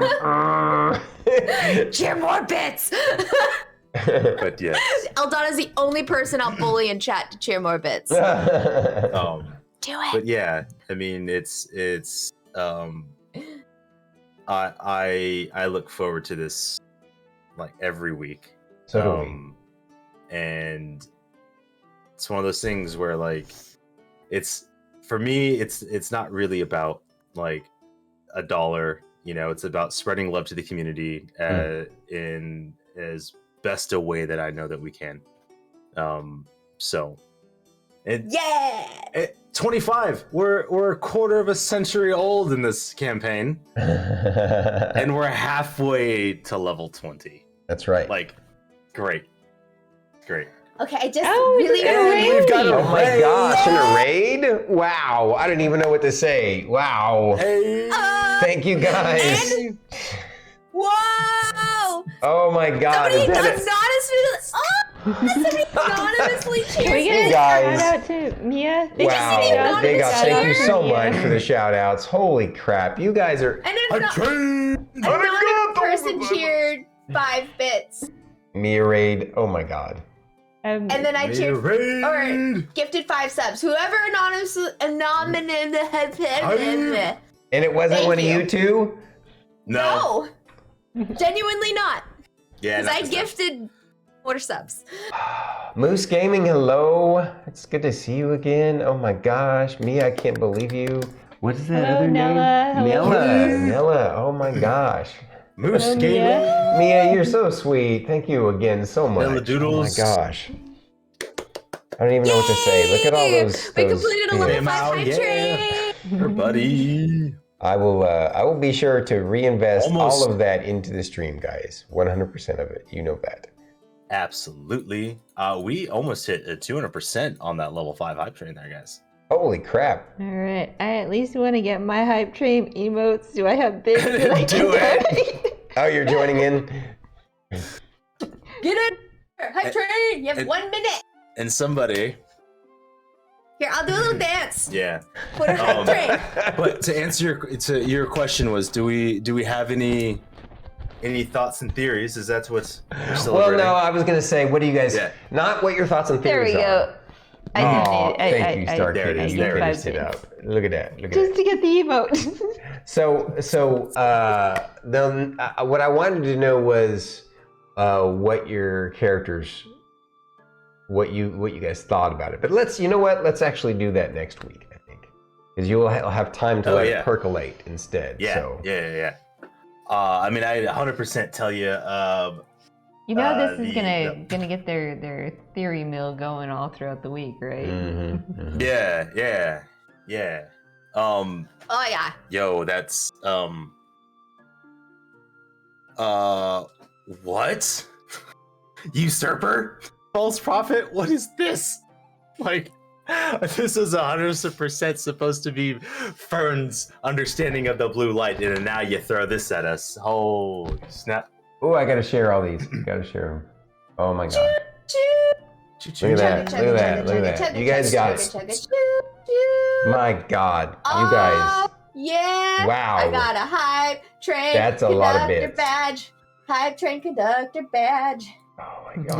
Hype train conductor But, badge. yeah. I'm addicted to that hype train conductor badge. Look at all those little emotes. They're so cool. What, Guys, you hype guys are amazing. reading? What is that? Hype reading? That's great. Hold on. Oh, yeah. You know what? I don't even think we need to talk about the let's let the adventure speak for itself and percolate the rest of the week. Oh, yeah. What a phenomenal. This was fantastic. This was I'm so honored, you guys. You're gonna make me weep. I got hype evil. This one is still my favorite hype train emote I ever. That is a ever cute one. got. Which one? Little LOL The frog. LOL. I love the little My frog. favorite, honestly, is the hype awe. The It's a pigeon. little pudgy pigeon. Oh That's my wow, favorite. that's cute. Did I ever tell you guys I almost impulse bought a pigeon once? What? I Yeah. almost impulse bought a pigeon. I told her not to. If fate was not there to stop me, I would have bought a pigeon. That is correct. Interesting. It was only $18 for one and like $30 for two. And I would have gotten 2. Mm-hmm. So I mean, all right. yes. Yes, Dagoth, I got the hype train frog, the little frog. So a little bit of interesting, since you brought that up that you almost bought a pigeon. long ago in my past, for a while, my mom was married to a guy. I had a stepfather who raised and raced pigeons. There's a hobby where you can race pigeons. And he had a huge, imagine a shed double-sized, right? Yeah. A double-sized shed. It was basically like a giant chicken coop, but instead of chickens, it was pigeons. And he had a lot of pigeons. And he would breed them, and he would race them. And they were homing pigeons. Yeah. And it was a really strange hobby that he was into, but that was his thing. So that's awesome. That's crazy. I have an unhealthy obsession with ducks. Yes. Is that why you really enjoyed that game? What was that game where you played Untitled Goose Game? Yeah. I mean, a goose is sort of a duck. No, it's a murder duck. A murder duck? Yes. Hey, whatever floats your goat. Whatever floats your goat. So good. But yeah. All right. There we go. Woo. Another Saturday night. What a wonderful Saturday night. I'm so honored and grateful for all of you so much, for the gifted subs, for the hype train, for the emotes, for the bits, for just being here and enjoying our show. My goodness, I don't even know what to say. Great sneeze. Thank you, Mia, for the raid and bringing over your people. Yes, thank you for the raid, Mia. You're amazing, as always. We're gonna have to wrap it up. We're gonna sign off, but make sure you guys check out Fate's stream tomorrow night. He's streaming tomorrow late afternoon. I will be streaming like between 2:30 and 3 p.m. Pacific time. Okay. Druid has work a little earlier, so she's off to like what, 2? Yeah. Yeah, so it kind of fits to go pick her up. So it'll be a little bit more towards the evening. However, I will be sailing the high seas. Oh, see you thieves again. Nice. Nice. I'm gonna stick with it for a little bit. I gotta get back into it and have some fun. So yes. Now I'm enjoying hello it. there. Yes. Salty. They're salties. Salties, hi. Welcome to the chat. Welcome in. Thank you for joining us, even though we're wrapping up. Everybody say goodnight to Chonkapillar. Yes. We love you guys. And Philip. Philip saying goodnight. Good night, Philip. Good. Yes. Good night, Philip. Good night, Philip. Bye.